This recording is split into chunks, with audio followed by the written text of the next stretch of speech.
Welcome and thank you for standing by. All participants are in a listen-only mode until the moderator calls for verbal questions where you can raise your hand that using the button on the bottom of your screen. Today's session is being recorded and may be posted publicly. If you have any objections, you may disconnect at this time. I would now like to turn this session over to your moderator, Erica. Erica, you may begin. Thank you, Anthony. Welcome to day 2 of the FedCASIC workshops. On behalf of the organizing committee, we hope that you enjoyed hearing from your colleagues yesterday and are looking forward to another great day today. We are starting off with our plenary being given by David Friedman, the head of the Labor Market and Households team at the Office for National Statistics, the ONS. His team is responsible for the production of the monthly and annual labor market data for the UK and the household contributions to GDP. He has worked for the UK Civil Service since 1992, joining ONS in 1998. And David has worked on a range of economic statistics, including producer prices and product statistics, and has been working in labor market statistics for over 10 years. Take it away, David. Well, good morning, everyone, and it'll be fantastic to be here with you today. I'm really proud to be given the opportunity to speak to you.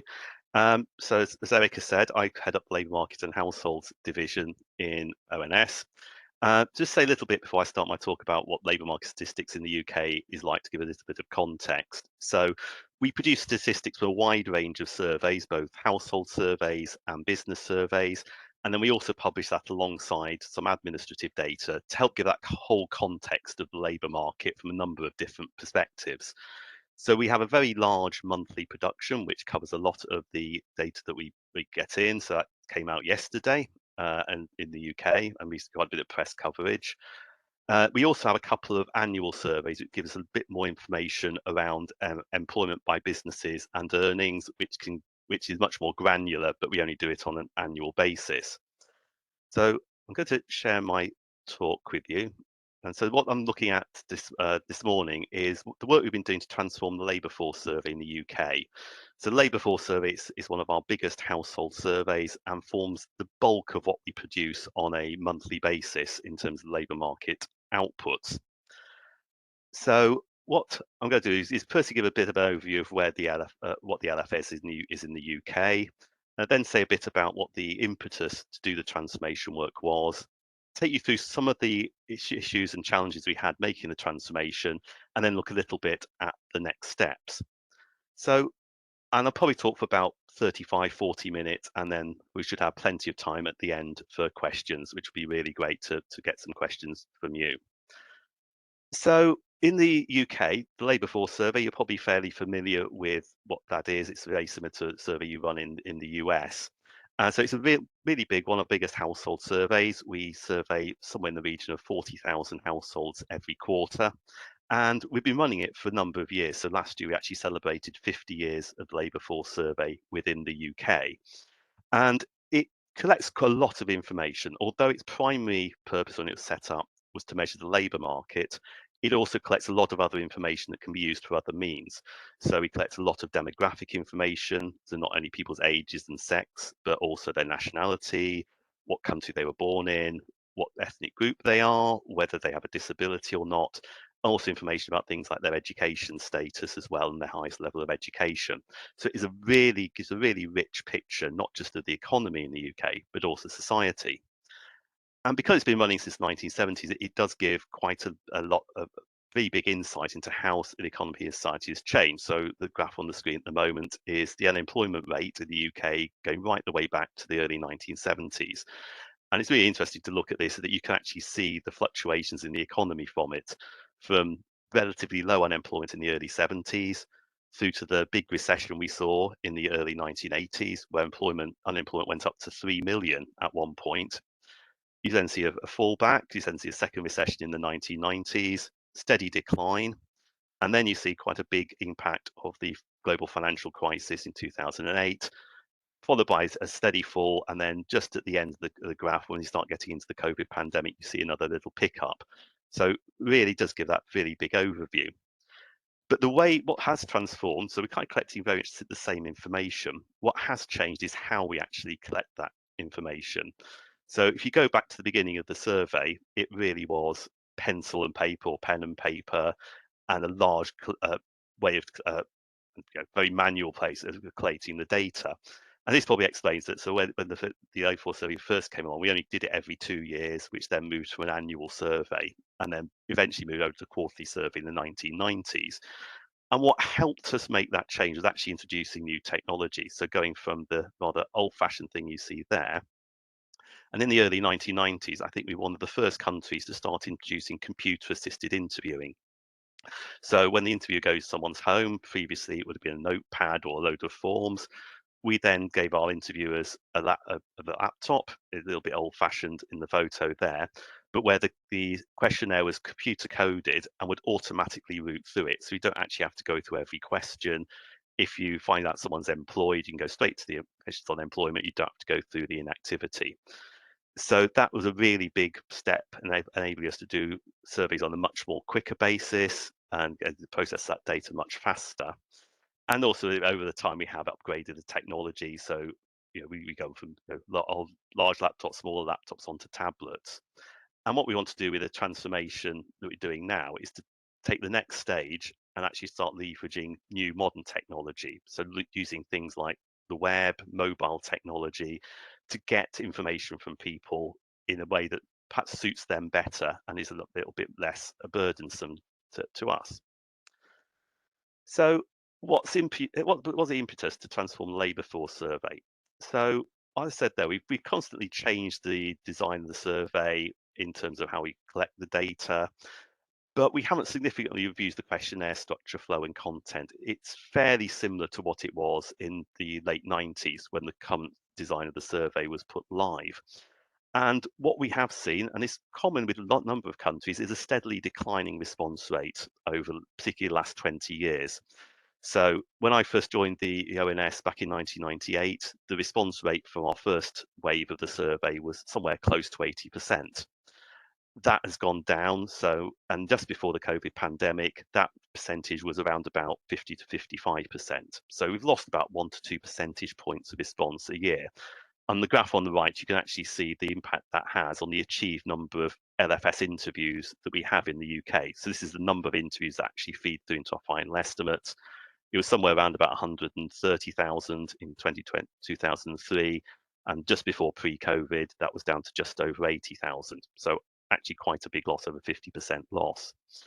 And a variety of reasons for that, some of which are UK specific, some of which are industry wide. So in the UK, there quite often we found that people do have concerns about the confidentiality of their data.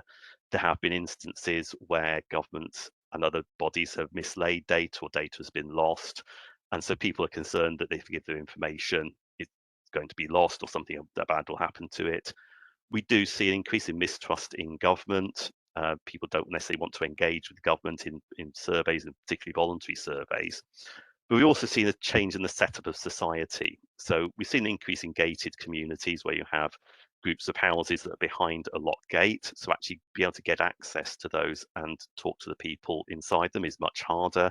And also seeing an increase in the number of apartment blocks where you have a single entry, which is controlled by the people in the block. So again, getting into those sorts of communities is really hard. And we've also seen an increase in the number of single person and temporary households. And these are households that can be quite hard to get hold of when you're doing a typical interviewer-led survey. Single people quite often will be out for most of the day, and actually trying to catch them in and do that interview is really difficult. The industry-wise things we're seeing, there is a difficulty recruiting interviews, and we do have a high turnover. It's not necessarily the best paid job, and it can be quite hard work. Some people love doing it, and which is great, but it can be quite difficult to recruit interviewers in the areas you need them. There's general public fatigue, taking surveys and calls. I mean, as you know, these days, almost every time you buy something, there's a survey asking, how was it for you? And so people doing a survey can actually be seen as quite a big burden. We're seeing increased use of rental properties. I know people rent in the UK is going up, and they can be quite hard to track. And also people with second homes. So you have houses that do stand empty a while. And probably the big one for us was the global move to online interactions. You go back 20 years, very few people used the web and didn't use it for very much. Now people bank on it, they shop on it, they can even go and find a life partner online. So we need to be taking account of that in how we get our information. So the Transformation of Labour Force Survey, just to put it in a little bit wider context, is part of a wider transformation programme for labour market statistics. We have a vision for improving all our ONS statistics, so things like integrating surveys, censuses, and admin data. To do what we want to do is to deliver statistics for the public good. So within that, we've got various transformation streams of things like GDP and national accounts, population statistics, migration statistics. And so I'm particularly involved in the stream that looks at labour market statistics. And the sort of outcomes we want from the transformation programme is we want statistics that are more coherent. As I said before, we produce statistics for a wide range of sources, quite often measuring the same or similar concepts. So you've got employment, we currently measure that through the LFS, from business surveys, and also get information from the tax system. And being able to tell a coherent story between those, so either they tell the same story, or if they're telling different stories, we understand why they're different and can help explain that. We've got demand for more granular data. This is particularly in terms of geographies, so not just interested in the UK level, but also for regions of the UK, local authority level, people's neighbourhoods. And particularly that's linked to the ongoing policy we have in the UK called levelling up, where we want to improve how life is like in the smaller regions of the UK. So we need more data to do that, and we want to be able to do that from the surveys and the information that we have. We want to be more timely. Our timeliness isn't particularly bad. We produce the LFS within about 6 weeks of the end of the reference period, but we still produce that on a rolling 3-month basis. What we'd like to do is be able to do that for single months, so proper monthly data, and also do that as quickly as we can. And that our transformation is hopefully going to help us do that. We also want to be responsive to user needs. As things change, people want to measure different things in the economy. COVID showed us that sometimes you do need to get things out and ask new questions very quickly. How can we build a system and a survey that can deal with that? And we also want to reduce costs and burden on business and households. Cost, we're a government department, we're funded by government, so getting value for money is really important. But we also don't want to be overburdening businesses and households. We know it takes some time and effort to complete our surveys. How can we actually keep those down? And so within that labour market, there's 2 streams of work. First is looking to use administrative data to replace or supplement our survey data. And the example we got is some data from our tax system. This is taking a little bit longer than we expected, trying to get access to the data and do the processing around it. So where we've perhaps made more progress is the move to online first data collection. We've made some very big strides on this in terms of our business surveys. So the majority of our monthly and quarterly surveys are already online first through an online portal. And that has really helped in terms of the timeliness and the accuracy of the data that we're getting for business surveys. The labour force survey is now the first one that we're putting into this from a household side.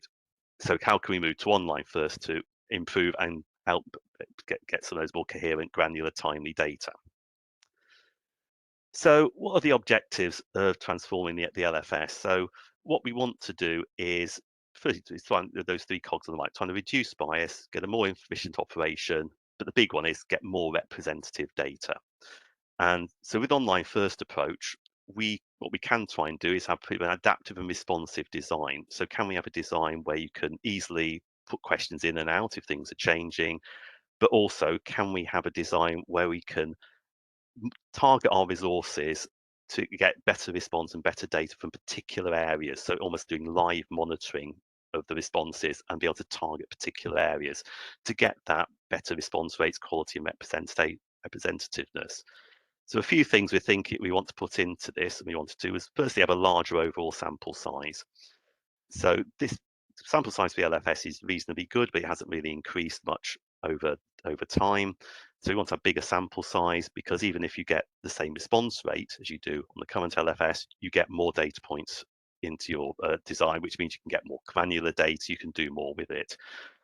We want to have more robust processing systems. Our processing systems, they work. We manage to get data out every month, but they have been around for quite a long time. They just don't talk to each other as well as they could do. So we can take this opportunity to give us some purposely systems that are fit for the future. We want to look at a modular design to integrate more question blocks. We're aware that online surveys have to be fairly brief to be able to get the responses needed. But then we also want an option of being able to interrogate further in particular areas, so say around health and safety or quality of work. And we want to have a design that means we can add those blocks on and ask them to specific groups of people. Want to be more flexible, move someone faster to change. Currently, it can take a year or more to get questions onto labour force survey. Can we actually have a system where we can actually get questions up and running more quickly? And have an upgraded questions and response. I'm going to come on to how we did that in a minute. So just going to take an example of how we've actually thought about changing the LFS when we brought it online. So we could have just lifted and shifted the current labour force survey and made it into an online questionnaire. We didn't want to do that for two reasons. Firstly, it had been designed around having an interviewer. So a lot of the questions were designed having someone sitting opposite you, asking a question, being able to steer you and give you a bit of guidance. And also because the design of the survey hadn't changed, there were some things in the design and the flow of questions that perhaps had been outdated and weren't particularly suitable. So I'm going to look at a couple of those options. So we started this work back in 2015. So before, we started a reasonable response rate on the LFS, but is this something we wanted to take on board? So the first thing we looked at was, well, how do we get a questionnaire that works online that collects the labour market data? So the focus was very much on labour market data and initially on that labour market status. So how do you decide if someone's employed, unemployed, or economically inactive? And we did lots of focus rounds of testing. So in 2015 and a couple of years after, over 22 rounds of testing over 3 different modes, so face-to-face, telephone, and remote online, to try and get those questions as good as we can make them. And so what we've got on the right here is the sort of lead question in terms of deciding if someone's employed or unemployed is whether they did any paid work in the week ending Sunday, either as employee or self-employed. And that was the original question that was on the LFS. And then people think, well, what does that mean? Did you do any extra work? Just my normal job? What do people understand of paid work? And if you've got an interviewer saying, no, well, it's any work you got paid through, so your regular job. And if you do a self-employed, in this cash in hand job, that still counts. So we then went through a few different versions. So we went down a sort of national account definition role. So did you do any work for payment or profit? Some people would say, well, I was on holiday, so was I paid? Would I said yes? So there's a bit of a misunderstanding in that. And so then we went on to another version. Did you have a paid job or business? So we thought job is a relatively easy concept. People tend to know what they were. But there was some uncertainty about what you do if you're self-employed. So if you own a business, you pay yourself a wage, but no one's paying the company. Does that mean you run a business? Do I have a job or not? So the version we landed up in was, did you have a paid job as an employee or self-employed in the week, starting from here, ending here? We found that better capture the different self-employed types. We've got more people answering the question.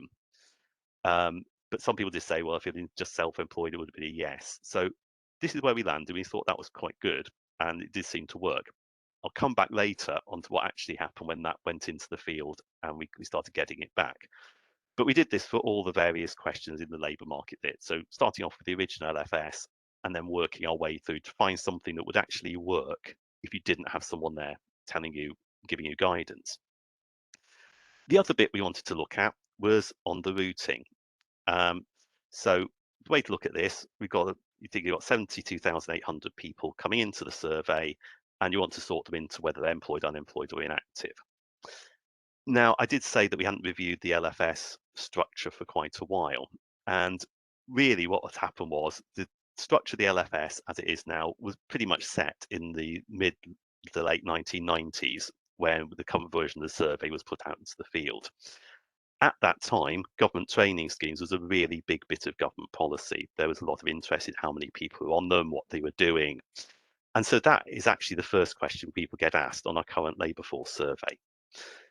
And it does mean that you do get, when the interviews do, if you sit with an interview, they do have to say, I'm sorry, I've got to ask these questions first, so bear with me. And the problem with having that set up is that actually of the 72,000 people you put into the sample, only 200 or so are currently on a government training scheme. It is a very, very small amount. It's less than a third of 1% of all the people in employment. But you still have to do that. You then ask the question about whether someone's employed or not, and that accounts for about 44, nearly 45,000 people you put in. But then immediately if you got employed, you then ask about whether they're working for an unpaid family business, which again is a very small proportion. It's in the same sort of proportion as government's training scheme. Then you ask if the respondent is unemployed. That accounts for 2,500. So then you have not a large number of people, about 30,000 people who are economically inactive. But to get to that point, they've had to go through a large number of questions, probably about 20, 25 questions to get there. And that might be okay if you've got a telephone or face-to-face survey, someone guiding you through and say, okay, I'll just got to ask you this question, but then if you bear with me, and people will tend to stick with an interview question that once they've started, they tend to finish it. However, online, if you tried that, then we know that if people have to answer too many questions, they'll just drop off the survey. So what we try to do with the LFS, with the Transform survey moving online, is to actually change that routing. And so the idea was, can we account for more people in a shorter space of time? So just simply moving that employment question, find if someone's employed to the start, that means we can account for over half the sample. So over half the sample only have to answer a few questions about whether they're employed and if their type of employment. Then we ask the set of questions saying, well, are you economically inactive? So are you not working and not looking for work? We then sort out another 25,000 there. So that's 69,000. That's the vast majority of your sample.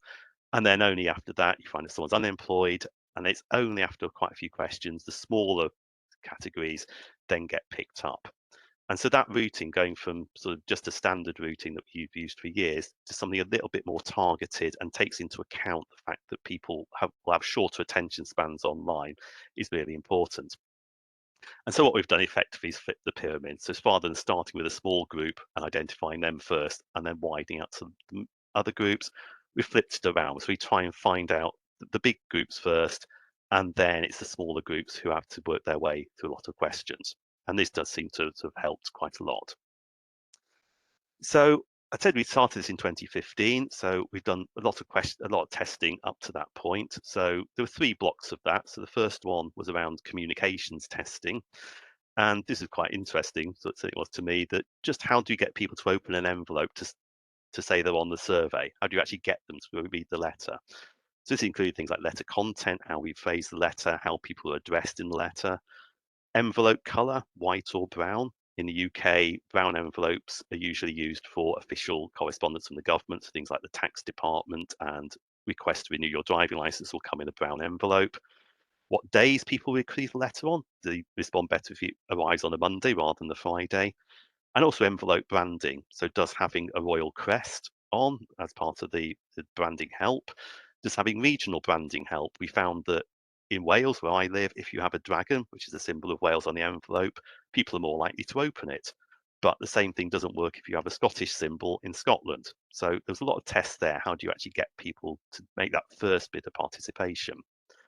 We then had the test in 2017 looking at incentives. So we use incentives on the LFS. It tends to be vouchers to encourage people to do the survey. So for the Transform survey, we looked at unconditional vouchers, so giving someone an online voucher to use whether they complete the survey or not. Conditional vouchers, so slightly more incentive for people who complete the survey. And we also looked at things that could go in with the envelope with the original request as a sort of sweetener to people. So we tried a few different things and we found that a canvas tote bag was actually one that worked. So it wasn't quite as good as the unconditional vouchers, but in terms of value for money and its impact, it actually worked really well. And so the final one test that we did before the COVID pandemic was a mixed mode test. So this is where we actually tested that online survey. It was quite a basic one. It was really just focused on getting some basic demographic information with be able to define someone's labour market status. And the way we did that, we went out online first. If we didn't get a response, we then followed that up with a face-to-face interview. And then we use that just to produce some indicators of, well, what sort of people are responding, what do the results look like? And there are some documents around that on our website. And when I put these slides out later to share, I'll make sure I put a link into those as well. So that was where we reached by April 2019. And we probably would have carried on developing if it hadn't have been for the COVID pandemic. And COVID, as it probably did in the US, had a very big impact in the UK, in particular on statistics collection. So the impact that had on the LFS, the current survey, well, in March 2020, we took an immediate decision to stop face-to-face interviews. So they stopped around about the 13th of March. And we then moved the LFS onto telephone collection only. And we did that by matching telephone number matching, which helped a bit. And we also set up an online portal. So if someone was sent a letter to say you're on the labour force survey, they were given a website to go onto where they could give a telephone number so we could get back to them. So despite that, though, we did see a drop in the response rate. And you can see on the right-hand side, that green line there is what happened in the immediate aftermath of the COVID pandemic. So we saw fewer responses. We also saw an increase in the bias of responses. So moving to telephone only, we got fewer responses for mental properties. Perhaps not surprising, they're harder to reach on the telephone. And also fewer responses from non-UK nationals. Again, if you're just receiving a letter, it's probably not clear that we can do interviews in different languages and is probably less likely to respond. But we saw both those impacts, fewer responses and more bias. So we had to take some litigation actions. So we did a couple of things to the current LFS. We brought a sample boost in, and you can see on the right there what happens. So we effectively doubled our initial sample, which meant we could maintain the number of responses despite a lower response rate. So we managed to just keep the LFS going. We also made some weighting changes. So we brought in calibration for housing tenure, so whether someone owned, renting, or was buying with a mortgage. And we also brought some adjustments in for nationality using some tax data our tax office managed to give us. But alongside that, as a sort of insurance policy, we put the Transform survey live into the field. So we knew it wasn't a complete survey. It was that test survey we did in 2018. It wasn't complete, but if we couldn't keep the LFS going, we could maybe use it as a backup for headline indicators. Luckily, we did manage to get enough responses on the LFS to maintain the LFS results. But because the Transform survey was now put live into the field, we actually started accelerating development of it. So we now had live data coming in, but we could also start moving towards it being the lead survey, which perhaps slightly quicker than we would have normally done. So what happened then? So prior to 2019, we had some very basic questions of labour market, we called labour market core, social demographic households. And then over the last few years, we've increased that content. So in 2020, we brought the majority of the remaining LFS content over onto the online survey. A lot of that was lifting and shifting using the same questions, but we did change them where we thought they perhaps weren't exactly what we wanted. 2021, we brought some extra questions in on education, on passports to supplement the nationality data we get, and also on earnings. And in 2022, we sort of completed the set of all the data, so brought in things like health, benefits, quality of work, unemployment, sickness absence, etc. And then we also, in 2023, we brought some things on what we call NEET, so people not in education, employment or training, a bit more interviewer guidance. And we also moved some of the questions around.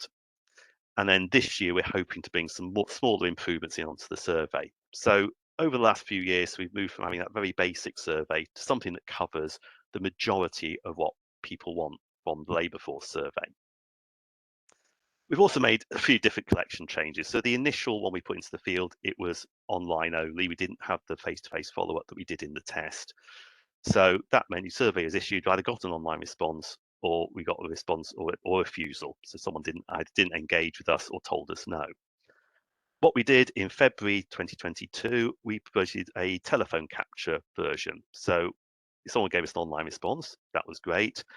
We also then, if they didn't respond initially, we'd send another letter out saying, well, you can respond online, but we can also take a response on telephone, and that helped pick up some extra people. We then also went through a telematching, which we did as part of the pandemic, to try and get a telephone number. So again, not just an online response, we could then have a telephone follow-up as well.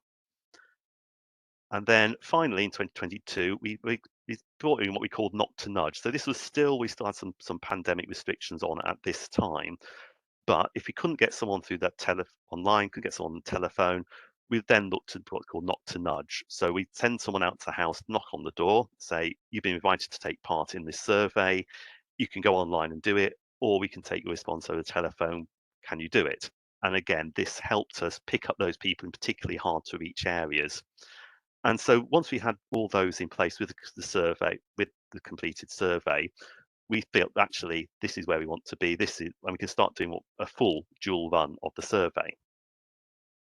So just to say a bit about what the final survey looked like that we now got in the field. So as with the LFS, it's a randomized sample of private households. The sample itself is 140,000, so that's around 3 times bigger than the current LFS. We got 2 versions of the survey. We get a core version, which is a shorter survey, very much targeted on the labour market. And we've got what's called the plus version, where they get some extra questions around things like well-being, smoking, some of the other things that aren't core labour market, but people are interested in. All households get a notepad at wave 1. While the tote bag was doing quite good work, we found it was actually a little bit expensive. It's hard to put into envelopes. So we moved over to a notepad at wave 1. And then there's a £10 conditional voucher if they get through the survey. And it's online first, so we invite everyone to take part online. We then promote telephone capture for those who haven't responded. And then we follow up at the doorstep in knock to nudge, but we don't do that for everyone. What we do, as I mentioned earlier, responsive, we look at where the responses are coming in terms of geography and types of area, so particularly deprived areas versus less deprived areas. And then we target the knock to nudge at those areas, trying to reduce the bias, because we get everyone from a particular type of area, we're going to get a very biased response. So that knock to nudge allows us to target, because it is the most expensive way of doing it. And so it is really good that we can target it. One thing to say as well is that currently on the LFS, we have a wave structure. So people come on to the LFS in wave 1, and then we interview them every 3 months until the following year. So they're on 5 times. We have a similar structure on the Transform survey, but only a proportion of people go through to that longitudinal element. So it gives us similar sorts of sample sizes for that longitudinal, means we can look at how people flow through the labour market.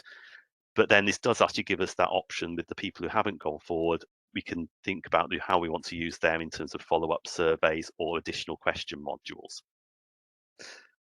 So I said we've been doing the dual run from beginning of 2023, and so I share some of the learnings that we've made from the dual run. I've got 3 particular areas which I thought were quite interesting. And the first, and it goes back to the employment question I talked about earlier, the new survey results were showing lower levels of employment and self-employment when you compared with both the current LFS and admin data.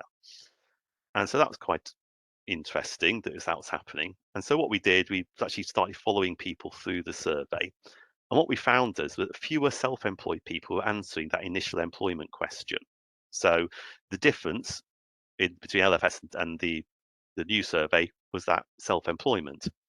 So what we then did was try to replicate a little bit more what the LFS did and have a follow-up question to better identify people who don't say they have a paid job in the reference week, but they operate a business or they're temporarily away from a business. And that has now picked up more self-employed people. And so the results are actually much more comparable within the current and the new survey. And that was a question change we picked on, we put in last October. And so we've got the first quarter data to look at. We're going to get second quarter soon to look at. But quite interesting that those questions did need to be tweaked despite all the testing that we'd done. When you put it in a live environment and then you look at what the results are giving you, it's quite important to get that right. The second one is looking at missing data. It's one of the issues of having an online survey. You haven't got an interviewer who can sort of persuade, cajole you into actually giving a response.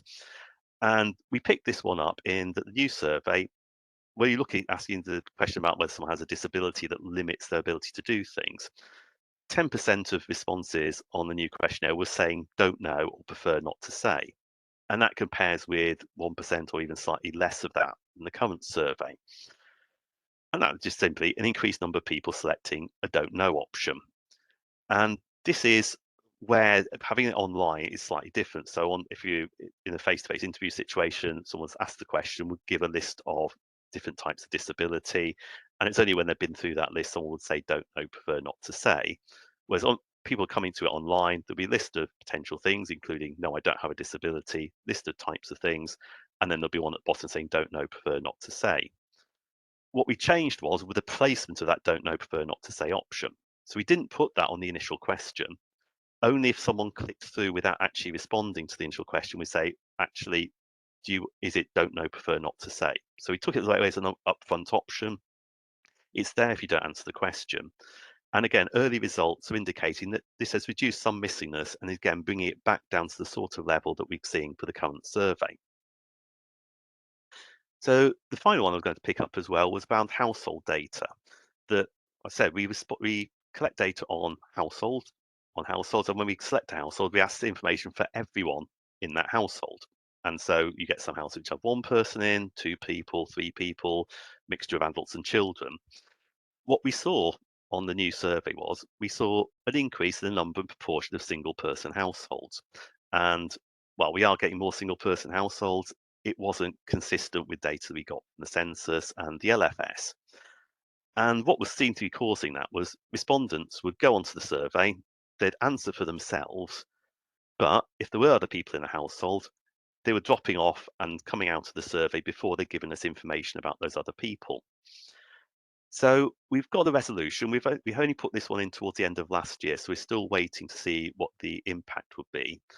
What we have done is actually moved a block of questions around the household composition closer to the start of the survey. So we're trying to find out very early on in the survey how many people are in the household, how many people aged over 16, so we'd be interested in their labour market data, and some basic information about them, age, sex. That would allow us, firstly, so we know if we only get information about one person from that household, there are actually missing household members in there, and to give us a little bit of information that we might be able to impute and say something about that household. So we're still waiting for the first data from that, but it does seem quite interesting to see whether that will have the effect of giving us data that's a bit more similar to the current LFS. So finally, I said we've been running the dual run since last year. We are looking towards a transition. The plan is that the new online survey will become the lead measure. So it's called the Transform Labour Force Survey. That will become our lead measure, and we will discontinue the current LFS. So there are a few things that we want to do. So firstly, we've given ourselves some quality targets. So we want to make sure that the actual survey is giving us the right sort of data that we need. So, as I said before, it's about reducing bias, so achieving that representative sample, minimizing variability in response across regions and index of multiple deprivation and types of output areas, and trying to do that so we achieve proportional samples by age, sex, disability. So we've got some targets around response rates in different types of area. We also want to reduce attrition. So I said we got that multiple wave model. How do we keep people who come in that first wave in throughout the sample? And so what we've been looking at is a target around how many people we want to make it through to that final wave from the people who start off. And then the final one is improving response. So we do want large response rates, and bigger the better, but not if that increase means we increase bias. So it could be we could have a very big response rate, but if it's all people who are retired or all people of a particular type, then we need to be thinking about, well, how to actually reduce that. So while we're improving response and having a response rate target is part of what we want to do, we just need to keep in mind the other two bits of reducing attrition and reducing bias. So we're trying to keep to meet all these targets in a sort of holistic way. So just to give an idea of where we are in terms of response, so this is one of the latest response rates that we've got, and these are sort of weekly cohorts. So we're getting a response rate of around 39%, and within that, 30% are full responses, so if someone answers all the questions, 9% are partial, so we've got enough information to be able to derive someone's labour market status, but we might not have information on things like industry, occupation, or some of the other things. And so that 39%, it's roughly where the LFS is at the moment, maybe slightly above. So we are trying to get this increased and also increase that number of full responses. But in terms of the number of responses we're getting, because of the bigger sample size, it is actually giving us quite a good number of responses. I mentioned as well about that difference about trying to get that reduction in bias. So we've got a target that we're using the index of multiple deprivations, that's IMD. So we divide areas of the country into the most deprived to the least deprived. So on the chart there, 1 is the most deprived areas, 10 is the least deprived areas. And we want the response rate for the most deprived to be less than to be at least half that for the least deprived. And the current survey is giving that to us. Also, if you look at how the new survey is compared to the current survey, in the least deprived areas, response rates are similar. In the most deprived areas, the response rates are better on the new survey, mainly because of that targeted approach to the not to nudge we're doing. And then if you look on the right, this shows a map of the United Kingdom and shows response rates by local authority area. And then we use this sort of information to target those not to nudge and those follow-up responses. So you can see there are sort of dark areas, particularly around sort of very urban areas where we're getting high response. Some of the bigger areas, which tend to be more rural, sparsely populated, we're getting reasonable responses, but those are the areas we're going to be targeting with, say, the telephone follow-up, because some of these rural areas quite often don't have particularly great Wi-Fi coverage or internet coverage, so we can help maybe target the telephone operations there. So in terms of the next steps, where we think of going, so a lot of work is going into further quality assurance, looking at both the levels that we're getting from the survey, but also changes over time. And so as we get more data, we start seeing more of that. We're going to be looking at the longitudinal data. So there's people who go from one quarter to another and how they change labour market status, what we call flows, and also looking at creating annual data sets. So this is rather than looking at each quarter, we put a data set together for a whole year, which means we get more records. It's not quite as timely, but it does mean we can get more low-level data, and that's something we want to look at. We also need to be looking at time series analysis, that when we do move over to the new survey, we've got to be able to link with the existing survey and give a consistent time series so we can compare over history, so we can compare with pre-pandemic, with the financial crisis, with previous recessions. And linked to that, we also need to be able to seasonally adjust the data. And the big thing driving the quality is be able to explain the changes. It's likely that new survey, and it does show different results, and we need to be able to explain that and say why they're different and what this tells us about the economy. And I just want to finish off with saying a bit about future development. So while we're concentrating on getting the survey ready to go live, we are thinking a bit beyond that. Once it goes live, there's more we can do to develop it. So the sort of things we're looking at are modularization. I said, can we add extra question blocks on around particular topics? So things like quality of work, how good is a job, people's health and the impact that work has on that. But just two examples. We can also think about more about education, skills and training, which is another area to look at. And using those people who don't go forward into the second wave, can we target these modules questions at those people? Another thing we want to look at is enhanced output. So rather than just putting data for a quarterly, can we do a proper monthly series? And this is something with big demand from users and something we'd really like to do. We might not do that when the survey goes live, but certainly something we'd like to do soon after. And how do we produce that more detailed, more granular information and actually leverage the extra data that we've got? And the final bit, coming back to the overall transformation agenda, is using administrative data. So we've made some steps here. So we currently publish employment and earnings aggregates from income tax data. And we do that every month. It's a joint publication with our UK tax office. We call it HM Revenue and Customs. So the way that works, the tax department produce the aggregates and then we publish them alongside our release. And it gives us a lot of really great information. It gives you a count of people on the income tax system who are employees, and that can be broken down by small areas of geography, can be broken down by age, and it also gives us information on earnings as well, either both median and mean earnings at quite a low level of detail. What we're working to do is to be able to access not just the aggregates, but person level data. And once we get that, then that gives us the option we can match with our business register and match employees to employers, so employee-employer database, and there's potentially a lot of power there. Also a potential to match with our labour force survey data. We have done some trials around this, and we can actually get quite a good match rate. If you match on someone's name with their postcode, you do get a good match with the tax data. And if you have access to the person level data, you can look to refine that. And that means you can start matching some of the demographic information we get from the labour force survey with accurate data from the tax system. And that there's potentially a real power then, the sort of data that we could, and insight we could provide. But that was all I wanted to say today. I'll say a really big thank you for inviting me along, and I'll stop showing my slides and I will be happy to take questions.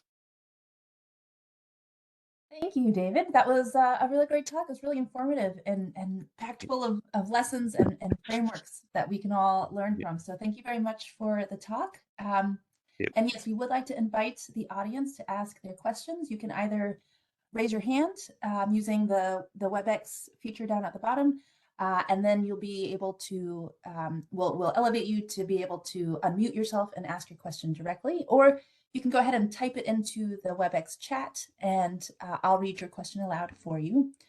So go ahead and ask your questions. I'll take moderator's privilege and ask a question first.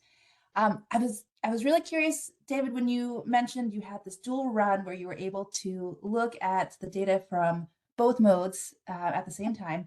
And I was wondering, were you able to look at any data on the length of the survey across modes? You mentioned in your presentation that you ended up adding questions to the web mode when you had to address things where maybe an interviewer would have added some guidance, or maybe if I've seen some of your colleagues present, instead of adding a lot of instructions on the screen, they would add a series of short questions to get the same information from people. Mm-hmm.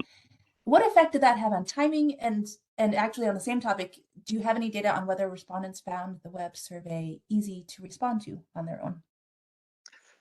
In terms of the length, it's been something that we've been we're looking at quite a lot, because into the actual LFS, the interviewer-led survey, it is one of the longest. I think it's one of the longest in Europe. It takes on average about 40 minutes to do it as an interviewer.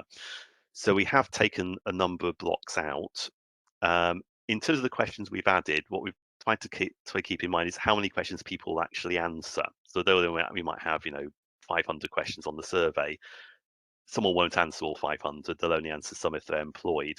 So it's looking at the routes people take and trying to focus down on, so if someone's employed, that's the majority of people, they should have the sort of fewest questions to answer, and they should get to the bottom of things much quicker. I think it is something we're looking at the moment. It probably has gone slightly over the target we wanted. We had the target of about 20 minutes, which does seem to be sort of the rule of thumb. If something goes over 20 minutes, people tend to drop out. So we are looking at how long the current survey is, how many people are dropping out, and we are still testing things.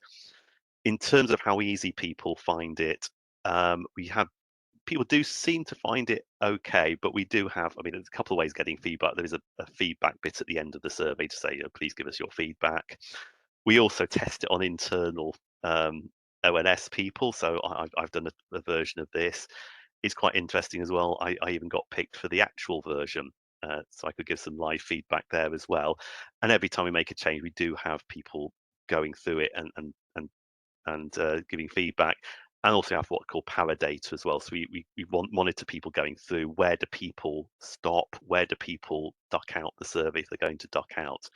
So we've tried to collate that and try and keep an eye on that survey length, because it is so that 9% partial responses, we can still use them, but it would be great if we could increase the number of full responses. So it's still in development, and so we're still in a position where we can make changes.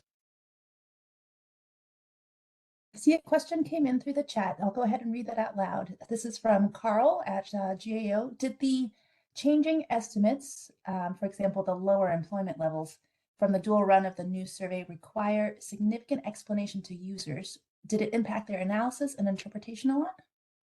We're still doing that engagement with users. So the way we've been, you'll notice I didn't show any data for the new survey in the talk, and that's because we haven't put it out publicly yet. What we have been doing is sharing with a small group of users who as you're helping us quality assure the data. So this includes other government users and a few researchers who are interested in the labour market. And yes, that change of employment rate, that was the one, it raised our eyebrows a bit when we saw it and thought, what's happening here? It did to them as well. But the good thing was that we then had that dialogue with the users to say, okay, which bits of this, because they actually had access to quite the detailed level, they could do analysis and say, well, actually, this bit is looking a little bit odd. And that helped us in that feedback loop to be able to make the right changes to the questionnaire. So maybe another lesson to learn is if you can get some users really involved in what you're doing, it has been really, really helpful. I mean, it can be quite challenging when you're giving them data and you don't necessarily fully understand it, but it is in quite a controlled environment. We have to sign disclosure agreements that are not going to pass the data on. But having just widening that out has been really, really useful in terms of, say, be able to help us go through that. So, if we can't explain it to users who know the detail, we're not going to be able to sort of defend it in terms of the media and the public. And we have another question from Jeffrey Groen at the Bureau of Labor Statistics. How did you compare the results of the web version to the standard LFS at a detailed level, given that the specific questions and the flow had changed? Because we've changed the questionnaire, that means we can't actually look at answers to individual questions. So what we have on our labour force survey is what we call derived variables. I'm sure you have it in yours, where you take the question responses and you amalgamate them or convert them into something you're going to publish. So an example would be labour market status. So someone employed, unemployed, inactive. There's a number of questions that feed into that. So that's really how we're comparing. So we can derive labour market status from LFS, from the new survey. How you do it is slightly different because of different questions. And that's the level that we're trying to compare with. Because that's really the focus has been on how do we create the variables that we want, so all the ILO definitions and the breakdowns that people are expecting. How do we do that from an online survey? It's going to be slightly different, but it's keeping that focus on those end things. And then if things are looking a little bit unusual, which is what happened with the employment question, we then looked, okay, the two's giving different levels. What's feeding into those? Where's that difference in level coming from? And then that's where we found, well, actually, there's a question we're asking on LFS, we're not asking on the new survey, we should be, which then helped bring those levels in. So it is a bit more challenging. If we just lifted the survey over online, it would have been much easier. But I think it wouldn't have worked as well online, I don't think. So we made a challenge for ourselves, but I think it's been worth it. And then to take it back to a little more of the logistics, I was curious, you mentioned a couple of things about your timeline and trying to speed up the process of getting the data published. I was wondering, what is the length of your field period? Something that we've been wondering about how to deal with is trying to collect the web survey responses quickly enough, push them to the web, get them on the web, get them to realize you have to respond this week, right now. Yeah. How have you guys been dealing with that? How much time do you need to collect the data you're getting? I mean, one thing that we have actually changed with the online survey is how we define the reference week. So with the current LFS, it's a fixed reference week. So if someone is selected today, we go out and interview them next week, their reference week is this week. And even if we don't interview them for 2 weeks, their reference week will be this week, so that doesn't shift. With the online survey, for that very reason of trying to get, when someone responds, the reference week is the week before they respond.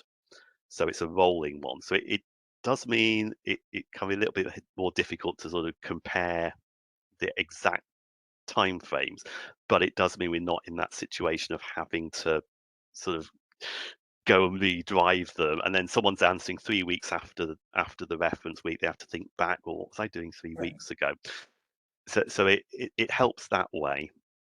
And going back to Carl's question, was that a concept that you really had to twist your data users' arms to accept, or was that one an easy one for them to swallow? I think it's a fairly easy one. Yes, having a fixed reference week, it's exactly the same. On the other hand, if you want a 3 times bigger sample and you want things coming in at a reasonably fast rate, it was a trade-off. I mean, I was actually the customer for this, so I work on the output side. All the design work was done by another team, and I was sort of there saying, no, I want this, I want that. I thought the rolling reference week, I think they did it, they did some trials. It just made more sense for an online survey. I think I had to let go that I was going to get exactly what I had on the LFS, to get the benefits. And actually, while we're on that topic, was there anything thinking of yourself as the customer or the other data users that you guys pushed back, or that the data users pushed back on, like, oh no, we cannot accept this? There are a few things which we're finding out as we sort of going into. I think the high level labour market things, they're fairly well defined, and I think people said, as long as we're delivering those. There are some things in perhaps some of the more detailed things which we're picking out now. I mean, just give an example around earnings. Like on the LFS, we actually ask people, and people give a figure for their earnings. We do that on the online survey too. But if someone doesn't know, or they're answering for someone else and doesn't know exactly, we give them some bands. So is it between £30,000 and £40,000? And that, although we don't, a small number of people give that, that's still not quite what some of our users want. So we're thinking, well, how do we actually get more people to give an exact figure, which then leads on to it? So we are getting some conversations around those sort of things as well, and also things where we're asking for free text, so things like industry and occupation. If I was interviewing you, you could tell me your occupation. I would then ask them more questions to sort of say, so you say you're a teacher. I can find, well, what age of school children do you teach? Where do you teach? You might teach in a college, which is slightly different to a kindergarten teacher. But online, you just get someone giving text. And so there's a lot of work. Well, how can we actually turn that text into something that's detailed enough for the people who use that as well? So I think the high level we're getting there. So some of that detailed stuff is where there's all the challenges still lurk, I think. We are just about at time. We have one more question. Perfect. I was just about to offer last chance. This is from Angie. She's asking, how do you link the survey data to tax data? Well, I'll say at the moment we don't, because we haven't got the information, but quite a few years ago now, about 4 or 5 years ago, we did a small project where we had a dummy data set of tax data, and we did some testing and matching. What we found worked was postcode, which I think is zip code in the US, and someone's name. And then we had to think about sort of fuzzy matching as well, because you think of someone who's Catherine, I can think of at least 4 ways to spell Catherine.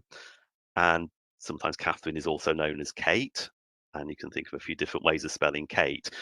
So we did some work around that, and I think that got us somewhere in the region of 70 to 80% matching.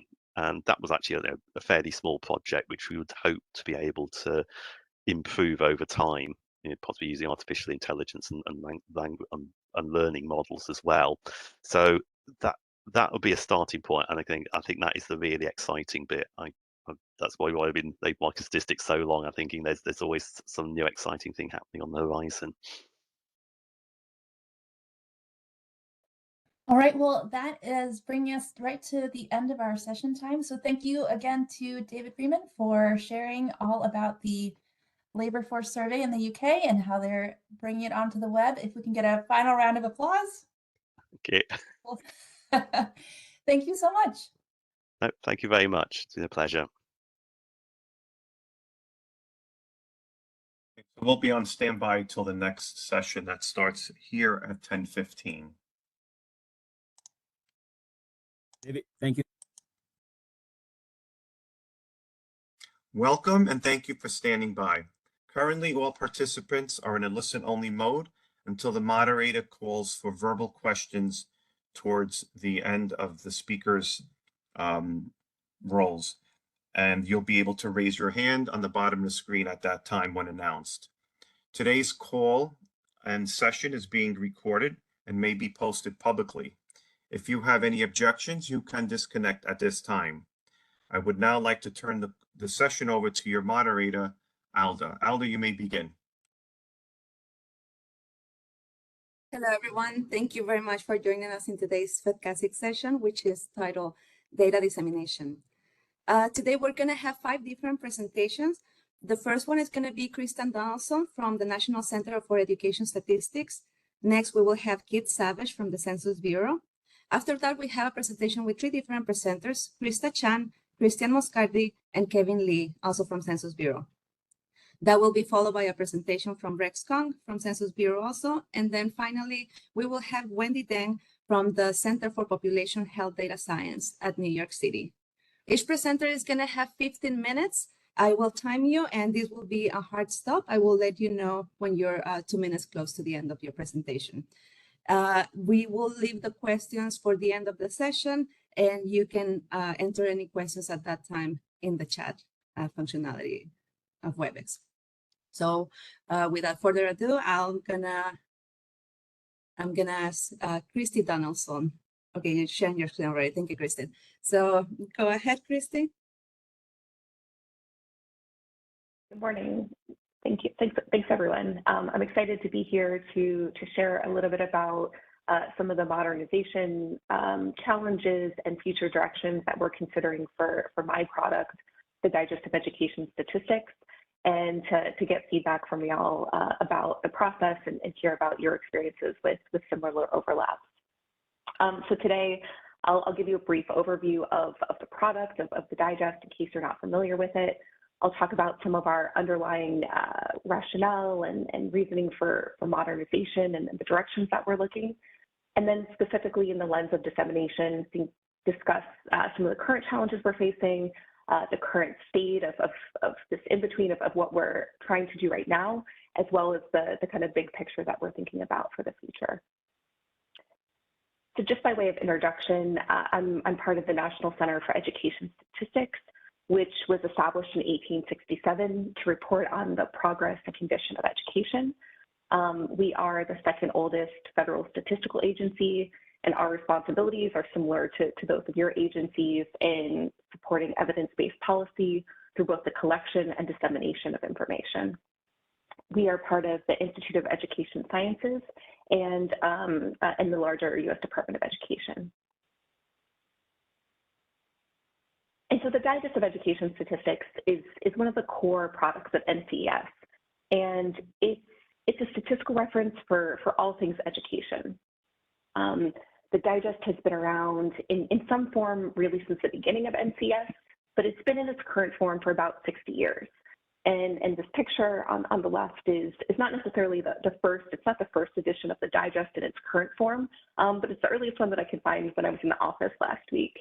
And if you were to open up this report or go to our current webpage, you would see that it's a compilation of a lot of tables and tabulations that cover the broad field of education, from early childhood through graduate school into lifelong learning.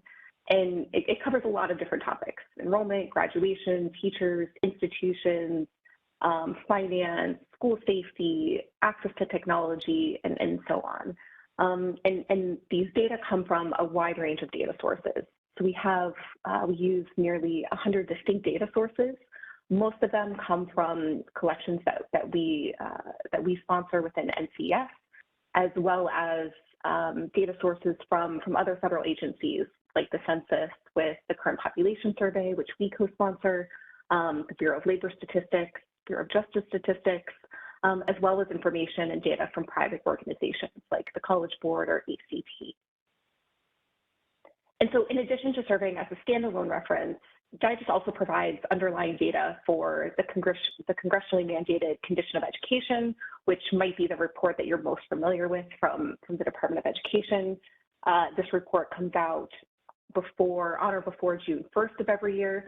So usually toward the end of the academic school year, you'll see like an uptick in news articles covering and discussing like what we've learned and what we know about education from the past year.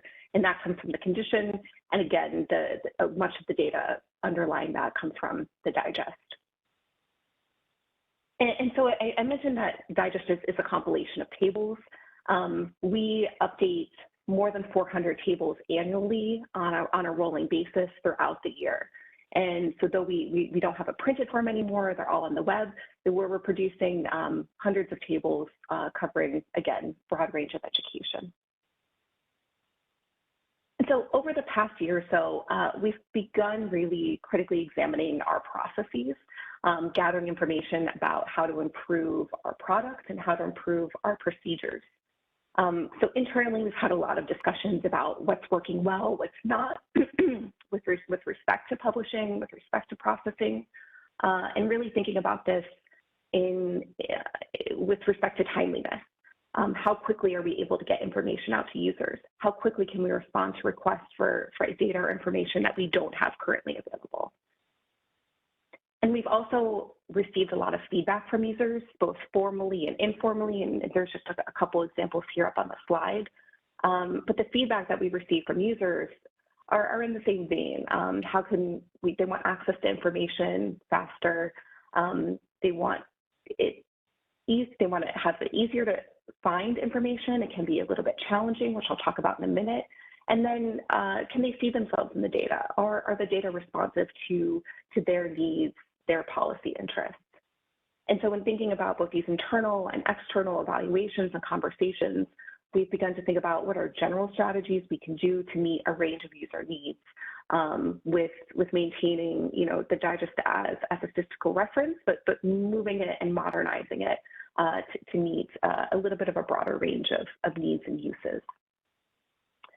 And so I'm just going to give you a brief introduction to digest, just so you can get a feel for it and kind of the desire to modernize, particularly some of the public-facing pieces.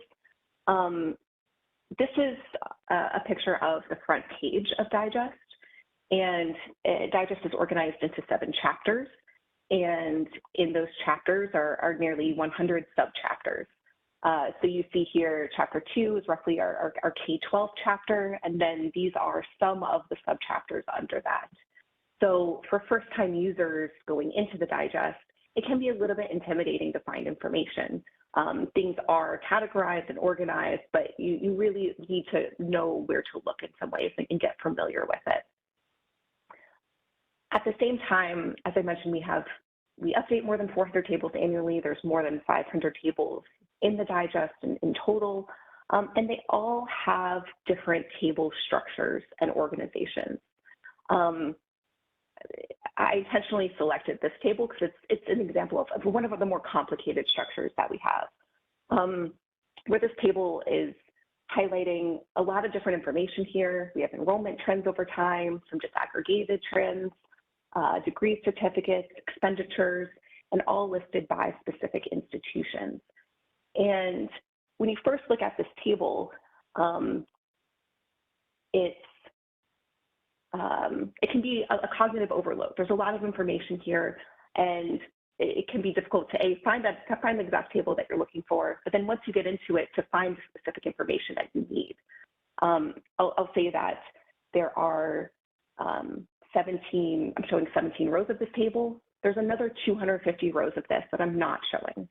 And when you look at this on the web, this top piece, these top column headers, they don't scroll down with you. So the further you get down in the table, the more difficult it is to find the information you need and maybe distinguish between the columns that you're looking for. So to begin to address both of these issues, finding information and cognitive overload, we're about to launch a new state dashboard visualization tool in the next 2 weeks. And this is going to be a centralized location to find state-level information on key educational topics. So normally, and in Digest in general, state-level information is across multiple chapters, it's across multiple sub-chapters. So if you wanted to find information about your state, you would need to pull from a lot of different pieces. So what we've done is taken key topic areas, most frequently asked questions, pulled them together, and centralized them in this resource. When you go to the front page, you'll be able to hover over each state, see some key statistics for your state of interest. And then if you click into it, you can look across a lot of different topic areas and then see a visualization of the data that are traditionally in tables. So this will allow users to see themselves in the data, to be able to look at data that's relevant to them in their context, but then to really be able to think about and look at the data in a little bit of a different way. We're also beginning to more intentionally catalog our data assets to lay the groundwork for improved metadata, search engine optimization, and also our strategic planning. And so again, we know that it's difficult for users to find information. And then we've also experienced some hiccups with respect to responding to ad hoc requests and planning when tables and topics should be updated throughout the year. So what we're doing is we're aligning and tagging all digest tables, so all 500 plus tables for topic coverage, and then equity dimension coverage. And equity dimensions are things like race, ethnicity, sex, geography, SES, or socioeconomic status, and so that we can map both what the table coverage looks like in terms of topics and equity to help with our strategic planning. Do we have the information that users and policymakers need? What is our coverage of topics of interest? And so with this effort, we plan to incorporate these tags into our metadata so that can be translated into improved SEO, add keywords to help our users find information, and really help us identify gaps with respect to over and under saturation of topics so that we can prioritize the most relevant topics for our users. And this really recognizes that we have a lot of information, and how are we making the best use of it as we're planning ahead for our future.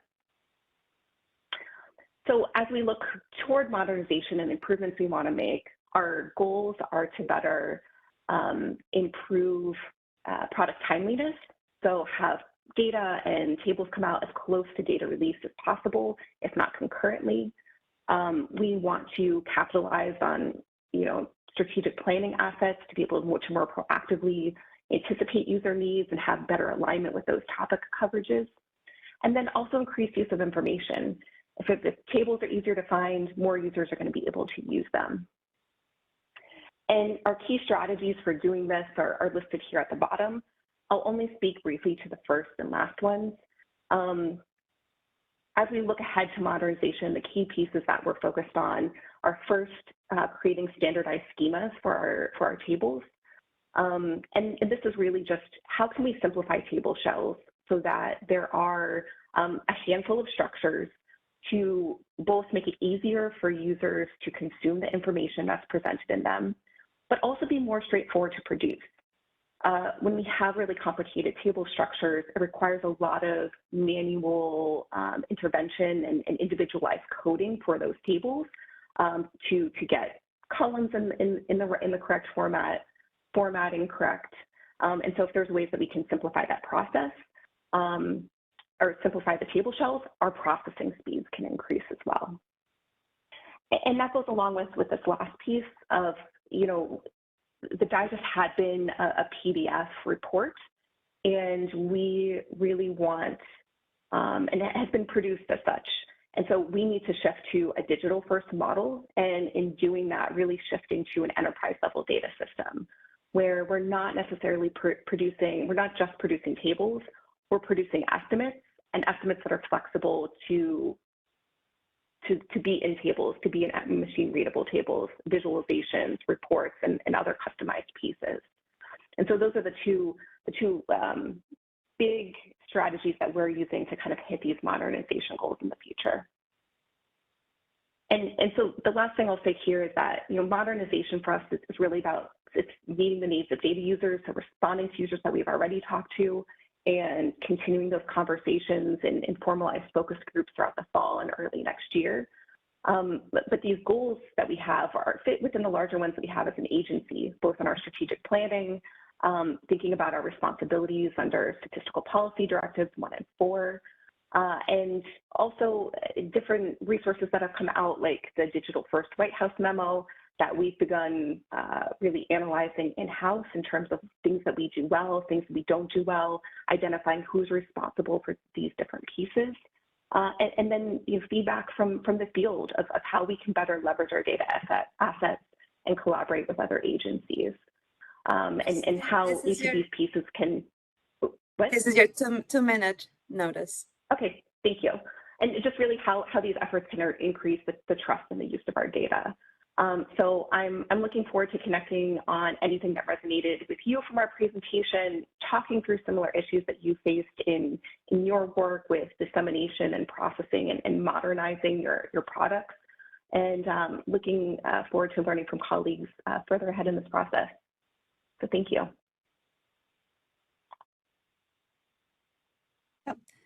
Thank you very much, Christy. we will save some questions for the end of all presentations. And now our next presenter is Keith Savage from the Census Bureau with the presentation titled High Frequency Economic Data Collection. Thank you, Keith. Go ahead. Thank you. So you're all able to see me, hear me, see my slides? Yes. Awesome.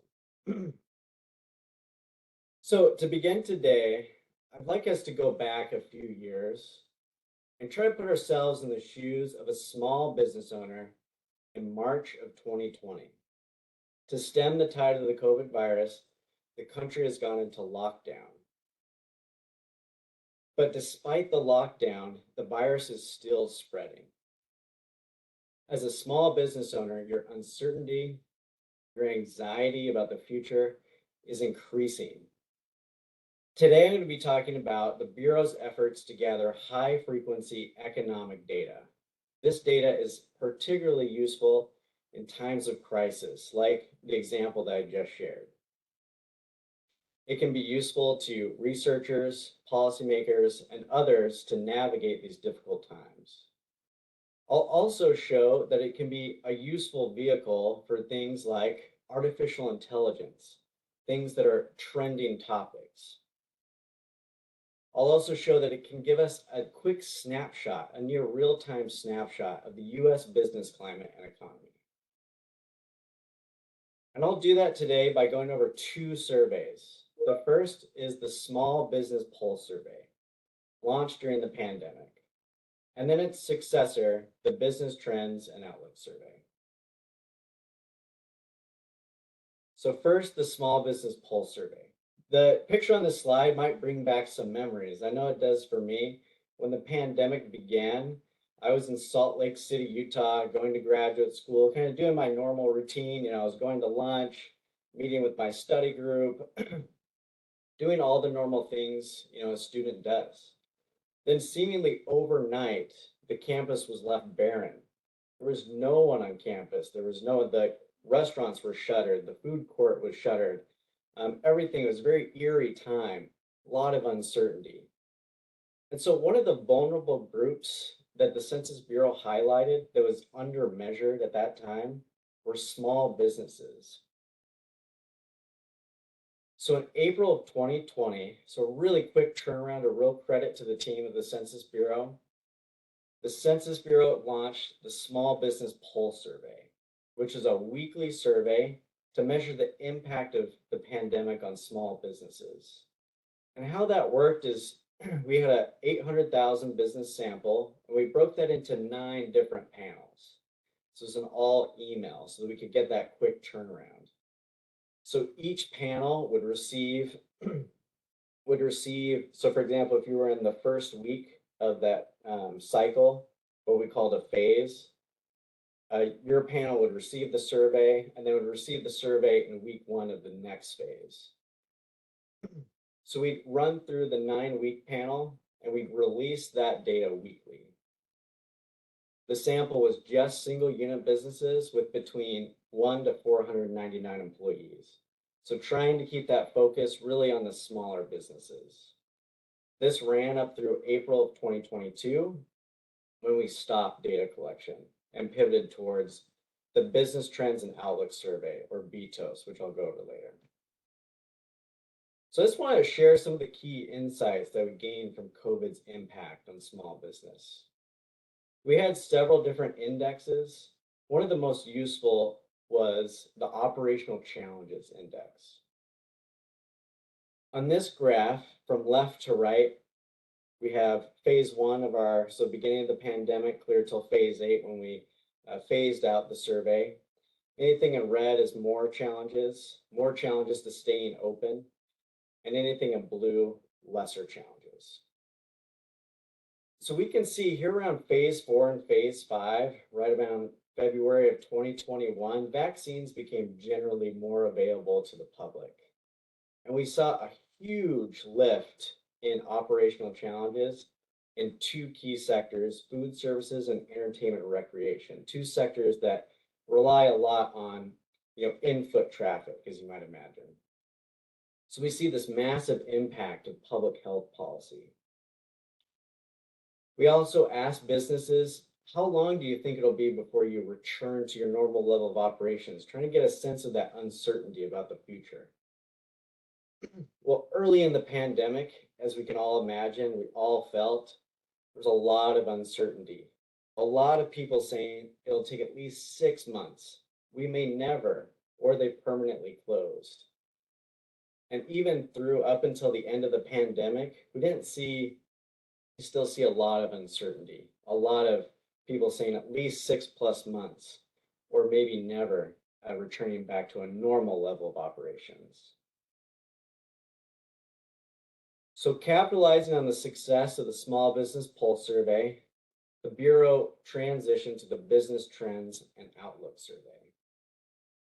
So as things start to open back up, I wanted to continue this effort at high frequency economic data. So in July of 2022, we launched the Business Trends and Outlook Survey with some key changes from the Small Business Survey. Instead of a weekly survey, is a bi-weekly survey. So we release data every 2 weeks instead of every week. And it was still focused on single unit businesses at first, but we got rid of the employer size cap. And then a year later, in July of 2023, we added multi-unit businesses to kind of get a more accurate picture of the whole economy. Our sample is 1.2 million businesses. We break that up into 6 panels, and I'll show a graphic later about how we kind of move through the panels.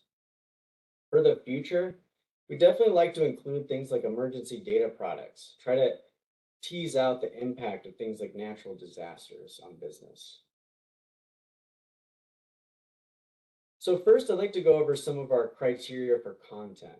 We break it up into 2 key categories, so core and supplemental. Our core content is around things like key items from other econ surveys, revenues, employees, hours, inventories. And then our supplemental content. Our supplemental content gives us the opportunity to explore an exciting, maybe trending in the news or policy interest topic. This can be things like our recent publication on artificial intelligence, where in addition to our core content, we are able to ask businesses about their artificial intelligence adoption, their plans for the future, what AI tools they're planning to use or currently using, and its impact on their employment. So kind of briefly go over the methodology here. So once businesses are in the sample, we only ask them to respond every 12 weeks. And then after a year, we refresh the sample, try to give them a break, a breather. We saw this especially with the Small Business Pulse Survey. There's a lot of respondent burden in trying to respond every week, as you might imagine.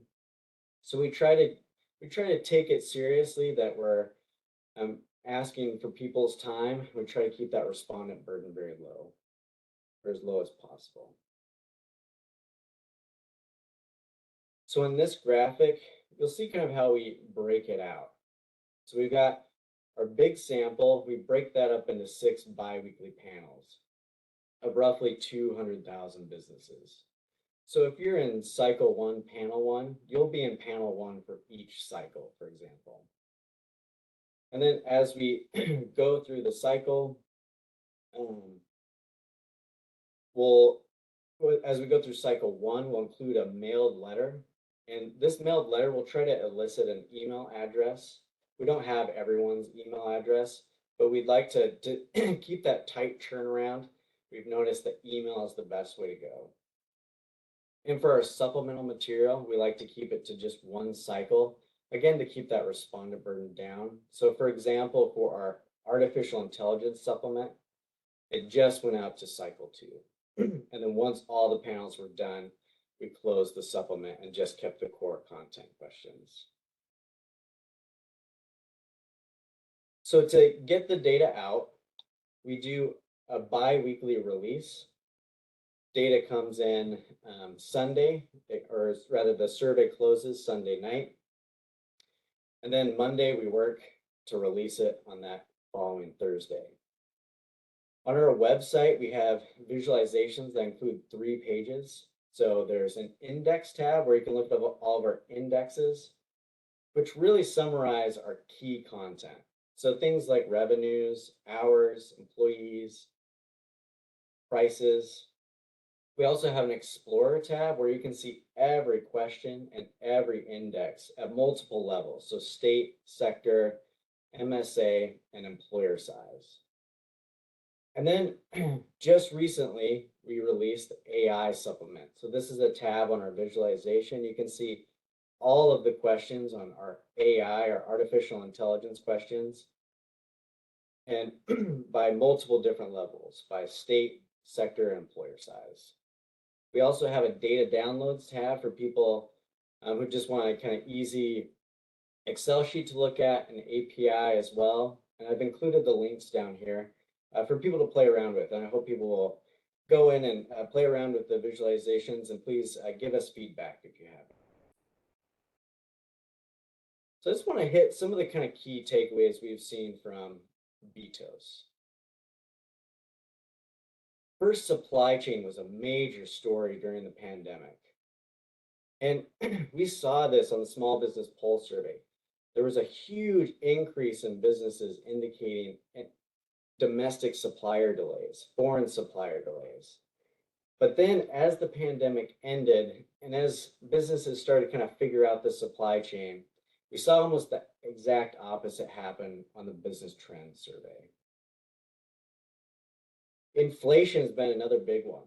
On the Small Business Survey, we started asking kind of near the tail end, February 2022, what kind of changes in prices businesses have seen.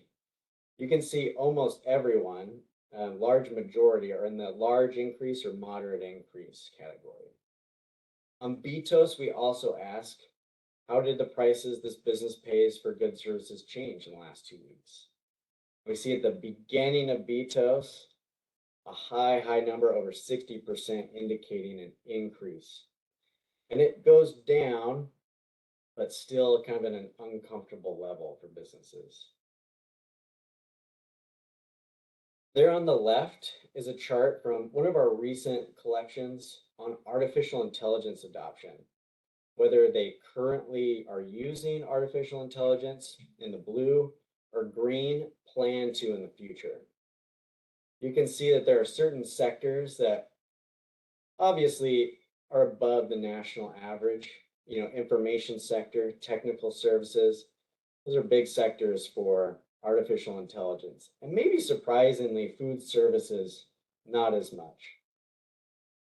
On the right, I've included an animated graphic of one of our questions asking businesses about, did they report any monetary losses due to extreme weather? And over this last winter season, we can see there as we get into February, kind of late January, February, almost 30 to 40% of businesses indicating monetary losses due to extreme weather. So something that we'd like to continue to follow as we progress with the survey. So I hope this has been informative and engaging. We've seen a lot of value in these data products. It can be something that's especially useful in times of crisis. We'd like to, try to pivot towards emergency data products and try to tease out the effect of things like natural disasters. We've also seen it as a perfect vehicle for things like artificial intelligence or other topics that are of policy interest that are trending in the news. We can do a kind of quick turnaround, just get a kind of quick beat on what businesses are thinking. So again, thank you for your time, and please reach out. Feel free to reach out at any of the 2 emails listed below. And I'll turn it back over to you, Alda. Thank you very much, Keith, for that presentation. Now we're gonna go over to Krista Chan, Christian Moscardi, and Kevin Lee from Census.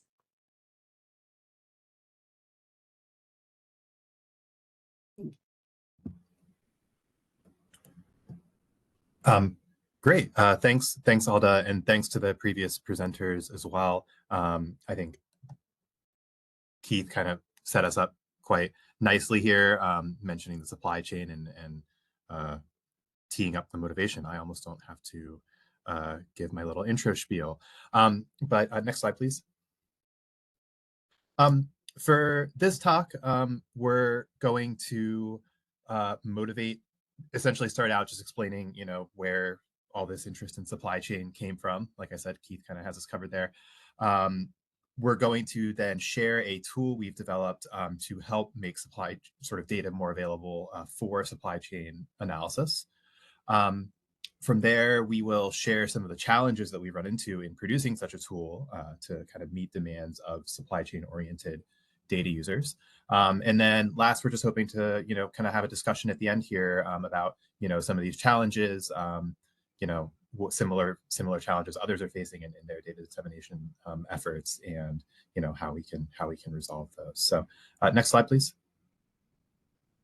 So as Keith mentioned, there have been a number of, supply chain related issues over the past few years. Certainly during the pandemic, this was huge. And those continue today, right? There are still issues in the pharmaceutical supply chain that the administration is very concerned about.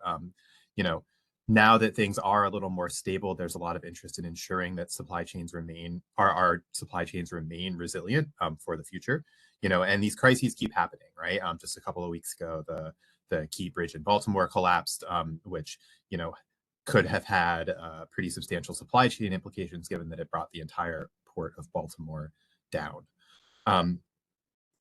So for the tool that we're going to be discussing today, we really began the development of this tool from a specific use case that we had been hearing from the Department of Commerce Chief Economist's office. Essentially, every time one of these supply chain crises arose during the pandemic, and still, we get a call where we're basically asked, hey, can you tell us everything that the Census Bureau knows about, baby formula, the automotive supply chain, the pharmaceutical supply chain, whatever particular product is in crisis at that time. We've been getting a call asking, hey, can you tell us everything we know about or everything Census knows about that product, right? The way that's worked in the past is a super analyst at the Bureau, shout out to John Hatley, has gone and produced, basically dug through a large number of data sets, basically all the business data sets Census has. And if you go to the next slide, he's dug through, essentially all the data sets we have, found relevant data points and numbers, put together a slide deck and surfaced that back and had given that report back to the department. As you can see here, this is quite an undertaking every single time one of these one of these supply chain crises arises, because Census publishes a wide variety of business data and business statistics. So you could imagine for the entire supply chain of any given product, you might need to reference 10, 15 of these data sets to get the sort of relevant data points that paint the picture of, okay, how is this product, manufactured, imported, made available in the US? How is it then wholesaled and distributed? And what does that end-to-end sort of supply chain look like, right? So we have a large number of data sources, and we'll talk more about the challenges of attempting to bring these data sources together in a more holistic picture later. But next slide, please. This kind of motivated us, given this need and use case I just described, and other needs we've been hearing from similar data users across government, industry, and academia, as well as these numerous data sources. How can we present that holistic analysis? So that was really our motivation here. Next slide. And from that motivation, we've developed a tool that with which we sought to accomplish sort of 3 key objectives that we'll talk through, that Kevin and Krista will talk through for the remainder of this presentation. So we wanted basically the tool to make any product in the economy searchable in natural language. So, when that baby formula crisis hits, you can just go to our tool, you can type in baby formula. You don't need to know any special codes or other, specific jargon. You can just find the product you're looking for in natural language. We wanted a visualization layer, so it's easy to get sort of an at a fingertips glance and key information without digging through spreadsheets and complicated data sets. And we wanted to harmonize that large number of data sets that that census brings to the table in a way that doesn't involve or doesn't then require the data user to actually go through and do all that resolution and harmonization themselves to the extent that that's possible. So I think I'll turn it over to Kevin to actually show what we've developed that seeks to accomplish these objectives. Great, thanks, Christian. So I'm going to go through a brief demo of what an older version of the application looked like. So this is our tool, the Supply Chain Insights platform. The first point that Christian mentioned is the ability to search the tool. So if you're a user, you might not know all the different codes that census data is classified by. And so you can, we need to allow the user to type in like a normal English string to find out the information that they need.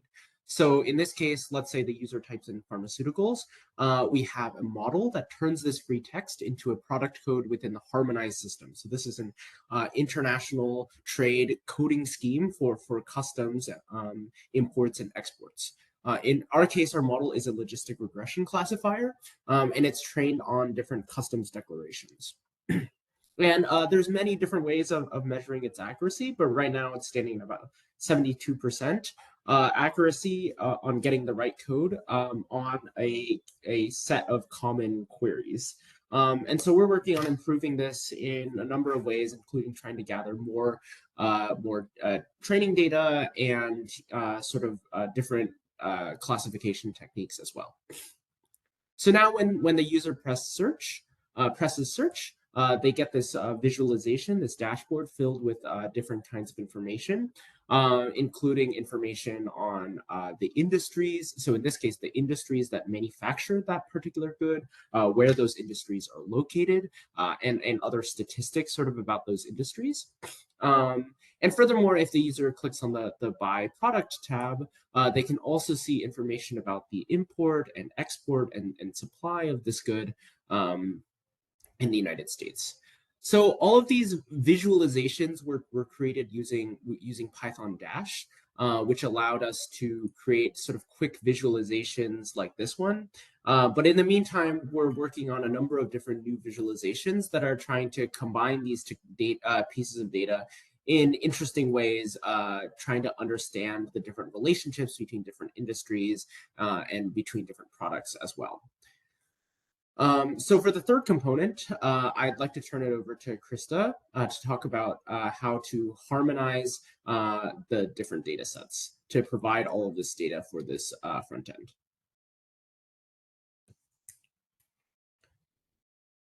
Thanks, Kevin. Next slide. Okay. So as you can imagine, all of the different data sets that Christian showed earlier, they use different types of product and industry coding schemes. So for example, NAICS is something that I think most people are familiar with. On the product side, there are quite a lot of different coding schemes that are available by data source. So the Commodity Flow Survey, for example, uses the standard classification of transported goods, SETG. Economic Census uses the North American Product Classification System, or NAPS, and you learned about the harmonized system codes earlier. And there are even some specific industry codes that different data sets use. So for example, BEA has a custom industry code, and these codes all change on a regular basis. Another complication that we deal with is that obviously data gets redacted as we try to show it on a more granular level. So if you want to see something at an industry, product, and a small geography level, that oftentimes doesn't exist. So we have to, these are some challenges that we have to overcome. And next slide. Yeah, okay. So one thing that we are working on right now is building a very extensive backend to create relationships between all of this data. We have many concordance files that are analysts created, and we use other methods to try to put data together.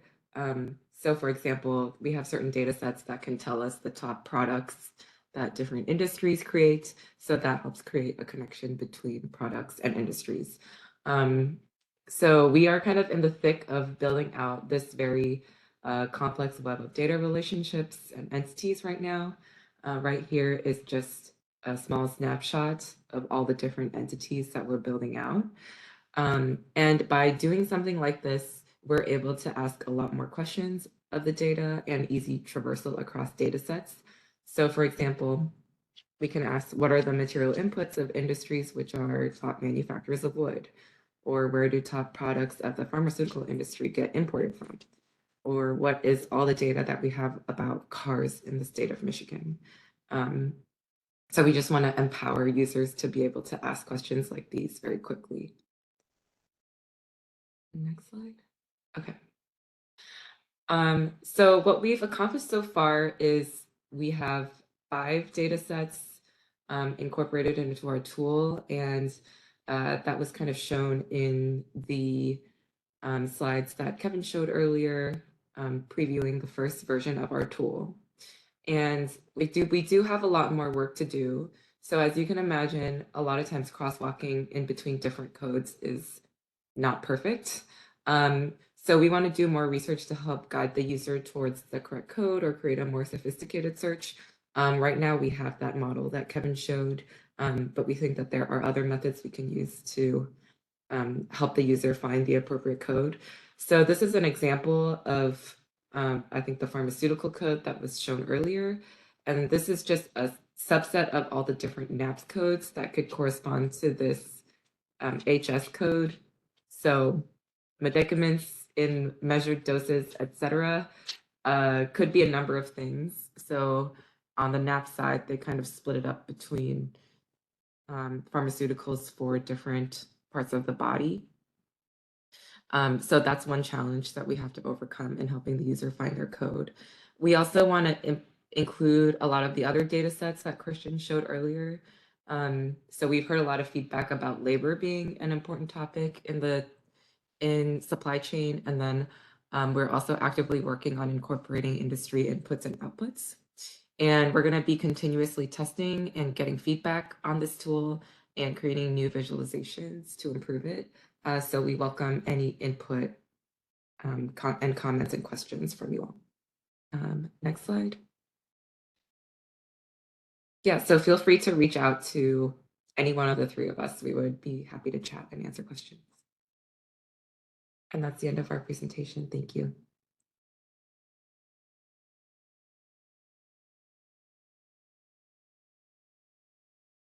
Thank you very much, everyone. Our next presenter is Rex Kong from the Census Bureau. Go ahead, Rex. Thank you, Elda. And hello, everyone. I just want to confirm if you all can hear me and see my screen first. We can see your screen and Awesome. hear you. Thank you so much. All right, so good morning, everyone. My name is Rex Kong, and I'm a program analyst at Dissemination Outreach Branch from the Center for Enterprise Dissemination from Census Bureau. And I work closely with our data tool, data.census.gov. And today I'm going to show you how to access your census data in data.census.gov, and of course, and show you all what's new in the website. And yeah. And let's get started. So I know, first of all, I know probably a lot of you are already very familiar with our data.census.gov, our data dissemination tool. But I will still give you all a really brief introduction on what is this, just in case someone not really familiar with it. And after that, I will show you all what's new on data.census.gov and walk you all through an example on how to find your data. All right. Oh yeah, this one first. So yeah, data.census.gov is the mandated portal for you to access Census Bureau data from our most popular surveys and programs, including the American Community Survey, Decennial Census, Economic Census, etc. And data.census.gov is powered by the API. As you can see on the screen, the API is at the heart of the platform, and data.census.gov is a great example of API in actions. And when you navigate through the website, all of your data tables, the maps, charts are all being called from the API in real time and fed on your screen with a user-friendly way, just like the slide showing over here. Okay, so yeah, so let's say if you're interested in finding population 65 years and over from the table DPO5 from the latest ACS 2022 5-year estimate data for Orange County, Florida, how do I find this? And of course, with this example, you will be able to see this 8 highlight new features that we released from the past from the past year. All right, and let's get started. And let's just go ahead to our website, data.census.gov. So from here, so I already know which table I'm looking for. So I'm just gonna type in DP05. And as you can see, once I type in the text in a single search bar over here, I can see there's a table icon in front of the suggested result over here, or suggested search over here. That means that the word, the keyword, the text you type in a single search bar is a table. So let's say if you type in something else like Orange County, oops, oh. As you can see, there's a pin icon in front of the Orange County, and that means, yeah, the text you type in is a geography or something like if you're looking for like poverty data, and there's a book icon in front of it, that means the word you type in is the topics. So if you type in like poverty in Orange County, something like that, it won't show any really like any icon over there. It's just the magnifying glasses over here. That means, yeah, it's just a search. So you can just type in there. So right now I'm just interested in DPO5, the table DPO5, because I already know that's the table I want. And I'm just gonna type in DPO5 and that's the table for sure. And I'm just gonna hit enter.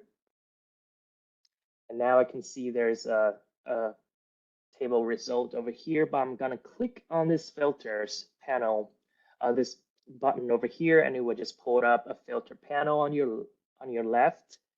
Because I'm looking for the data in Orange County, Florida, I'm just gonna click on county under this geography section. Scroll down to Florida. Check the box next to Orange County, Florida.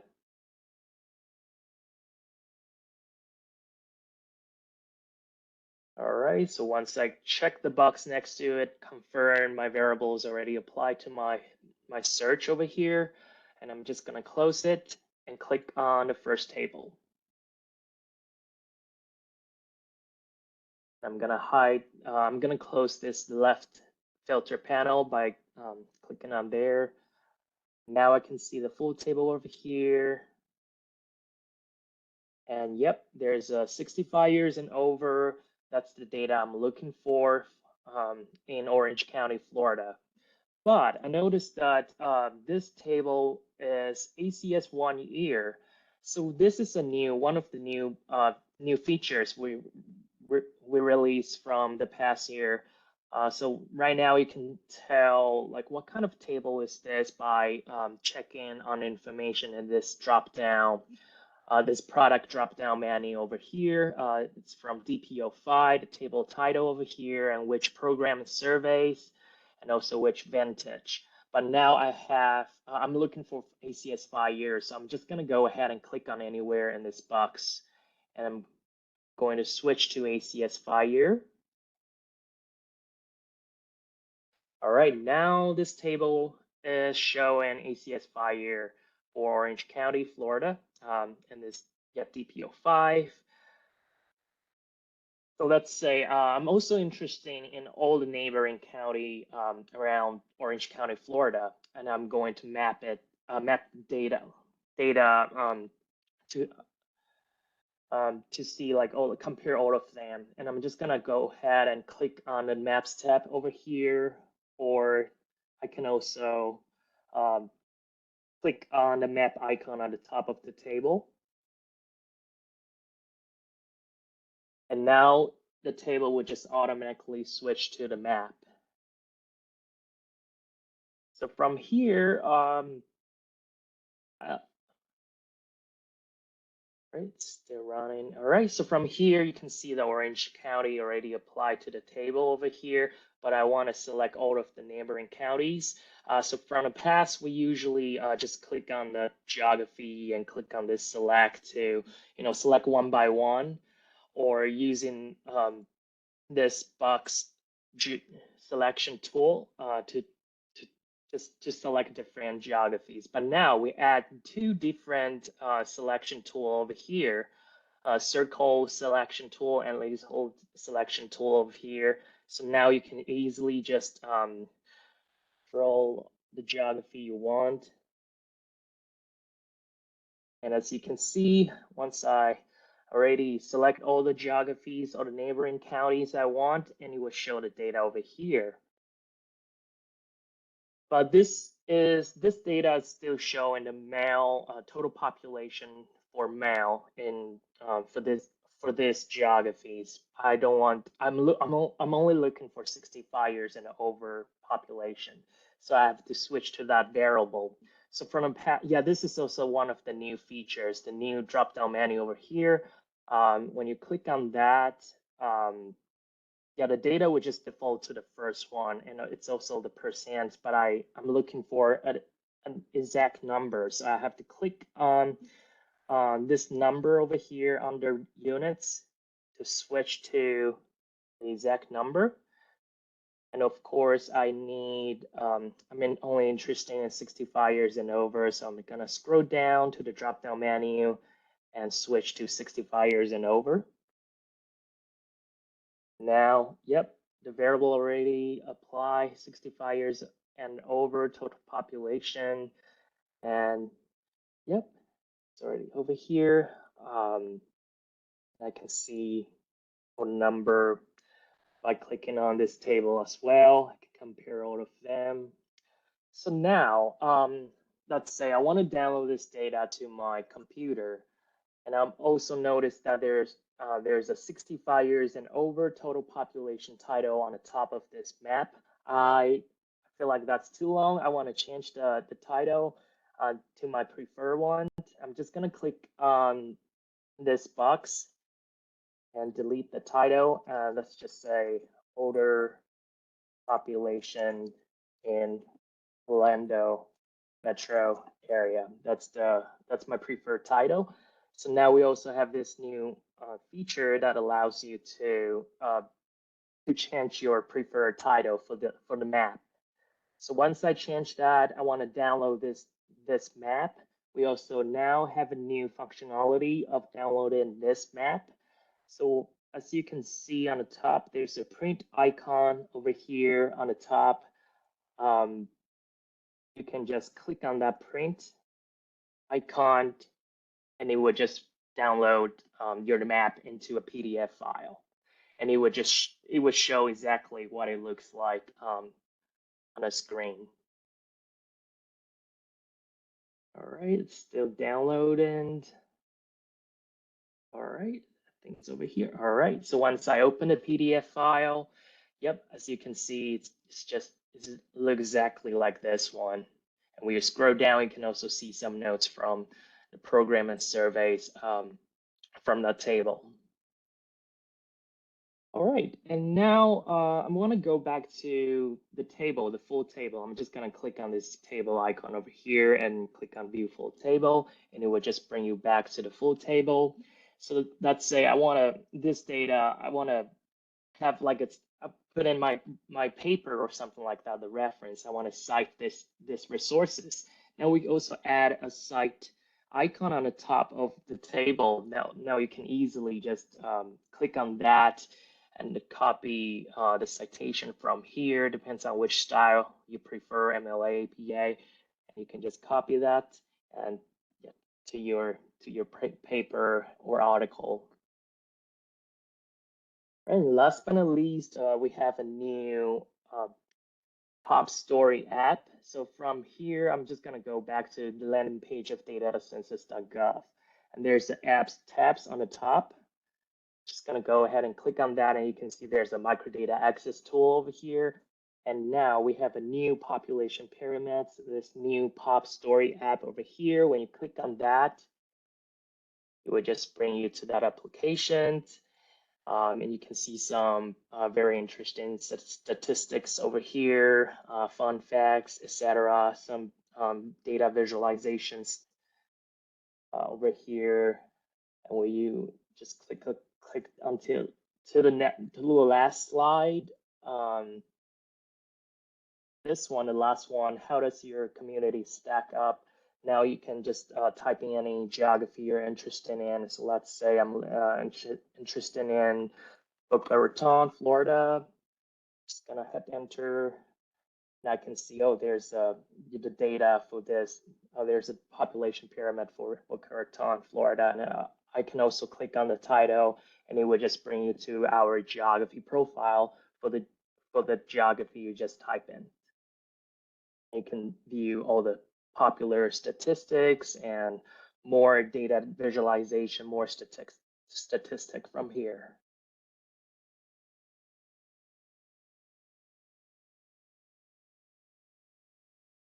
All right.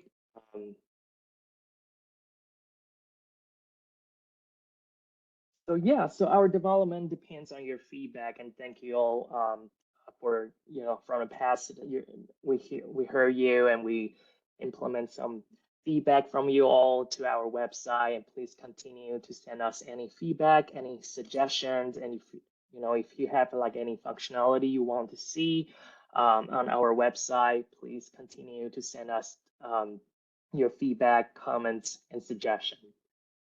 And we also have this, when you go to this website, this link, or just scan the QR code, you can subscribe our data.census.gov newsletter that we release monthly.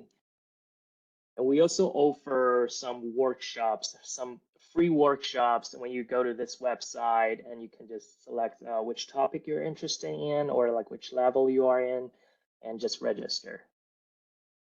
And last but not least, this is our resources page. You can just go to the link over there and to explore more resources, more information on how to use data.census.gov, Census API, and microdata access. Thank you all, and turn it back to Alda. Thank you very much, Rex, for that presentation. Before we move on to our last presenters, I just want to remind everyone that you can enter your questions in the chat at any point, and it looks like we're going to have enough time at the end of the next presentation to go over all of your questions. So now we're going to welcome Wendy Deng from the Center for Population Health Data Science at New York City. Go ahead, Wendy.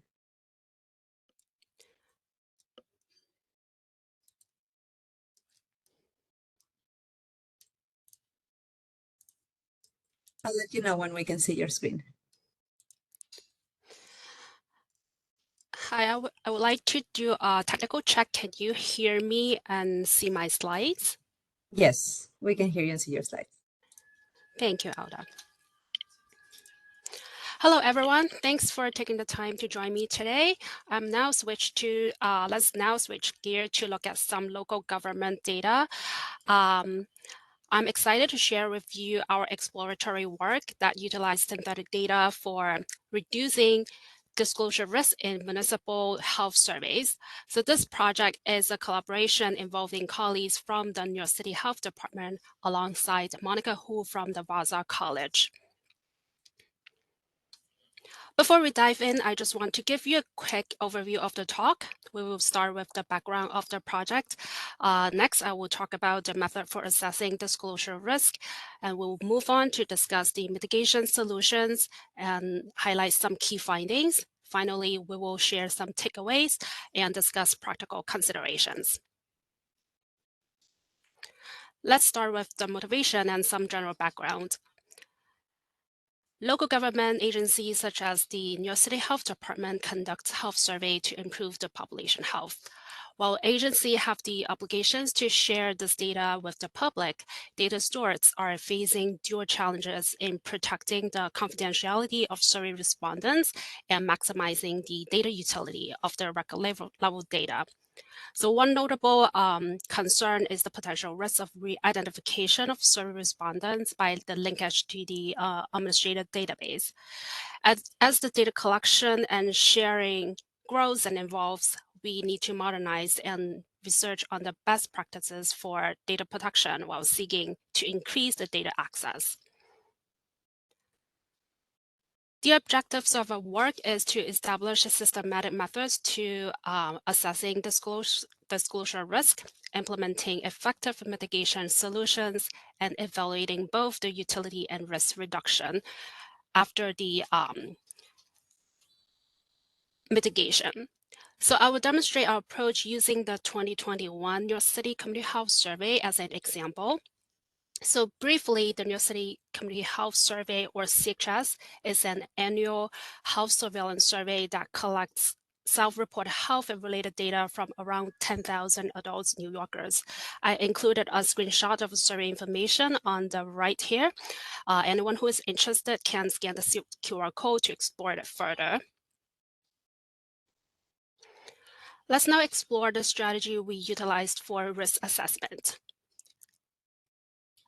We examined the identity disclosure risk in the Community Health Survey dataset.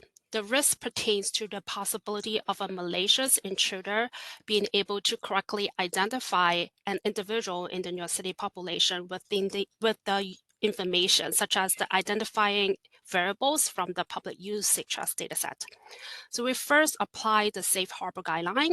To pinpoint the high-risk records, we focus on evaluating disclosure risk of all survey records and operated under the assumption that the individual could leverage a unique combination of variables that facilitate re-identifications. So our risk assessment strategy focuses on flagging high-risk records using the aggregate population totals and the associated standard errors, or the 95% confidence interval. We term this approach as the weighted N approach. Since our assumption is that an intruder might have knowledge of specific variable combinations that heighten the risk of re-identification of an individual within the dataset, we categorize our the identifying variables into two groups: the core variables and the key variables. For the core variables, they are primarily demographic variables or quasi-identifying variables. We also include geography variables based on the feedback from the external users, and we include the borrow of resident instead of smaller geographies to avoid smaller sample size. So these variables are prioritized to remain unmodified for release as they are crucial for analytic purposes. So for the key variables, they are additional demographic or health-related variables, and they are potentially identifiable. These variables will be released for as is. These variables are designed to release, but with a lower priority to remain unmodified. So but they contain sensitive information, so they are subject to mitigation solutions. Utilizing the weighted N approach, our analysis focused on examining the combination of core and key variables, and the key variable will be analyzed one at a time. In the 2021 Community Health Survey, we selected 4 core variables: the age group, sex at birth, race, ethnicity, and borough of residence. We identified 25 key variables categorized by an elevated risk for re-identification. So for each combination of the core and key variables, the records with a weighted N of fewer than 100 individuals in the lower bound of the 95% confidence interval were identified as the high risk. So we do this process for each of the 25 key variables. The 2021 SIGCHAS contains a total of 10,271 records. So for the analysis of 25 key variables, we identified between 400 to a little bit over 2,400 high-risk records, which is approximately 4 to 24% of the total records. So these records met the specific risk criterion where the lower bound of 95% confidence interval of the weighted N fell below the 100. Now let's shift our focus to the mitigation solutions. Here's the overview. Here's the overview of our approach on mitigation. So for this talk, we focused on the synthesis method called DPMPM, which is a Bayesian latent class model. We termed our approach as partial data synthesis because we replace a subset of the high-risk records with the synthetic values to balance the risk control and data utility. So the selection process is also randomized to ensure that no group was systematically included in the mitigation solutions. After applying the mitigation, we evaluated the data utility of the protected data, mainly focusing on the prevalence estimates of the commonly reported health measures. Specifically, we compared the 95% confidence interval overlaps of the prevalence estimate between the confidential data and the one from the protected public use data. Prior to synthesis, among the 25 key variables, the proportion of high-risk observation ranges from 4 to 24%. Employing a synthesis at most of a 5% approach, at most 21% of the data set remains classified as high risk using the weighted N approach we talked about earlier.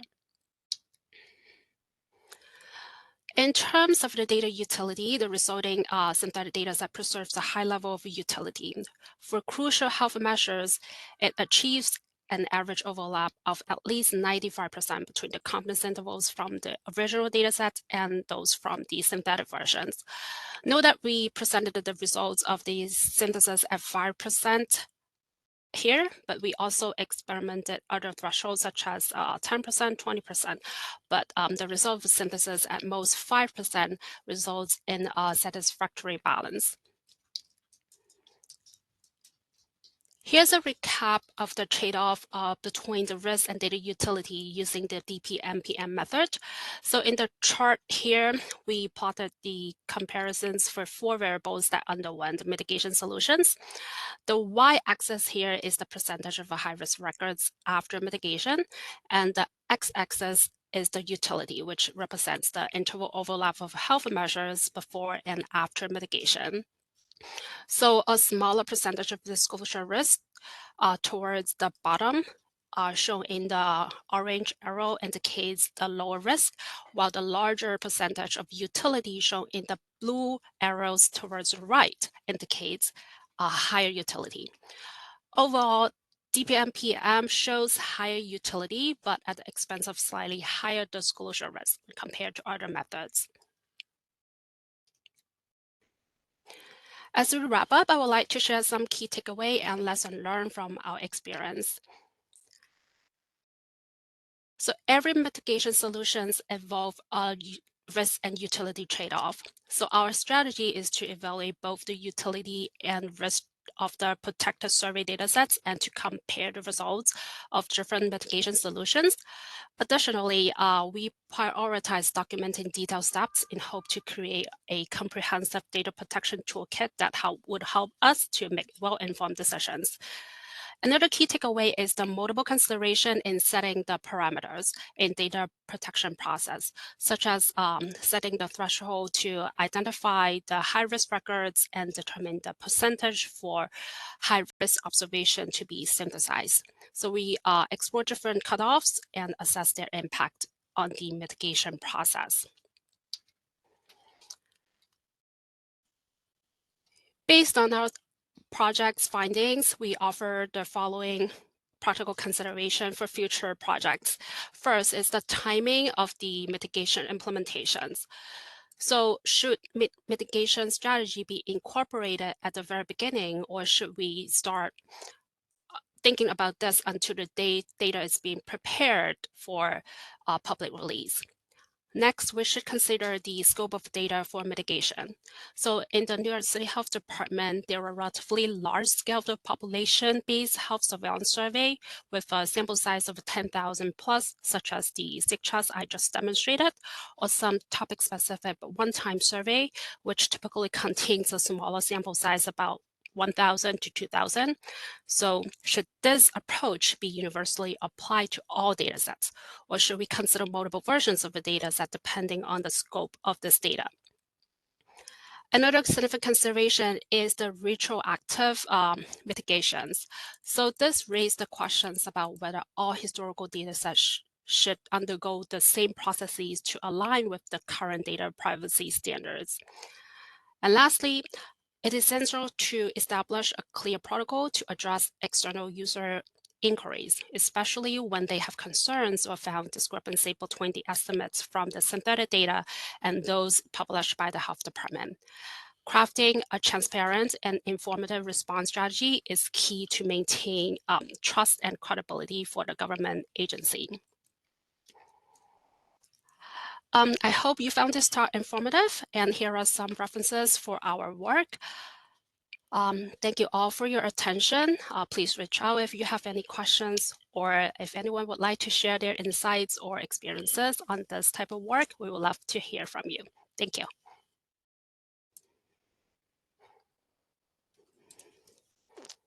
Thank you very much, Wendy, for your presentation. So now we have plenty of time for questions. I don't see any questions right now in the chat, so I'm gonna give it a few seconds for the audience to maybe think about if they have a question, or to raise your hand or put it in the chat, because if not, I have questions for all the presenters. Okay, I don't see any questions, so I'm gonna start. Let's see. My first question is for Christy Donaldson. Christy, when you were going over the tables and how like there's all this information, all these variables and rows, etc., and you mentioned that it may be difficult for users to find the information of interest, and that you need to improve the strategic planning. So I wanted to know what is it that you're going to do? Mainly because I didn't only hear it for you, actually. I also heard it from Krista that there's more research needed to guide the users toward the correct code or more sophisticated search. So I see, I kind of saw a similar topic across your two different data dissemination tools. I'm pretty sure this was the case also with Rex and data.census.gov. But Rex was with the only one that I heard that they have workshops. And I was wondering whether either of you, Krista or Christy, Christian, and Kevin, have considered this approach, or do you think that this is something else that more basic, that you need to train your users in how to find the data of interest? So pretty much, what is the strategy that you have in mind, and have you considered workshops? Yeah, I can start. We don't currently have workshops for the digest in its current format. There are a couple of blog posts that sort of talk you through what the different chapters and subchapters need, and give you a couple of different examples to find information. So that's currently a resource, but I think some type of video, quick webinar that would be helpful to at least point users in the right direction. But that's really why we're thinking about like the tagging efforts and increasing and strengthening our metadata, so that there can be better SEO optimization as you search the NCS website, as you search Google, so that the tables that are more relevant and also the most updated are going to be showing first and being more relevant to you.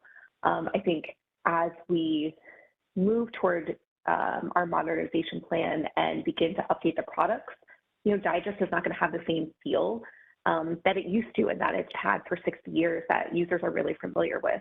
So I think that's a great point that we are going to need to do workshops and other types of outreach to bring users along in that journey, to be able to connect users that are familiar with Digest or are new to Digest to think about the best ways of finding and locating information. Thank you very much, Krista, I'm sorry. And from Krista, I'm sorry. Yeah, it's Krista. Krista specifically, I heard that more research is needed to guide users towards correct code or more sophisticated search. And I think, well, I don't know. I think at Census with other data dissemination tools, what we have seen, what I remember seeing the usability evaluations is that novice users, so our users, our participants from the general population, tend to demand more this natural search ability to just search using natural language. And for more seasoned and more experienced researchers, sometimes they even knew the table number that they were looking for. So I wanna hear from anyone from a data dissemination tool if they have seen this these two different type of users and whether this need to search using natural language is specific to novice also. Have you seen this observation, or is it also, does this need also come from your more experienced researchers?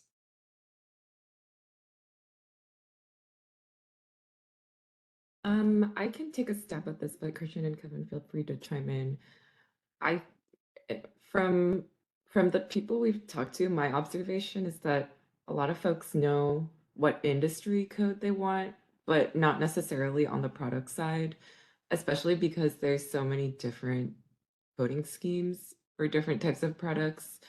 It can really depend on the person. So even if someone is really familiar with like an HS6 code, they might not know the equivalent NAPS code that they want.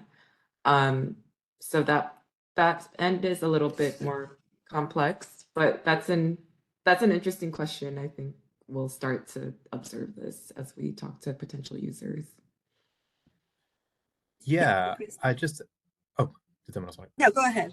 Okay, yeah, I just add, I think one of the sort of benefits of our supply chain tool that we've seen so far is our primary audience has been other government or users within government, right? That might be, like I mentioned, at the Department of Commerce or over at NIST, folks working on supporting domestic manufacturing efforts. I think people we've talked to might be aware of one or two of the, census economic data sets that could be useful for their purposes. But one of the benefits of what we built is actually surfacing all these other, business and economic data sets that we have, and showing, hey, look, maybe you weren't aware of this code, let alone the coding scheme and entire data set. So by bringing things together in kind of that more topic-oriented way, we help surface some of the other data sets that they might find useful, right? Like on the economic side, like everybody knows about the trade data. That's definitely the most ubiquitous one. But then some of these other data sets a little less widely known. Thank you very much, Christian. Let me see, still no questions from the audience. So I'm gonna go ahead for my next question for Keith. Keith, during the presentation, you mentioned that you occasionally, or your team occasionally explores the data to determine whether some topics may become a main topic. So it sounds to me like you may have some, a bunch of estimates, and then something becomes a main topic. Can you give us an example of something that has become a main topic, and what is the process that you took to make that decision to like switch it to a main topic from a regular estimate? Yeah, so our questions are constantly under, being an experimental data product kind of gives us this freedom, right? We can kind of experiment with questions if they're going well. We do a lot of testing. One thing, when we added multi-unit businesses, we decided to add that artificial intelligence adoption question. And then it's been of such interest to people that we decided to add some different questions during one cycle. So, that latest AI supplement goes into more detail on that specific AI question. So if someone says, we're currently using AI, we then ask them, what tools are you using? What's the impact on employment? Or what's your future plans for AI? Does it replace software? Does it replace, tasks done by employees, that kind of stuff? So it's just a constant kind of evolving process. There's kind of the core questions, revenues, employees, hours, things that have been identified by our incredible team of researchers as kind of core concepts that we want to keep tracking and have kind of a long, lengthy kind of time series data set to look at, especially as things like the pandemic or different economic crises or natural disasters come up, we can kind of look at the impact on different indicators. But yeah, it's just a revolving process. We're kind of looking at different supplemental topics for next year. Hopefully, we'll be able to pick one that'll be of interest as well. Artificial intelligence right now is kind of a buzzword, and that's another thing about our survey is we're kind of, being bi-weekly, we can kind of turn around things really quick. So we can be a perfect vehicle for this trending topic that might not be in the news in a few months. So, we can get kind of a quick snapshot of what businesses are thinking. But that's kind of the process, is just kind of revolving, kind of always thinking about things and coming up with questions. And if something kind of sticks and is in the news a lot, then we'll look at doing a full kind of supplemental package and testing those questions out. Thank you very much, Keith. Let me see. I don't see any new questions. So just wanted to thank all of our presenters for their time. I think everyone here has experience, is aware that just designing, developing, maintaining a data dissemination tool is just such a huge endeavor. So I just wanted to congratulate everyone for the amazing job, to Wendy for her presentation on the race during data dissemination. And I think I made a note that, was it? Christy, you're having a new visualization tool being released in the next couple of weeks. So I just wanted to wish you the best of luck with that release. I'm sure there's going to be a huge reason for celebration. Thank you, everyone. I hope you enjoyed this session. I'll see you in the next FedCASIC session at 1 p.m. Thank you again for your time, your presenters, and enjoy the rest of the conference. Thank you, everyone. Thank you all. Thank you, everyone.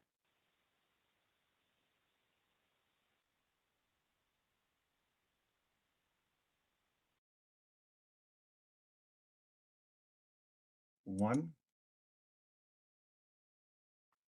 Welcome and thank you for standing by. Currently, all participants are in a listen-only mode until the moderator calls for a verbal question period at the end. You may ask questions throughout in the chat icon and address the question and comments to everyone. Today's session is being recorded. If you have any objections, you may disconnect at this time. I would now like to turn the call over to your moderator, Luke. Luke, you may begin. Yes, good afternoon, everyone. Thank you for joining this session. We're running a little bit behind due to technical difficulties, so we'll just get right into it. We'll be doing 15-minute sessions with Q&A after the fact. Please drop questions into the chat, and we'll try to address those in the order that they appear.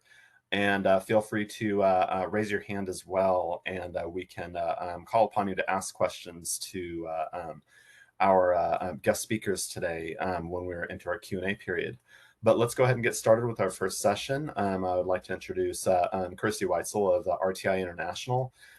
She is a research data scientist with experience in text analytics, data visualization, survey science, and computer science. Since joining RTI in 2020, Kirsty's been part of a vast array of projects, including building text classification models for detecting firearm-related messages and crisis data, building a chatbot that provides resources and support to victims of residential burglary, and analyzing internal survey projects. Kirsty is a proponent of open source software, leading to the development of Heartbeat PY, a Python package which is used to detect individual level response variation in Likert survey question data, which she will discuss today. And I'll turn it over to Kirsty. Thank you. Thanks, Luke. I'll go ahead and share my screen. All right, as Luke said, my name is Kirsty Weitzel, and I'm going to be talking to you guys today about Heartbeat Pi, which is a Python package that I developed in Python to enable survey heartbeat analysis. So just to start with, what is heartbeat analysis? Heartbeat analysis is a method of analysis for surveys that won the 2021 Wiley Award for Excellence in Survey Research. It was originally developed by Christopher Patton and Justin Pearl, who are both people analytics researchers at Google at the time, and it's specifically used to analyze surveys with Likert responses. So a Likert response is something like strongly agree to strongly disagree that you've often seen in surveys. And the idea behind heartbeat analysis is to standardize individual responses within a survey based on their own mean and standard deviation. So instead of trying to just do analysis at the aggregate level for each survey item, we're trying to get more into what is the individual's variation in a survey. So just an example here of what a Likert survey question would look like in a survey. You have something like strongly disagree to strongly agree. And often when completing a survey, especially on a computer screen where you might have a long list of questions in a table, people tend to have an individual baseline when filling out these sentiment surveys. So for example, if this was a employee listening survey and you're generally happy with your job, you might have a baseline level of agree and you're generally just clicking down that column and mostly clicking agree. So what we're interested in and what heartbeat analysis can help capture is when people deviate from that baseline. So here in this example, when someone is usually answering agree and now they are deviating from that baseline and giving a disagree response, we want to have a method of analysis to help identify those deviations from a baseline response. Just to dive into some of the math behind heartbeat analysis, this is very similar to a z-score. So essentially what we're doing is taking the individual mean, so someone's responses across a survey, if we're transforming those Likert questions into a numeric scale, generally 1 to 5, what is the mean across all of their responses to their questions? Additionally, what's the standard deviation of those responses? And then for each of their responses within a survey, we're going to subtract out the mean of their responses and divide it by the standard deviation, which gives us this heartbeat score. And once you have the heartbeat score, what you can do is calculate some metrics called upvotes and downvotes and also a controversy score. So by setting a threshold of standard deviation, you can look at upvotes within a survey response. So where are people's opinions positively different in a significant way? And that is when the heartbeat score is over the threshold that you set. Conversely, downvotes are when the heartbeat score is below the negative of the threshold. And you can also use the controversy score, which is the difference between the number of upvotes and downvotes over a neutral over the neutral score. So neutral scores are things that don't pass the threshold in either direction. So just to give an example of what this would look like in the previous example I was showing, for each of these person's responses, they have a neutral heartbeat score with the exception of that one where they had the disagree that was deviating from their baseline, and that would be captured by a downvote. So there was an existing heartbeat package that was developed in R. It was developed by Justin Pearl, one of the original researchers who popularized this heartbeat analysis. However, there was no existing Python implementation of this method of analysis, and I wanted to help make that more available in Python, as that's what I generally use for my own survey analysis, which led to the development of Heartbeat Pi. So I'll walk through some of the functionality of Heartbeat Pi and then walk through an example of using it and let you know how you can yourself use Heartbeat Pi. So the main function within Heartbeat Pi is a function called calculate votes. And what you're going to need to use this is a data frame of your survey data. In addition, a list of the columns that you want to perform that heartbeat transformation on. So generally in a survey, this would be the Likert questions within your survey. Whichever questions those are, you'd want to pass that into this function. And you also want to set the standard deviation threshold where we're going to be calculating those upvotes and downvotes. In our own testing so far, 0.5 and 1 seem to be reasonable thresholds, but it's something you can tweak based on how strong of an opinion deviating from baseline you want to be seeing in these results. Calculate votes is going to give you two objects back. It's going to give you a votes object and a stats object. The votes object is your survey data that you pass into that function transformed into these heartbeat scores. So the original Likert scores are going to be replaced by 1s for upvotes, -1s for downvotes, and 0s for neutral scores. And you also get back stats, which gives you information on the standard deviation and mean for each of the individuals in your survey. Following on from that function, you can use the next function in the package called calculate summary to get an idea of the spread of these upvotes and downvotes within your data. So if you pass the votes object from the previous function into this function calculate summary, along with a list of the columns that you want to calculate the summary across, you'll get the percentage of upvotes, downvotes, and neutrals within your data. And it was also calculate here the controversy score for each of your question items. The last function is called visualize heartbeat. This is the function that's built on top of Altair, which is an interactive data visualization library within Python. And this will give you some visualizations, meaning that you'll be able to end-to-end do the analysis and see the results of the analysis within one package. And to just give you some example of how you can use HeartbeatPy, I want to walk through some example visualizations that can come out of this package.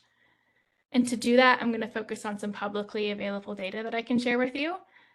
So this data that I'm going to focus on is from public data from Cary, North Carolina, where I live.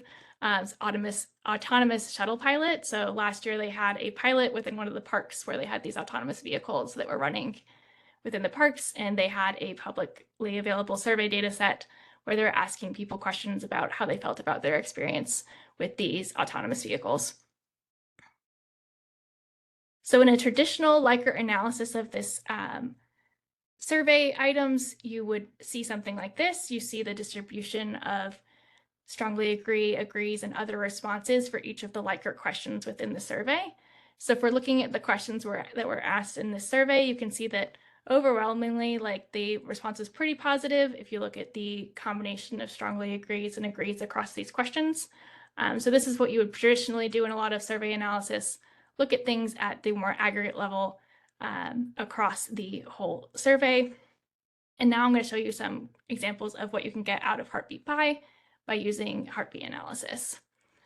So here we have the results of the survey sorted by upvotes. So you can see here the upvotes are represented by the blue bars and the downvotes are represented by those red ones. So we're looking at where people's are feeling most strongly in the positive direction by focusing on upvotes. So you can see here that people had the most positive responses above their baseline to the question, I had a good experience with attendant on the shuttle. So even though these were autonomous vehicles, there was still someone that was there on the vehicles, and people had a great experience with those staff, which is great to hear. If you sort the data by downvotes, you're going to get the opposite picture. Where were people having a negative response beyond their average baseline? And these questions around the time that the vehicle took were the ones that are surfacing when you're focusing on downvotes. And now if we sort by controversy score, we see that the item that's filtering up to the top here is the question, I support seeing more driverless shuttles in Cary. So if we go back to the original look at this data, you can see here that although everyone was pretty positive on this one, we have almost 88%, I believe it is, supporting driverless shuttles in Cary. You can see that by looking at survey data in a different light, you can see that this question was the most controversial in the survey, and people had opinions in both the positive and negative direction about this item on the survey. So I hope this gives you an example of how you can use heartbeat analysis and how it can help you see question items on your survey that might not have surfaced through traditional analysis, and see what could be an interesting item to act on in your survey. So now you might be asking, how can I use this on my own project? Well, Heartbeat Pi is available on PyPI, so that means that you can install Heartbeat Pi with just a simple pip install Heartbeat Pi and start using it on your project right away. It's also available on GitHub. I have the link to that down at the bottom of this slide if you prefer to install via GitHub. This also means that this is a great place to report back on issues that you have with the package if you do use it, or any ideas you have for improvements. I'd love to hear from everyone who does use it, and this would be a great way to reach out is via GitHub and via the issue tracking on the GitHub repository. And that is the culmination of my talk. Thank you for your time. I want to acknowledge my collaborators on this project. Peter Baumgartner, one of my colleagues, was very helpful in giving feedback during the development process. And of course, I want to again acknowledge Christopher Patton and Justin Pearl, who were the original developers of the R-based framework for this analysis. And thank you. And my email's on the screen if you have any further questions that you wouldn't like to ask today. Thank you very much, Kirsty. That puts us back on schedule. So I appreciate that we were able to wrap the first one about 5 minutes before time. So we're right back to where we were going to be. Next, I would like to introduce Elizabeth Mahoney of the Census Bureau. She is a mathematical statistician in the Office of Survey and Census Analytics. Leveraging her expertise in data analysis, Elizabeth ensures the accuracy and integrity of census data through meticulous monitoring and identification of anomalies. And she'll be speaking with us today about her presentation, Maintaining Data Integrity, the Evolution of the Census Bureau's Field Quality Monitoring Program. Take it away, Elizabeth. Thank you. Can you see my screen? Yes. Awesome. Okay. So good afternoon, everyone. Thanks for joining me today. I'm Elizabeth Mahoney, and I'm a mathematical statistician at the Census Bureau. Today, I'm here to present on the evolution of the Census Bureau's Field Quality Monitoring Program. So every month, the Census Bureau collects data from multiple surveys by relying on local interviewers, either visiting homes or calling respondents to collect data from sampled households. Survey interviewers are often cited as a significant source of potential measurement error in survey data collection. Measurement error can be introduced when interviewers are improperly trained, fail to follow procedures, or deliberately falsify the data. Since falsification is a relatively rare event, detecting and mitigating these types of errors is challenging, but critical to ensuring overall survey data quality. So part of the motivation for the creation of the Field Quality Monitoring, or FQM program at the Census Bureau, was from events that happened with one survey. We learned that even one single FR, field representative, or FR, can have a great impact on estimates. The fact that this FR was not following procedures went undiscovered until data review and processing. By that time, it was too late to recollect the data, and fixes had to be applied during processing and tabulation. While the vast majority of data collected is done very well, we saw an opportunity to address how we can identify any potential quality issues more quickly. So the vision for FQM is to create one system that allows us to monitor data quality in near real time for an FR across all of the surveys that they work on. Looking at an FR's entire body of work will allow us to see variations from proper procedures earlier than by looking at one survey by itself. Our goal is to identify quality problems before they become widespread, so we can correct the data before data collection ends. It's important to note that everything detected by a monitoring system will not be problematic. Investigation is almost always needed to reveal the circumstances behind any data abnormalities. So the success of the FQM program relies on the FQM analysts, or FQMAs, in each region who communicate results of the investigations that need follow-up to the regional survey managers. HQ staff serve as liaisons with the analysts, and they meet regularly to provide recommendations and support. Weekly team meetings are key for discussing unusual investigations and establishing priorities on how to work investigations. FQM is most successful when we identify potential issues in near real time, but also acting on those potential issues in a timely manner, which requires collaboration between the analysts and the regional office staff. So here you can see the flow from interviewer to outlier investigation resolution. Survey response and paradata is transformed into metrics and entered into the FQM investigative reporting tools. The results of each investigation are tracked and documented in our investigation tracker. FQMAs investigate outliers using the FQM tools like interview trace files and case notes. An investigation can either result in no action necessary or follow-up action. When follow-up action is needed, the FQMA communicates with the regional office staff to explain the investigation in detail and to recommend next actions. We expect to hear from the RO staff within 48 hours, even if it's just to say I'm working on it. And we set the final resolution when we hear the RO staff agree to do. So here you can see the 3 quality components and metrics within each component that we first monitored for the American Housing Survey, or AHS. The FR workload quality component metrics look beyond the case level data at an FR's entire body of work. So these are the more standard progress metrics, and they're still important indicators for data integrity. This component included the monitoring of refusal rates and response rates. The response behavior quality component deals with things that happen within the interview, and this component contains metrics that are most closely split the line between paradata and response content data. Here, this is where we monitor things like speeding, aka time and instrument, and missing data, aka item non-response.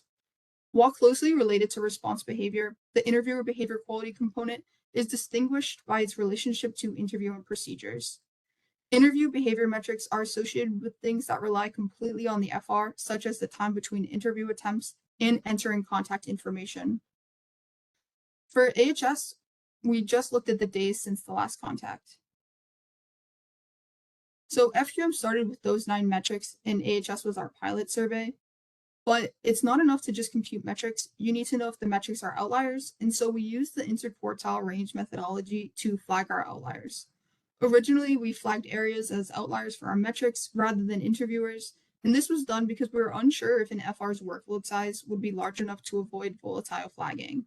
And we also conditioned flagging on having at least 30 completed cases and 10% of the area's workload complete. So this methodology proved to be challenging as flagging areas made it difficult to pinpoint the exact interviewer that was contributing to the problem. Additionally, the IQR methodology was not suitable for all of our metrics because sometimes it would create thresholds that were impossible to cross. So for example, having an item non-response rate of less than 0. So the FQM program has come a long way since 2021. What started out as 9 metrics flagged for one survey turned into a dynamic cross-survey monitoring system equipped with a diverse array of innovative tools to enhance its effectiveness. FQM has even expanded beyond monitoring. It actively shapes data integrity by revamping re-interview programs and working towards implementing interviewer quality ratings. And I'll touch upon each of these things on the next few slides. So after AHS, we did some analysis on our metrics and the outcome of those metrics. We decided to drop metrics that were not often actionable. And with the metrics that we did keep, we looked at how we were flagging outliers for those metrics, and we made improvements where necessary. Since then, we've expanded some of our metrics to cross-survey flagging, and we've also created many additional metrics and even expanded our quality components to add a cost consideration. So you can see here, we've especially expanded our interviewer behavior metrics by really utilizing contact history or CHI data. So here we've added metrics like back-to-back interviews, which is completing interviews too closely together. And additionally, we've added an interview per attempt rate, which helps us monitor the efficiency of an FR. And what this is, it's the number of completed interviews divided by the number of attempts. And this metric is especially useful to identify FRs who may just need additional training. We have listed here variability in attempts, which is making attempts at different times of the day on different days. And these 2 metrics can be especially powerful when used together. If I see someone who does many attempts but doesn't get any interviews, I often go and look at their variability. If they're not varying their attempts, it's an easy recommendation to make to help them get that interview. And I can show what that looks like and how we can check this in a few slides. So next I'll get into our monitoring tools, which have helped us conduct complex investigations that usually involve multiple quality metrics. So this is our Chi dashboard, which utilizes data from millions of contact attempts across surveys. So on the left here, we have our interview per attempt, or IPA rates. You can see that some of these FRs have really low IPA rates, which means they're not getting many interviews. This graph is typically filtered on FRs who have at least 50 attempts. So this first person here, CM4, has done at least 50 attempts and has never gotten a completed interview. In this dashboard, I'd start my investigation by checking this FR's variability. So here on the right, this is the time of day that the FR is making attempts, categorized by morning, afternoons, or evenings. The darker colors are the blocks where they made more attempts. You can see that this FR hasn't made any evening attempts on Tuesday or Wednesday, nor Saturday mornings. This could be a potential recommendation for this FR to start making attempts during those blocks instead of making majority of attempts on Monday mornings or Thursday evenings. So moving on to our next tool is our miles and hours dashboard, which combines contact history data with charging data. For that previous FR with the low IPA rate, I'd also come here into this dashboard. Here we have the miles per personal visit attempt and the hours per attempt. If that FR has high miles or hours per attempt, I'd be especially concerned because this FR is costing us and not getting a lot done. So that would be something I would add to my investigation. Also, these graphs can be used as a starting place for an investigation.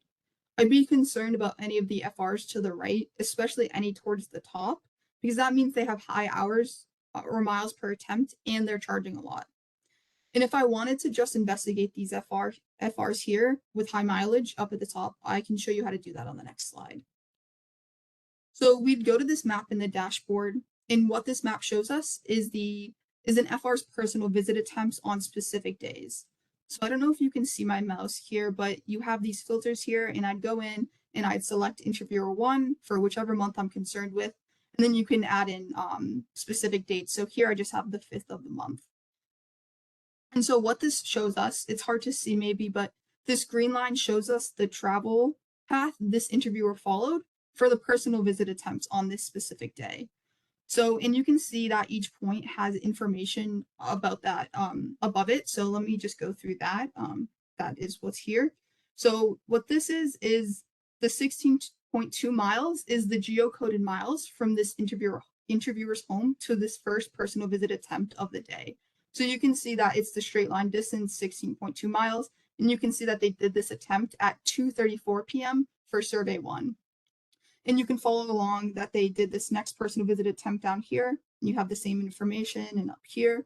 So, and then just to show you what this information here is, so this is 2.4 miles from the previous attempt that they made. So that, what the 2.4 miles is the straight line distance from this attempt to this personal visit attempt. And again, with the same information, that this attempt was at 3:57 p.m. for survey 1. And you can just follow along with their day all the way through the end of it, their last personal visit attempt at 5:02 p.m. And so on this day, it looks like this FR traveled efficiently, but let's maybe check out some other days. So what I could do is use this filter and add in multiple days. So here I selected the 1st of the month, which is this dark blue line, the 2nd of the month, which is this teal line, the green is the 5th that we looked at, and the purple is the 23rd. So you can just add in these other days and kind of get a feel for how this FR travels. And so here I'd use this map to check if the FR is consistently being efficient in their attempts and decide whether or not the high mileage charged is justified. This map is also useful for investigating back-to-back attempts and high hours charged. So it isn't shown here, but if you hover over the cases, you can also see what the outcome code is. So like if it was a completed interview or not, and then you can use that to gauge someone's progress in a day if it was reasonable. So this is the last tool I'll go through. This is part of our cross-survey item non-response dashboard. And here this combines the actual response data. And you can see that variables, you can see based on the color of the variables that are difficult to get, or any FRs that have a difficult time getting responses. So for example, we can see this FR towards the bottom in the red box. So this FR has difficulty getting tax, insurance, and earnings from respondents. So as An analyst, you could come in here, see this information, and you can use this to recommend targeted training for those specific variables. As I mentioned, FQM has gone beyond monitoring and has even been involved in improving the re-interview programs with 2 pilot surveys. So given the usefulness of our time and instrument and item non-response metrics for FQM, we leverage these metrics for re-interview case selection.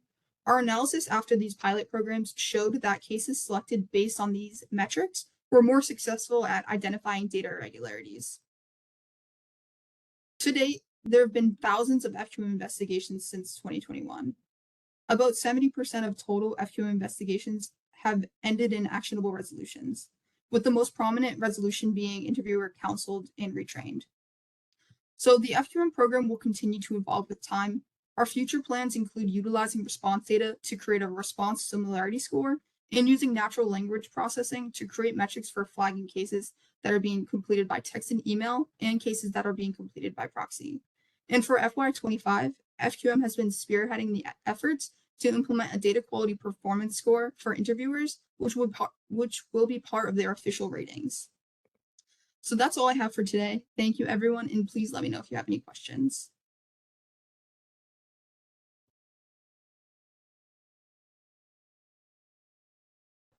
Thank you so much, Elizabeth. Moving on to our third presentation, I'd like to introduce to the group Maria Panachon. She is a geographer in the Government Engagement Branch in the Geography Division at the U.S. Census Bureau. She has 8 years of experience with collection, processing, and digitization of Census Bureau geographic data. She currently focuses on outreach for geographic partnership programs and supports project management for the Geographic Update Partnership Software web application. And she will be talking about the GUPS in her presentation today. So I'm going to pass it on over to Maria. Hi, thank you. Just trying to figure out how to share my camera.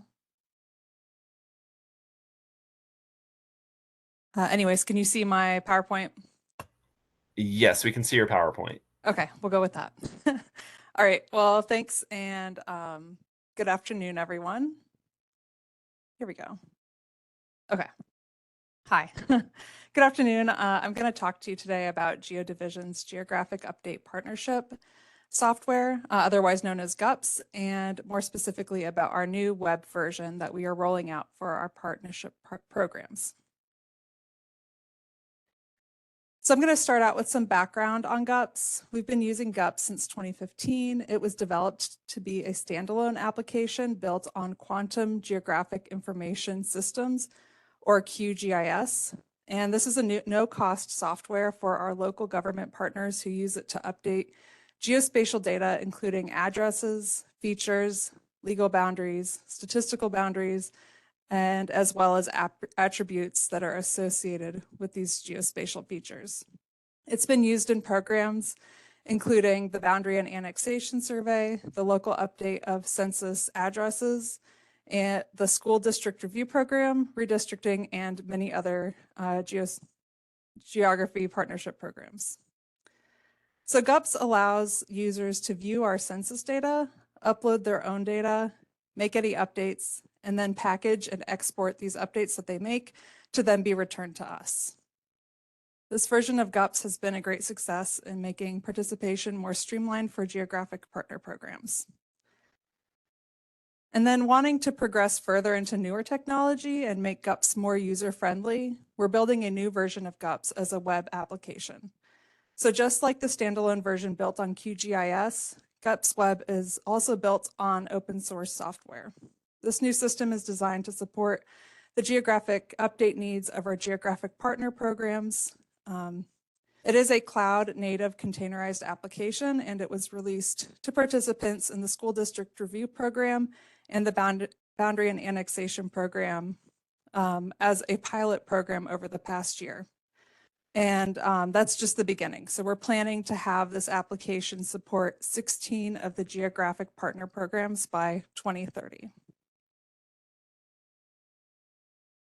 Oh, and what you see here, this is just a screenshot of GUPS. At the end of this presentation, I'm going to do a very quick demonstration of GUPS Web live. for you all. So there are many benefits to using GUPS Web for our participants. Being online and being in the cloud, this application allows for multiple users to be in the same project at once and making simultaneous updates. This gives a more collaborative experience for the users as well as a more efficient experience. Being online is a benefit in itself. The first version of GUPS built on QGIS required users to download QGIS and download our GUPS plugin for whatever program they're using it for. So they had to download these to their devices, and this presented an accessibility issue for some users who had strict firewalls or strict security. And it also presented itself to be an issue for users who are less technologically inclined. So GUPS Web also has new editing tools that allow for automatic data review and updates. It was developed to ingest participants' geospatial data sets and compare them to census data, and then automatically create change files for review. For many of the programs in the previous version of GUPS and QGIS, it was manual updates only. So GUPS Web will allow them to do automatic and manual updates for whatever geography they're working on. And with these automatic updates, the changes are analyzed using business rules and algorithms to determine if a change is a legal change that would then require additional information. These automated quality checks allow the users to focus their work in the areas that need the most attention and shorten their response time. And finally, GUPS Web is designed to be integrated with Partner Portal. And this is a soon to be released communications and program information web application for geographic partners. As mentioned on my previous slides, GUPS is built on open source tools. Open source software is publicly accessible for modification, collaboration, and community-oriented development. It guarantees access to source code for audit and modification, and the ability to redistribute the software with no additional cost. It alleviates the need for proprietary software, and it allows Geography Division to provide our participants with a no-cost GIS application for our participant programs. So this slide here just shows most of the open source tools that we use. I'm just going to read through the list, and in a following slide, I can give you a little bit more detail about how they fit into the GUPS Web architecture. So for GUPS Web, we're using QGIS, and like I know I mentioned that we use this for our original version of GUPS, but we're reusing the libraries from QGIS and using them in GUPS Web.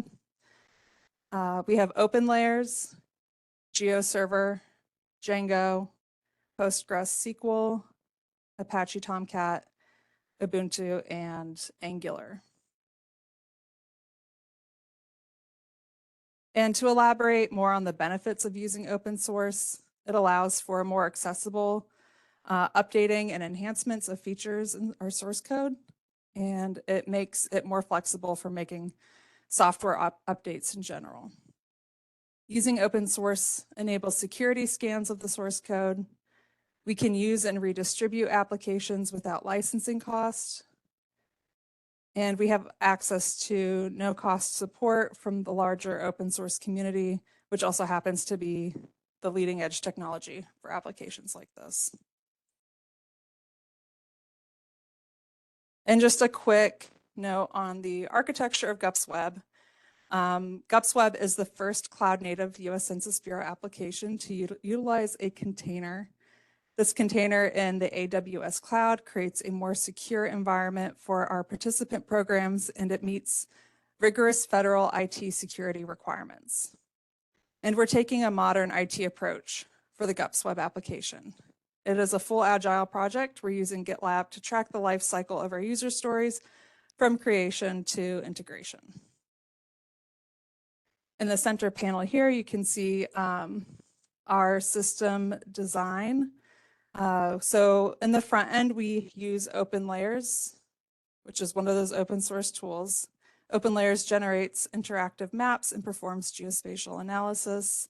In the middle tier, we have Django. This is a Python-based web framework for GUPS. And in the back end, we have GeoServer and PostgreSQL. GeoServer is a web mapping server for publishing and editing geospatial data. And PostgreSQL is a database management system that's used together with PostGIS as the spatial database extension for geographic objects. And then on the final panel here, we have our editing tools. These are the star of GUPS Web. And we utilize open layers with Python libraries and PostGIS, providing the ability to display and interact with the map, which I will demonstrate for you now.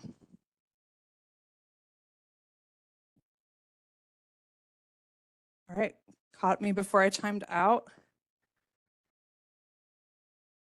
All right, so what we're looking at here, right after you log into GUPS Web, you're going to be brought to the dashboard. Sorry. And so our participants are usually local governments who are trying to participate in one of many of our geographic partnership program surveys. So right now, GUPS Web is set up to support the Boundary and Annexation Survey and the School District Review Program. So if you were to open a new project, you would go over here to Map Management, and you could select which program you were going to create the map in. And if you had already created a project and you were actively working on it, or if you had a colleague who started a project and shared it with you, you would find it on this right-hand panel of recent projects. So I've already pre-started a project since I've got limited time here. And I am playing the role of a GIS administrator for Corvallis, Oregon. And I'm trying to submit updates for the Boundary and Annexation Survey. So real quick background on the Boundary and Annexation Survey. It is an annual survey conducted by GeoDivision, and it is sent out to over 40,000 governments, like all the way from like a village up to county, state, townships, depending on the state. And what they do is they review our census data as it is, and they compare it to their data and send us any areas that need to be updated in the census data. So what GUPS Web is doing here is giving us an automatic option for creating these areas of change. So as the GIS administrator of Corvallis, I have a shapefile for my city's legal boundaries.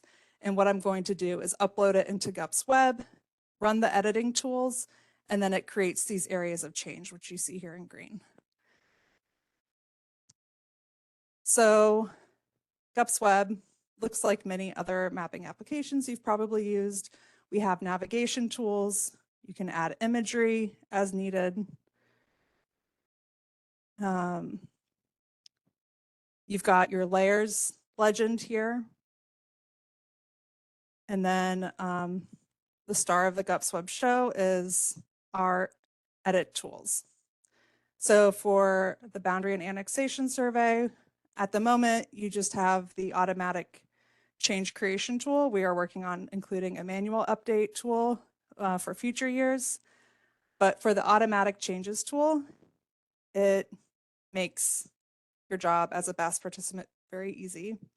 So what you do is you're going to select the layer that you're updating, upload your personal files, import it, choose which attribute you're matching on, and then those tools run in the background, create your changes in maybe a minute or less, but I don't have a minute for this presentation, so I've already pre-created the changes. So after the changes are created, you go here to Boundary Review, and it gives you a list of all these polygons that were created during your session with the edit tool. And each row is a changed polygon. And what you're doing as the participant, you're going to go through and review each area of change, include any attributes that are missing. So if you're dealing with a legal change like an annexation, you want to add legal change information. So that's the effective date, authorization type, document number, and any attachments that you might have. So in GUPS Web, you can just easily add that information using the Add Legal Information button. Select whatever it is that is relevant to this change that you're working on. Click Confirm. I'm editing one that I had already updated, but you can see it adds the information here. And then in order to create your final product that will be sent back to the Census Bureau for updating, you need to confirm that this is a change that you will be sending to us. So if you click Accept, it pulls it off this list. It keeps it in your layer legend, so you can go back and review it later. But it's going to put it in that final shapefile for Census. Let's see.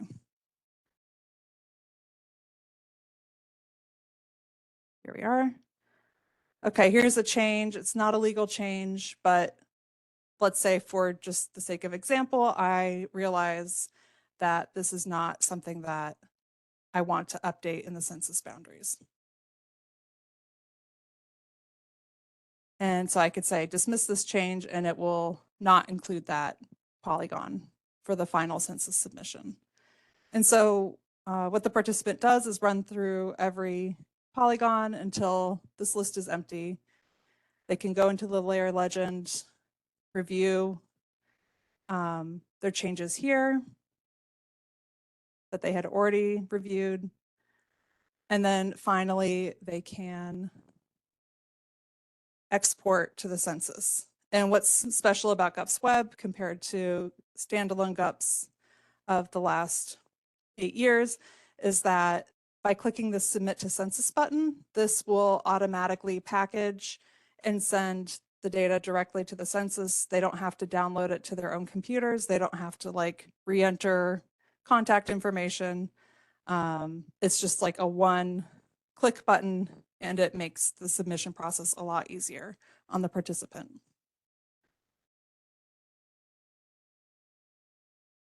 All right, and that is GUPS Web.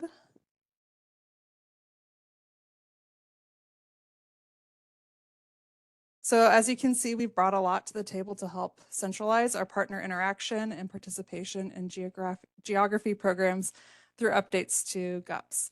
And this is only the beginning. We have many more features planned for the future and are awaiting partner feedback to expand that list. So if you have any questions or any comments about anything you've seen today, please reach out to us at geo.gups@census.gov. Thank you very much for your time, Maria. Our final presentation is from Taylor Wilson, who is the Director of Applied Statistics and Data Science at Reveal GC and currently supports the U.S. Census Bureau across the Economic Directorate. He earned his master's in Applied Statistics from Penn State University and holds a bachelor's in economics from William & Mary. He has worked in and around federal statistics for his entire career, starting at the Bureau of Labor Statistics with the Consumer Expenditure Surveys, then later working on natural language processing applications at the Consumer Product Safety Commission. He'll be talking to us today about large language models. So I'm looking forward to this presentation. Go ahead and take it away, Taylor. Thank you, everybody. You can hear me okay? Yes. Okay, great. So welcome and thank you all for coming to my presentation. My name is Taylor Wilson. I'm going to be discussing how we leverage large language models in census data processing and analysis. I'm presenting work done by a large team of data scientists and developers, some of whom are listed here. Cameron Milne, Angie Lee, and Hector Farinato have all been heavily engaged with research and development on this topic. This presentation will focus on 3 projects as well as a brief discussion of emerging large language model policy. It is meant to be a survey of applications under development and exploration. The hope is that you learn about these initiatives so you may be able to map them onto problems in your own area and take advantage of this emerging technology to help solve them. First, I plan to discuss AI classification using LLMs in the context of information retrieval. Then an exploration of automatic code generation through translation initiatives, and finally how this technology can be used to aid natural language translation. I will conclude with challenges that are present doing this kind of work and how frameworks from NIST and soon to be developed policy guidance from DOC may shape how this work can be done. All the opinions of this presentation are my own and not of the Census Bureau, and this presentation doesn't use any title data at all. So I want to begin with just a list of all the different projects that are going on related to this work, though there's a lot here. It isn't, we're not going to be able to cover all of these. So really, we're talking about just the NAICS code classifier at the top, the SAS to Python translation, and then the language translation at the bottom. But these domains are quite large, and they're applicable in a lot of different spaces for operational efficiency, cost saving, and resource optimization. So for LLM assisted search is where we'll begin. I want to begin here with this use case for this technology, for which this technology may be particularly well suited. In front of you is the current NAICS search engine page on the Census website. The way that this search functions is through an exact string match with the NAICS titles. That means that if I were to type in a specific phrase, say software company, the search would identify and present any NAICS title that contains this phrase in exactly this order. If no such title exists with these words in exactly this order, it'll return the message on the right of the screen, directing the user to contact the Dr. NAICS team to determine the NAICS code. In our example, software company returns no results because the applicable NAICS code is software publishers. And software company, while containing the word software, does not contain both of these words in exactly this order, so it does not suggest it in the search result. The purpose of the LLM-assisted search is to suggest or recommend codes that are semantically similar to the input query by leveraging the data we have available to us to make educated guesses on what NAICS may be applicable to a particular query. This process mirrors an analyst's workflow of receiving a lot of emails, reading them, determining from their own experience what kind of NAICS code might be applicable to a given query. For this, we leverage an open source embeddings model called GTE Base, but it is worth noting that the team has explored over a dozen different models and through testing determined that this one provided the most consistent results. Because the model is open source, it can be hosted locally without an internet connection, eliminating the security risks that API-based connections to the commercial models have. The workflow uses publicly available data in the NAICS title file to augment the suggestion capacity of the search engine. That's the document bit at the beginning of the workflow. The user's inquiry is processed and checked against the documents indexed with the embeddings model, and a ranking of the most appropriate codes for their query is supplied. So in this example, a user might type software company, like we said before. In the current NAICS search engine, this produces no outcomes because it doesn't exist in the titles exactly. Without additional context documents on titles alone, the embeddings model will find semantically similar embeddings like software publishers, for example, custom computer programming services, computer systems design services. And this embedding can be improved beyond just checking the titles alone. So here on the page, you can see soybean farmer, right, is quite far away from software company, but software publishers is much closer in context. And therefore, it's one of the things that we might want to recommend to the user. So by using the entire title file beyond just the title of the code, but the entire set of information that comes with that title, with the embeddings model, we get additional information that we can use to help make the predictions, including the full NAICS description, illustrative examples, cross-references, and indexed keywords. These can help us accurately place queries more effectively. Using all of this additional documentation, our system is able to recommend software publishers as the top choice if I were to search software company on the back of this contextual documentation. Through testing with synthetic data, we've shown that an accuracy of about 87%. With any system like this, extremely vague inquiries will always exist. For example, if I typed in retail, that could be classified to a huge number of possible NAICS. What sort of retail are we talking about? But this tool allows the user to refine their search and narrow down their NAICS to see new recommendations made to them based on those refinements. So moving on, we have 3 projects to cover, so I'm going to go through each one. Our next use case is the SAS to Python translation. While the previous project was really focused on information retrieval methods, this work explores how generative models might be applicable for code translation projects that are going on across the Bureau today. A huge challenge in Census and many other federal agencies is the transitioning of legacy code into open source frameworks. So I think some of the other previous presenters talked about how much they love open source. I am in that camp too. I love open source tools, and moving into them is a passion of mine. So some of the code internal to these agencies were written by developers perhaps even before I was born and are still used in processes to this day. The developers that wrote that code may no longer be with the Bureau or the agency, and the government-wide shift towards open source languages and modern development practices is a real challenge when interfacing with the magnitude of code that's out there. Not counting the shared drives and codes on people's laptops, there's almost 60,000 individual SAS programs hosted on the various servers in and around the Bureau. It's a massive effort to try to translate them all. The purpose of this exploratory research was to determine how well the new AI models can understand SAS code in a vacuum and generate Python equivalents for them. Where it works, it can be an incredibly efficient way to get a first pass translation of any program. This does not discount the need for human review. AI is not perfect. It is not a silver bullet, and the translated programs will need testing, review, and validation to get them into production-ready shape.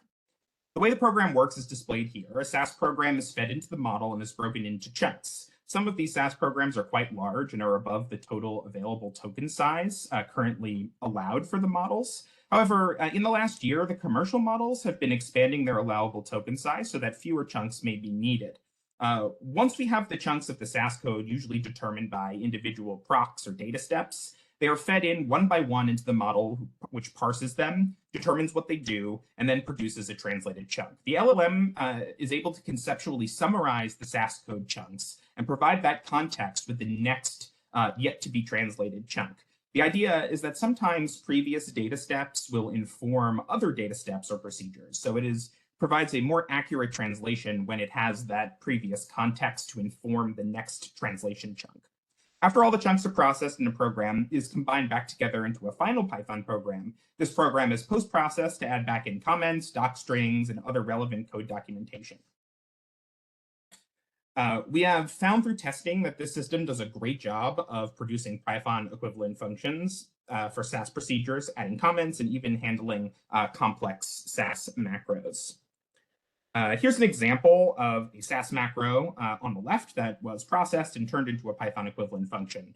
As we reviewed the output, we received good feedback from the manual translators who in theory would be using a tool like this to assist their work to make them more efficient. Here, they say for recode type programs like this one, the AI translated the code exactly as they would have done it themselves. Moving on to the last project, which is language translation, natural language translation. I wanted to explore this language translation through the LLMs as opposed to code translation, right? So this is like the way that we speak, the way that we write. This is also generative, like the last project. The goal of this pilot was to compare the efficacy of the generative models on handling human language, especially rare languages or languages with different alphabets. We leveraged the native language skills of the people who work in our office to help us evaluate the quality of the translation. We found broadly that the new LLMs, when compared with traditional automatic translation tools like Google Translate, do an exceptional job at handling cultural nuance, choosing the appropriate level of professionalism in the translation, using appropriate word choices for sensitive topics, and preserving the context of the topic at hand. We tested a number of different translations, including Hindi, Spanish, and Korean, and I'll be talking a little bit about the Korean translation today. As we explored translating survey questions from the publicly available CDC question bank, this question bank serves as a set of tested questions that survey methodologists can draw on to construct their surveys. The question bank to date, I believe, has only been translated professionally into Spanish, but we aim to expand this to other available languages, and methodologists may be able to reach more people and collect better data if they are able to get these same questions in whatever language your respondent might prefer to speak. So here, this example that I'm going through is a question pulled right from the public question bank. The main topic is changes in sales or revenue. And the question is, for a reference period, how much did this business's net profits change compared to what was normal before some event? If this business did not make a profit during the time period, please select not applicable. And then it gives a traditional response grid here.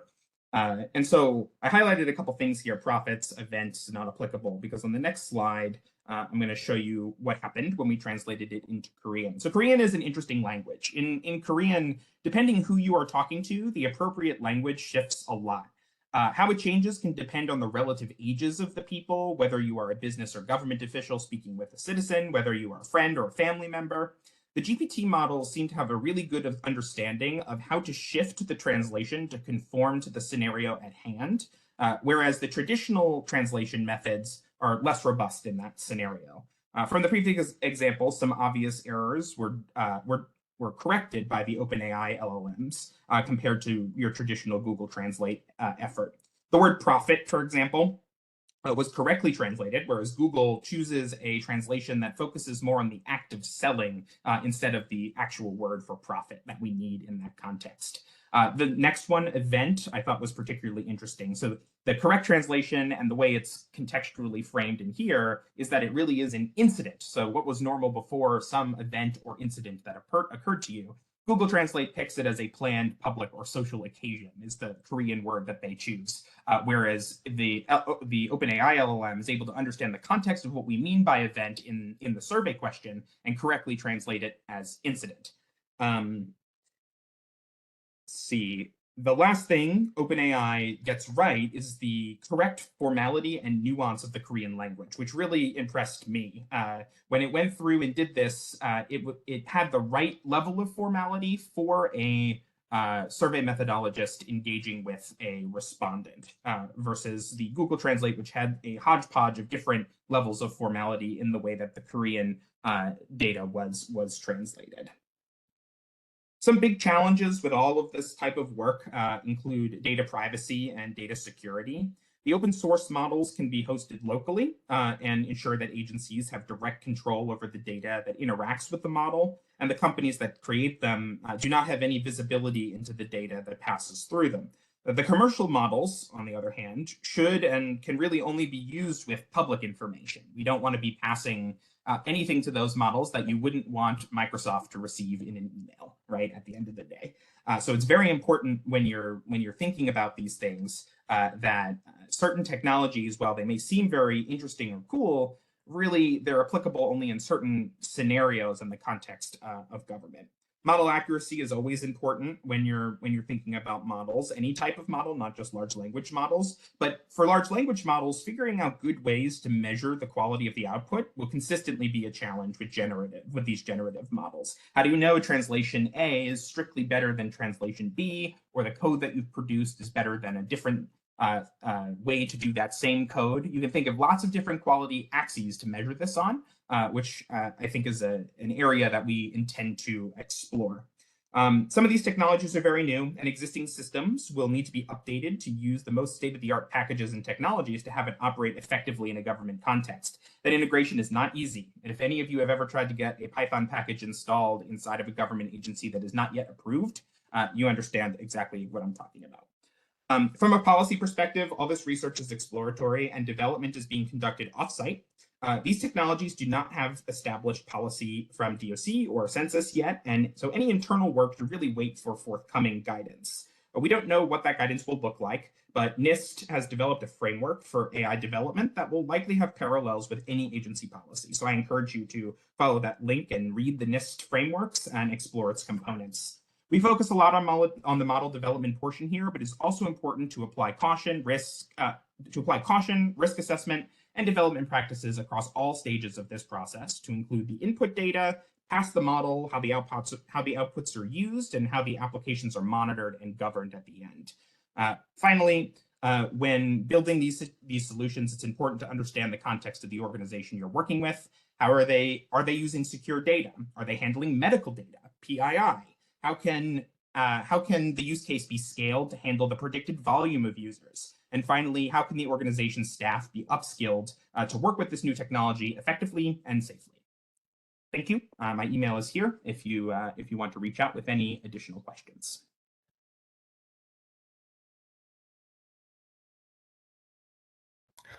Thank you very much, Taylor, and thank you to all of our presenters this afternoon. These are very interesting topics and worthwhile of all the attention. And I appreciate all the effort put forth towards these presentations today. We'll go ahead and start with questions. We've got about 25 minutes left in the room, so there should be plenty of time to address everyone's questions and concerns. Just as a fair warning, I seem to not be able to have the capability to view the attendee list, so I can't see hands. Someone may have to let me know if someone raises their hands.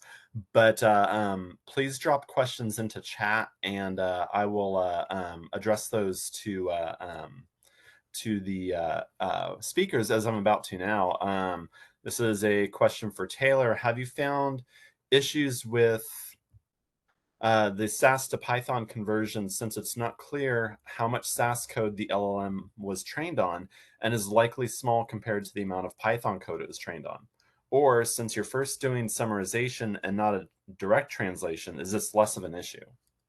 So I like to frame, it's a good question. I like to frame this in the context of a complexity, like a, what word am I looking for? You can go from very low complexity to very high complexity SAS code. And for a lot of the programs that exist at the Census Bureau, really in any agency, a lot of the programs are not that complicated. Like if we're talking about a recode, it's really, really simple. And those examples definitely exist out there. And the LLMs definitely have insight into that training because they do them very, very, very well. As you get to a higher complexity level, where you're doing maybe bespoke things with the SAS language that don't have a lot of examples in the training data that you're mentioning here, it struggles more with those. I call that kind of the last mile translation. What we're aiming to do is enhance the workflow of the on-site translators so that they can go in and do all the easy stuff with a tool like this and focus their talents on the things that are actually hard, right? Instead of needing to spend hours of their day translating a really, really simple recode. We have found that summarization helps quite a bit in explaining to the LLM what the SAS code is trying to do. That increased the quality, we think, of the outcome of the translation quite a bit in our testing. So I would encourage exploring the summarization of that to be definitely something you would integrate if you were trying to do a language-to-language conversion like this. Hopefully that answers your question.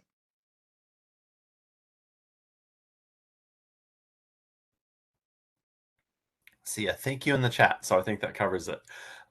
Does anyone have any other questions? I have a list of some that I can draw off of if there are not. I can go ahead and get started in the meantime. This is a question I have for Kirsty and her presentation on Heartbeat Pi. Does heartbeat analysis account for the practice of straightlining on Likert scale questions, or does it operate under the assumption that the straightlined values are simply a baseline with no variability?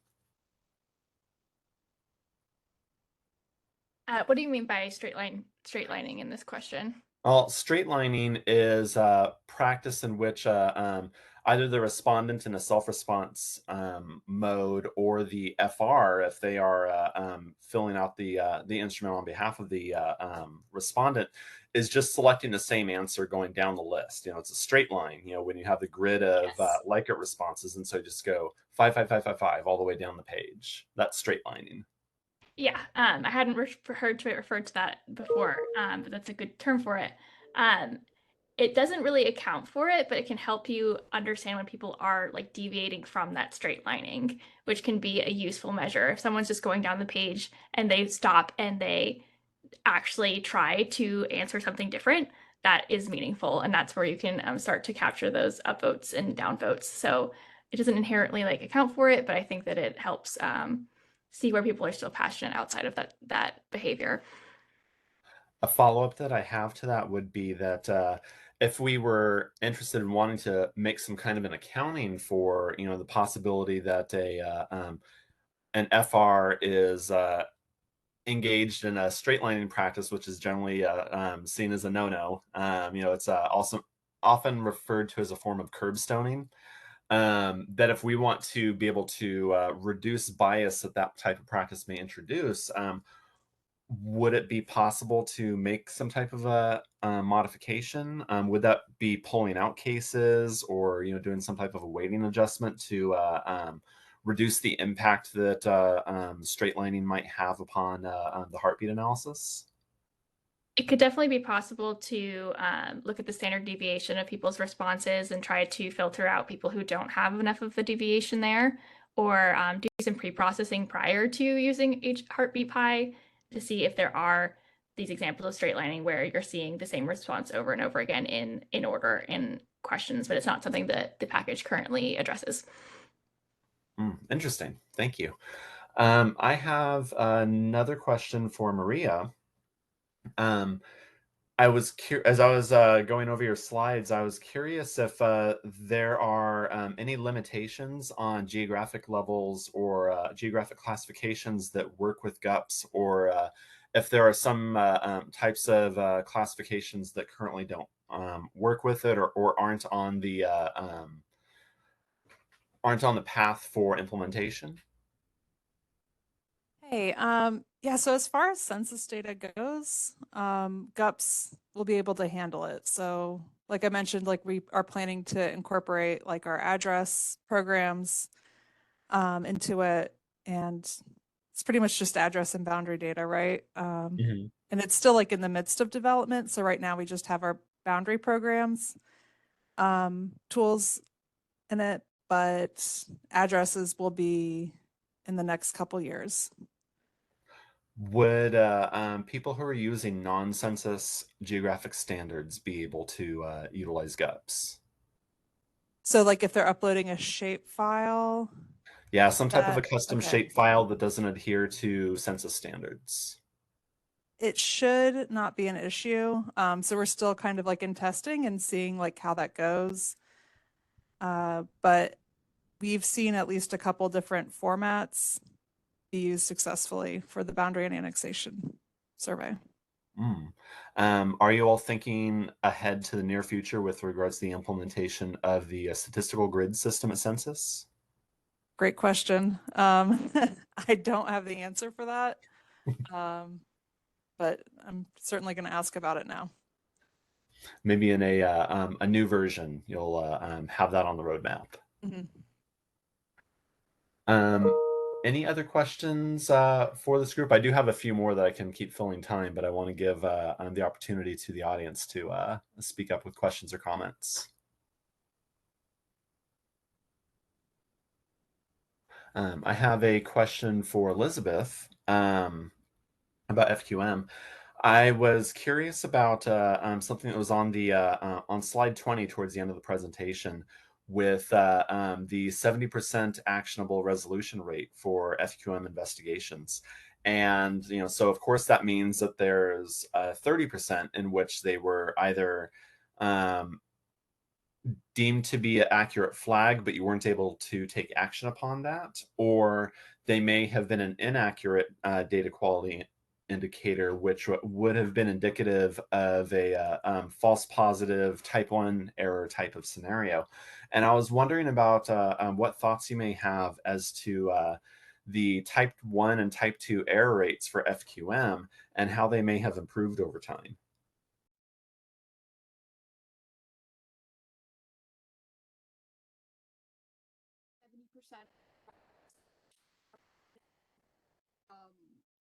Elizabeth, you are very quiet right now. Okay, I'm closer to my laptop. Is this better? Maybe. Is this better? Can anyone else hear? Mine just went really quiet. It's very quiet on my end as well. It's really weird. Sure why. I can.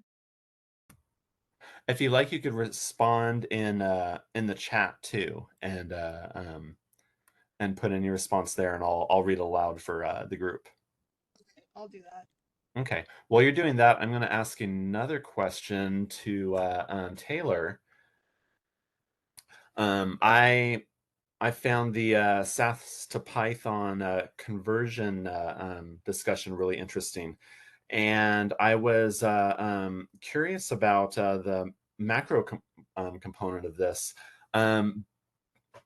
I know that it can do the pretty basic stuff with no issues, but when it gets to more advanced macro techniques such as multi-layer, double, triple, ampersand style macros, percent include macro calls, and being able to differentiate between global and local macro variables within SAS, how well does this conversion process handle those types of scenarios? That's also a great question. That was one of the first things that we tested for this because as SAS programmers ourselves, that's where we come from. You know, I learned SAS first in my career when I started at the BLS. That's the first thing that I had to make sure I really got down. So all these macros really familiar to me. And I was like, if we're going to try to convert things, we have to be able to do this well. And so in our testing, they actually did really, really well working with all of these different multi-layer macros. The real challenge to me comes when you have a macro that's defined in one place of the program that gets used or called in very or further down past maybe the allowable token length of the LLM. So that's partially why the summarization was there, to try to link those things if we have to separate them. But if everything's sort of self-contained and maybe they're in a smaller program, usually it translated it really, really well. The way that it does it typically is it changes most macros into functions. And it uses them to create keyword arguments and things like that in order to accomplish the same task. That tends to be how it prefers to do the translation.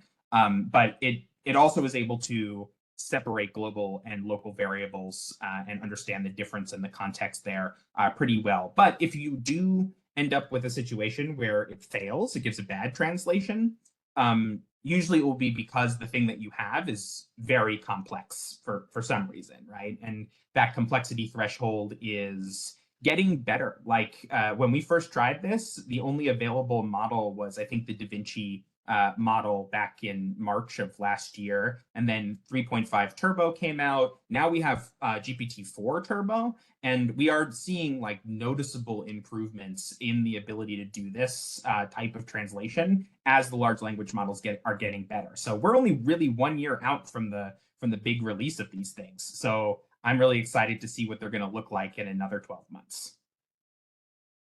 Great, thank you very much. I think that is interesting to see how quickly the technology is catching up to our grand designs in our head about what we would like this technology to do, and in some cases it can really do what it is we're looking for and well beyond, and then in other cases it's lagging a little behind the curve of where we want it to be. So yeah, I'm excited to see how things will be in 12 months as well.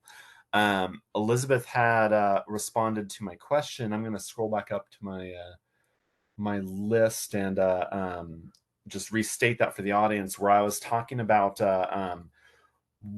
what thoughts she may have about type 1 and type 2 error rates for FQM and how they've improved over time. And she says around 70% of our investigations have ended in an actionable metric like retraining, cases being reworked, cases being pulled into supplemental RI, etc. The 30% that are not actionable means that an outlier was identified and investigated, but it actually was not problematic. An example of this is an FR who is flagged for a high vacancy rate flag, but works in Cape Cod in the winter. Upon investigation, it actually makes sense that the majority of that FR's cases are vacant, since Cape Cod is a summer destination. We like to see no action necessary investigations, because that means that FR actually wasn't a data quality concern. So thank you for that clarification. I do think that is interesting, and that percentage does represent the full scope of what you would like to see. Also, while we were talking earlier, another question came in from Maria from Evan Nielsen, who says, might GUPS Web be publicly available for other uses, such as collection of special use districts that census doesn't collect? So right now, the plan for GUPS Web up to 2030 is to solely support those 16 geographic partnership programs. So we've got like a really full plate for the next 6 or so years. Beyond that, I personally don't know what the plans are for GUPS Web, but I am curious what an example of a special district that census doesn't collect would be. Evan, did you have anything in mind? Public library district?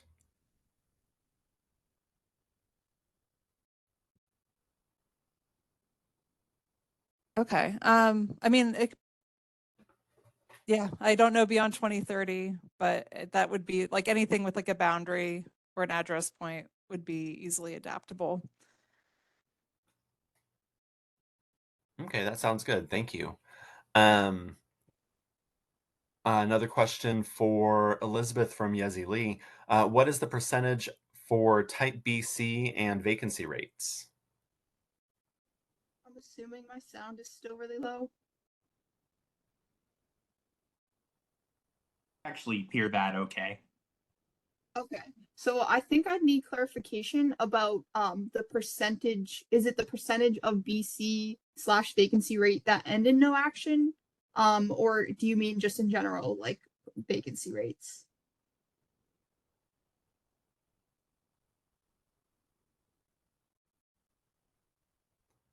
Just in general.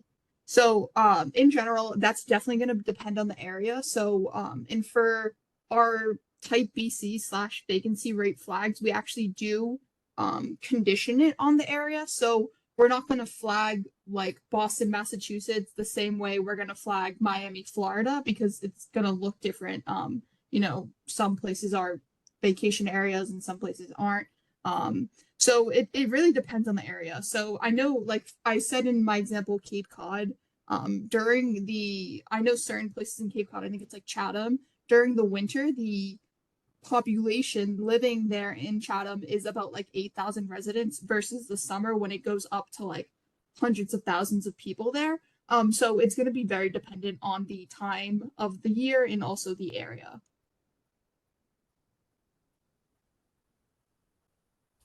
I see that we've got a little over 5 minutes left. So if anyone does have any last minute questions for our panelists, please feel free to drop them in the chat. I have another question for Kirsty. Based on conversion of the Likert scale responses into a 3-bin variable where you have the upvotes, downvotes, and neutral, is there much of a benefit to using heartbeat analysis for Likert scales that are generally low category, such as a 3 or 5, 3, 4, or 5 classification, as opposed to something that is more granular?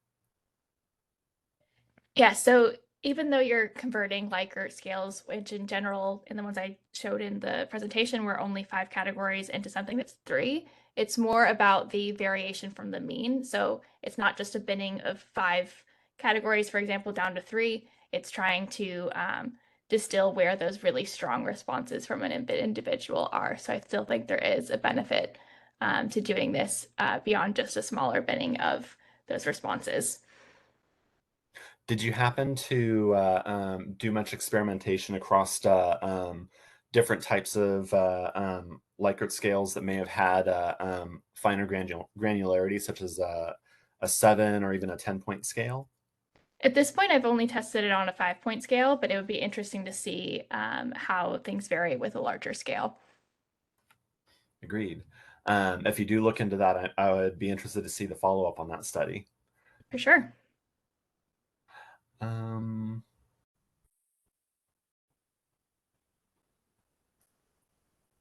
I had another question for Taylor. Again, going back to the SAS Python conversion work, where you do note that the recommendation appears to be that human validation of the output is essential. And so when you're looking at this from a cost of doing business perspective, and keeping in mind the fact that whatever you're running your programs through your LLM process, and getting this output, and then you send it to a human analyst for a review who would likely have both SAS and Python capability. It causes one to wonder, what is the value add of putting together this process and running your programs through that in order to have someone, who is versed in doing this type of human conversion, doing that work themselves? How much time is saved? What is the business case for doing this at this time? That is also a really good question. So the way that we are envisioning testing quality of the code and making sure that it works and things like that, we have actually implemented a set of automatic testing. So first, the person that is evaluating whether or not the code works post-translation doesn't necessarily need to know both languages and compare the actual translation. They could just compare the outputs. So one of the ways we're doing this is, let's say you have a SAS program that recodes something simple, right? State names into FIPS codes, right? That's an example of a simple recode.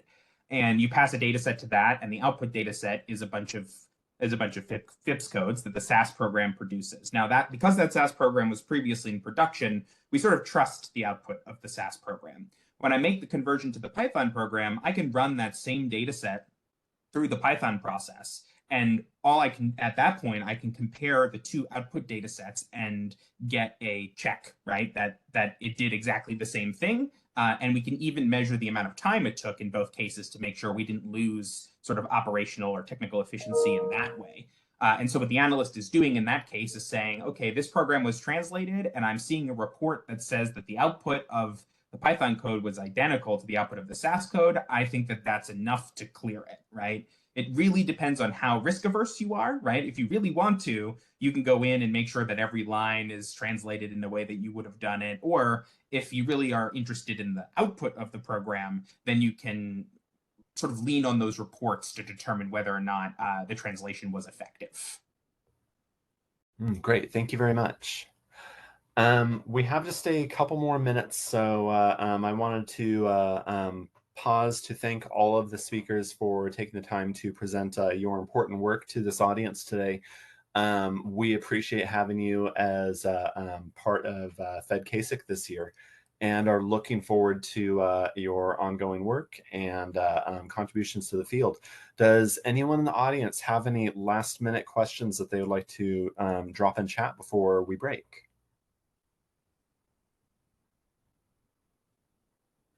Five, four, three, two, one. Okay, well, thank you so much, everyone, for sitting in on this session. It was very educational and informative. And again, I appreciate all the time that the panels have put into their presentations and to share your important work with us today. If anyone has any follow-up questions, please feel free to reach out to the panelists. They all have their contact information within the FedCASIC website, I believe, or you could reach out to any of the coordinators to be able to get those questions along to the panelists. Thank you again for your time, and I hope that you all have a great afternoon.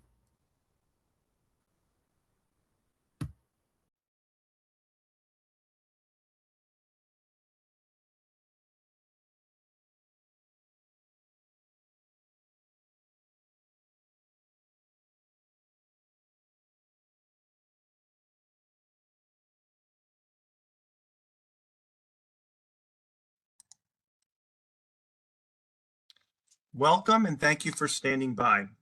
Currently, all participants are in a listen-only mode until a formal Q&A period that will be announced by the moderator, and you will be able to use the raised hand feature on the bottom of your screen.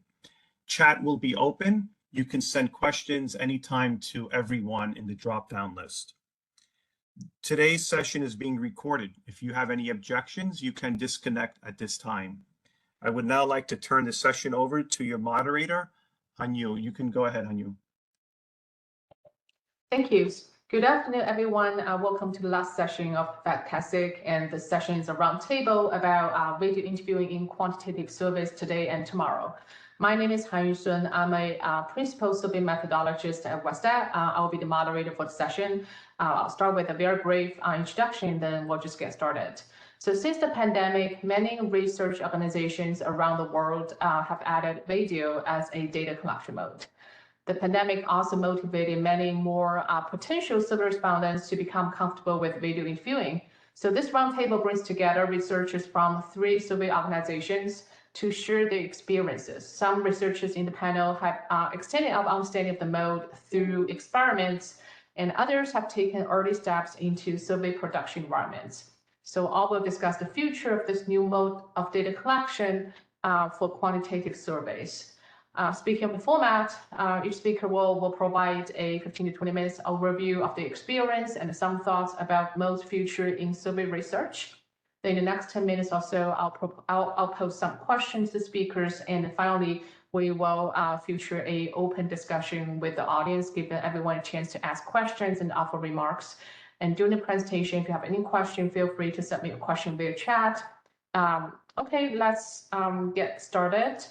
We'll start with Andrew, and each speaker, please say a few words about yourself at the beginning of your presentation.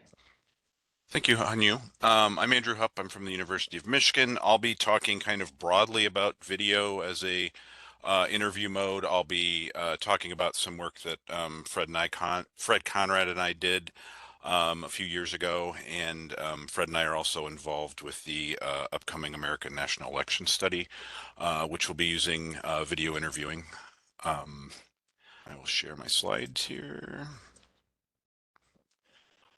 All right. Thank you, everyone. So before I get started, I want to take a moment to thank Fred Conrad for his contributions in the extended discussions we've had about video interviewing. And I also want to discuss some vocabulary I'm going to be using today. So what was originally called video conferencing is now more commonly referred to as video communication, video calls, or video meetings. I do not advocate the use of any 4-letter acronyms with a C. For computer assisted, like CAVI, for computer assisted video interview. This is for a couple of reasons. One, all video communication involves a computer, which mediates the communication more than assists an interviewer. There was a place and time for this when the transition from paper to computerization happened. Most surveys today are computerized, so I think the assumption is that the survey is computerized unless the researcher tells us it's not. It's also jargony. Why not just say in person, phone, or web? It's more descriptive than the acronym and allows those from other disciplines to more easily understand what we did rather than trying to decode some acronym that we came up with. I'll distinguish live video interviews from a mode in which video recordings of interviewers reading questions are embedded in online questionnaires. So saying we conducted video interviews isn't descriptive enough anymore. I use live video interviews to mean live two-way communication and use in person for what has been historically referred to as face-to-face. I do this since both modes are face-to-face and doesn't provide enough detail in describing the actual interaction that's happening. So is anyone using video? Short answer is yes. In 2021, Pew reported that 81% of US adults have used video to talk with others. And that those with more education are likely to make frequent video calls. These data were from early in the pandemic and presumably have increased since then. Since more people are routinely communicating by two-way video, survey researchers have begun to explore live video interviewing as a survey mode. So when face-to-face data collection is required, video-mediated interviewing appears to be an effective alternative to in-person data collection, since it's also face-to-face, and you can do things much as you would do in person, like share show cards. It allows interviewers to help with difficult response tasks like cognitive assessments. It enables collecting data from members of remote populations, like those deployed in the military or those with safety or privacy concerns. It could reduce or eliminate interviewer travel costs. It promotes completion and reduces straight lining compared to self-administration. And it promotes the same levels of rapport between the respondent and interview that are observed in person. But not all respondents have access to video communication. To do a video interview, one needs a stable internet connection, a device with a working camera and microphone, and they must be willing and comfortable enough with using video. On the other hand, having video as a mode might improve access in some cases, like those who might be too shy to ask an interviewer to speak up, but could easily turn up the volume in a video interview to better hear the question. Several projects in the United Kingdom, Europe, and Australia, and the US have incorporated video in some capacity in their recent data collection. Those are on the left, and I think maybe Rick's going to talk about one or two of those possibly. There is interest in the use of video in data collection operations. So on the right there, I've got Research Strand 3 of the Survey Futures Initiative in the UK is dedicated to investigating video interviewing further. Myself and others you'll hear from today are members of a video interviewing special interest group that contains more than 40 international members through the National Center for Research Methods Survey Data Collection Network in the UK. There's an upcoming special issue of the journal Methods, Data, and Analyses on the topic of video interviewing for collecting survey data. That's scheduled to come out in early 2025. And there was an APOR webinar on video survey interviewing in 2022 that had a little over 40 participants. So now I'm going to talk a little bit about sample and recruitment. So to participate in a live video interview, a sample member generally needs to be invited in another mode and schedule an interview time, making the process more like planning a meeting than receiving an invitation phone call, although there are video platforms like FaceTime where this is possible. Unsolicited contact, like inviting a household via an address-based sample at the moment, is unlikely to be productive. Video interviews seem well suited for studies that collect data from respondents on multiple occasions, such as longitudinal panel studies in which there is already trust with the survey organization, and the possibility to instruct a respondent on the use of video and to check or test connections during earlier in-person visits. One big issue is how the video connection is actually established.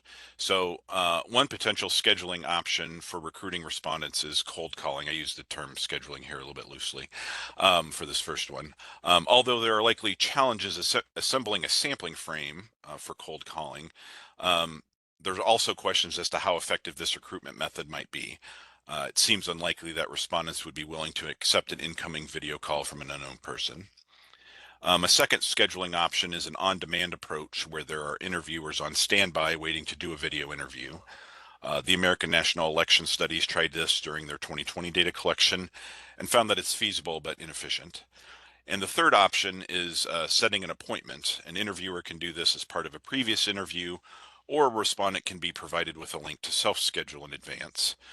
In either case, it's a good idea to obtain contact information such as a phone number or email address, so it can be used to remind the respondent of when their appointment is, when it's scheduled for, and it provides the interviewer with another method in which to contact the respondent if the respondent's having technical issues when trying to join the meeting or during the interview.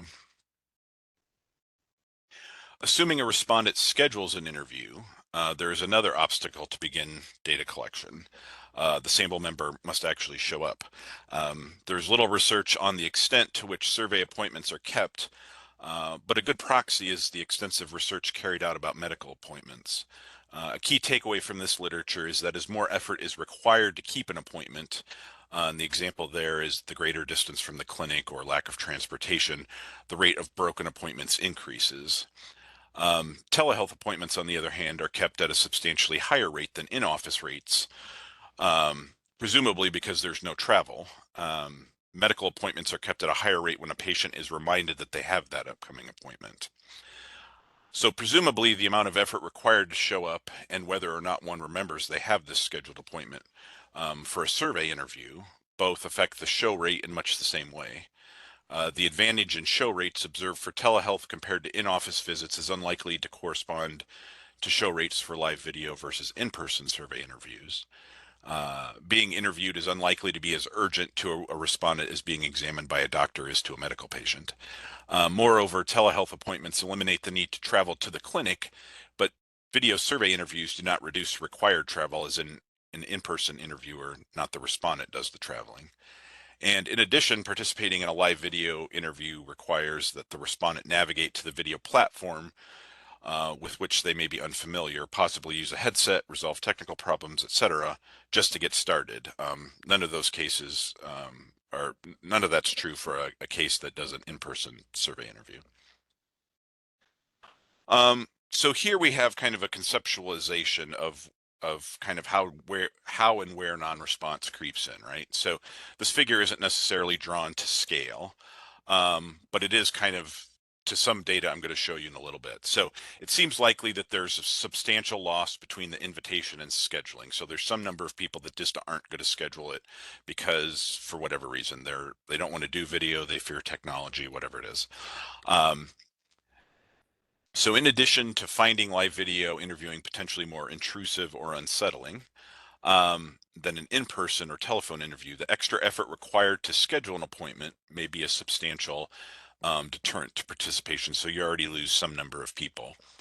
As the medical appointment literature makes clear, not everyone who scheduled an appointment shows up, even when one's health involved, which is almost surely more motivating than the promise of having one's voice heard in a survey.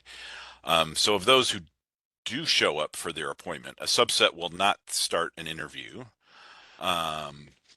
because, for example, they have some sort of technical problem. So there's another drop off between scheduled and showed up. Some number of them will show up, and then from there, some number of them who actually show up won't complete for whatever reason. It could be technical issues with getting started, or they actually get started and break off, much like they would in any other survey. So let's look at an example from the 2023 Conrad study. This is a paper.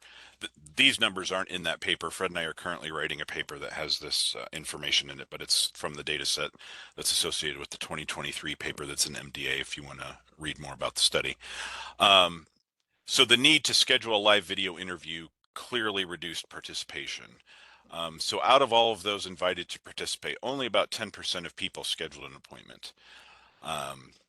And you can see we had two different kind of opt-in sample sources, and they behaved very differently. One, only about 6% scheduled an appointment, whereas the other opt-in panel, all of them scheduled an appointment. But scheduling an interview did not guarantee that the interview was completed. So if you look at table 2, the second table, the lower of the two tables, of those who scheduled an interview, so there's 593 people that actually scheduled a video interview, only about half of them actually showed up for their appointments, a little over half. And the rates, again, were different by the two sample sources. But even in the more agreeable opt-in clinical panel, about 75% of them showed up. So there was still a substantial number of people that didn't show up for their appointment.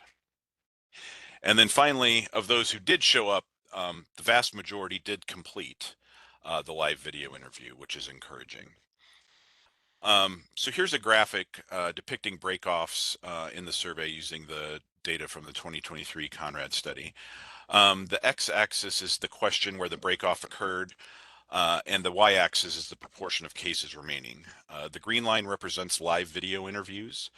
The red line represents web surveys, and the blue line represents pre-recorded video, which was a web survey with a video of an interviewer asking questions. We see that once participants were able to connect into the live video mode, there were actually very few break-offs. There were only 3. Especially compared to the 2 types of web surveys, perhaps due to the presence of a live interviewer in the live video mode. This is encouraging. There were another 20 cases that did show up for their appointments in the live video mode that were unable to join due to technical reasons. So there is a little bit of a hurdle, but largely there aren't a lot of technical problems once a live video interview gets started.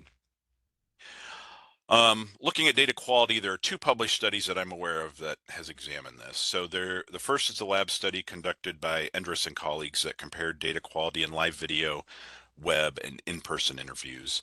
And the second is a field study by Conrad and colleagues that compared data quality between live video, web, and pre-recorded video. So looking at the table here, Endres found that open-ended responses were longer in live video interviews than they were for web surveys. Both studies found less straight lining than in a web survey. Both studies found less disclosure in live video, presumably due to the presence of a live video interviewer, And the Conrad study, though, found more rounding, much like in an in-person interview, where there's greater time pressure than during a self-administered web survey. So the results are a little bit mixed across the board. Endress and colleagues found no differences between in-person and live video. And Conrad and colleagues' findings are kind of analogous to prior published comparisons of in-person and web. So the straight lining was less prevalent in in-person interviews than on the web. Disclosing sensitive information, more socially desirable responding in in-person interviews than in than web surveys. And there was rounding was greater in in-person interviews than web surveys, attributed to the greater time pressure in in-person interviews than on the web. It's possible that as much as interviewers in in-person interviews are known to introduce error variants to create interviewer effects, live video interviewers may introduce interviewer error. West and colleagues examine this and report that the interviewer variance is low overall. They didn't have an in-person comparison group, but the findings suggest that live video interviewers introduce no more variance than is typical in an in-person interview. So I'll now wrap up with a few discussion items, kind of as Hung Yu mentioned earlier. Is there a place for video in government surveys? I think the short answer is yes. The longer answer is it's complicated, I think. Live video interviewing is still in its infancy. Data quality seems to be equivalent to in-person interviews, and there are some advantages over a web survey. There's lots of potential, like being able to allow the respondent to self-administer sensitive portions of the instrument as a web survey during the video interaction. There are softwares that allow this. There are a lot of unknowns still, things like understanding the impact of the self-view, that you might see the little window where you see yourself, backgrounds, task switching, etc. I think live video is more likely to succeed when it's offered as a choice in a single interview rather than the lone choice, or as a follow-up to an initial in-person survey. Scheduling is currently critical to the implementation of live video interviews. The lack of being able to immediately participate in the additional effort required to schedule and show up may be a deterrent for many. Each additional obstacle has the potential to increase non-response. Developing effective reminder strategies will be necessary to help try and combat non-response. And I didn't talk a lot about this, I mentioned early on. I think cost savings are theoretical at this point. I don't know of any studies that have actually looked at this. We have an upcoming study where we hope to try and disentangle this to some extent. And some examples are obvious. So like in extreme cases, it's easy to calculate. If you had a longitudinal study that was originally a cluster sample and the respondent you're following moves away, moves out to a remote location, that's easy to quantify. How much would it cost to get the interviewer from where they are to that remote location to do that? But study designers will need to think about how to best implement video at the same time. So if you think about a cross-sectional study where the sample is clustered, it's hard to quantify, I think, what the savings would be, if there are any. So a model where you might realize savings where video assignments are made at the segment level rather than the household level. And you could potentially eliminate or reduce travel to a particular segment. If the assignment is at the household level, an interviewer would still need to visit that segment to knock on doors if it had a mixture of in-person and video households. So you haven't really saved travel costs if I'm still going to the segment to work other households. And in fact, I might have made the interviewer possibly a little less efficient because now I'm visiting that segment and potentially skipping some households because they're a video household, at least temporarily, and may make them a little less efficient. So I think we're going to have some work to do, maybe to quantify other things that have associated costs, like things like effort, like is there a reduced number of attempts on a household to get a person to do a video interview or something like that. But I think there's still a lot of research that can be done. And that is all I have. Hanyu, I'm turning it back over to you. Sure. Thank you, Andrew. So thanks. So now we'll just turn that to Rick. Okay, great. Let's see if I can get all three of these things done without a major screw up. I am hoping right now that you see a slide that says video interviewing on the medical expenditure panel survey, and you don't see a bunch of notes. Actually, there aren't any notes here, but You're not sharing right now. I cannot see. I see you, but not. Come on. Oh, now, yep. am I Your sharing looks now? good. Yep. Okay, fantastic. Let's see if I can pull this up for myself. Great. So, yeah, thanks everybody, and thanks Andrew. It's one of the I guess blessings of going second is that you get to listen to somebody else talk about exactly the same topic and make little notes. So I'll sort of comment on things on the way as we go along, and hope for a good discussion afterwards. Really interesting. So again, my name is Rick Delaney, and I am at Westat, and I'm the Westat project director for the medical expenditure panel survey, which is what we're going to talk about today. I'm going to speak a little bit about video interviewing at Westat, a little bit about video interviewing on MEPS, and then take a look at some of the findings that just at a very high level that have been presented over the last year or so, and that are in press in various places, and then some thoughts about where we're kind of going with video interviewing. And the first thing I want to say just before I go to the next slide is that I am on board with Andrew's statements about what it is that we should call this particular mode. I would say actually that I'm agnostic. It's just not a thing that I participated in a number of email threads where many different things were happening. At Westat, we are using a number of different terms for it. We are using the dreaded 4-letter word, as you'll see here. That is primarily because our clients are using that, and we're sort of following and adopting what it is that they're using. So we do use the word CAVI for various reasons, but as Andrew mentioned, I think there's no particularly general consensus on what to call this, and the computer-assisted probably has run its course, although you still see it virtually everywhere. But as I say, we're following our client usage and some other industry usage in using CAVI or CAVI. There are a number of different ways to use video data collection. As Andrew pointed out, there are pre-recorded, there's live, etc. This in light blue here, data collection from survey respondents by live interviewers with a laptop computer through video conferencing software, is the definition that we're using in an upcoming paper in the JSSAM special edition. So that's the definition we're using here. And I am going to speak about MEPS. The earliest adoption in any meaningful way, I think, for us was in the 2020 American National Election Study, and Andrew has referred to that several times. That particular study was not designed to use video, but of course has a pre-election and post-election. You think about the timing of the 2020 election in November, the timing of the pandemic, basically shutting down the country in March, and it gave us those months to pivot on ANES. As Andrew mentioned, one of the factors there was that they adopted a model of having interviewers kind of waiting for respondents who filled out a web screener and then got directed into a mode including video. And then there was this complicated handshaking of respondent initiates it, but they get put in a room while the interviewer takes it over, and then a video interview ensues. That was probably, I don't remember the exact count of completes there. Andrew might know. I think it was several hundred completes that occurred using video. Okay, so that's just a little bit about what we mean when we say video interviewing at Westat.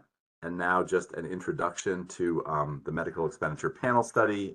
Certainly not going to go into very much detail on this, but it's really the only national data source measuring how it is that Americans use and pay for medical care, health care, as you see here, out of pocket.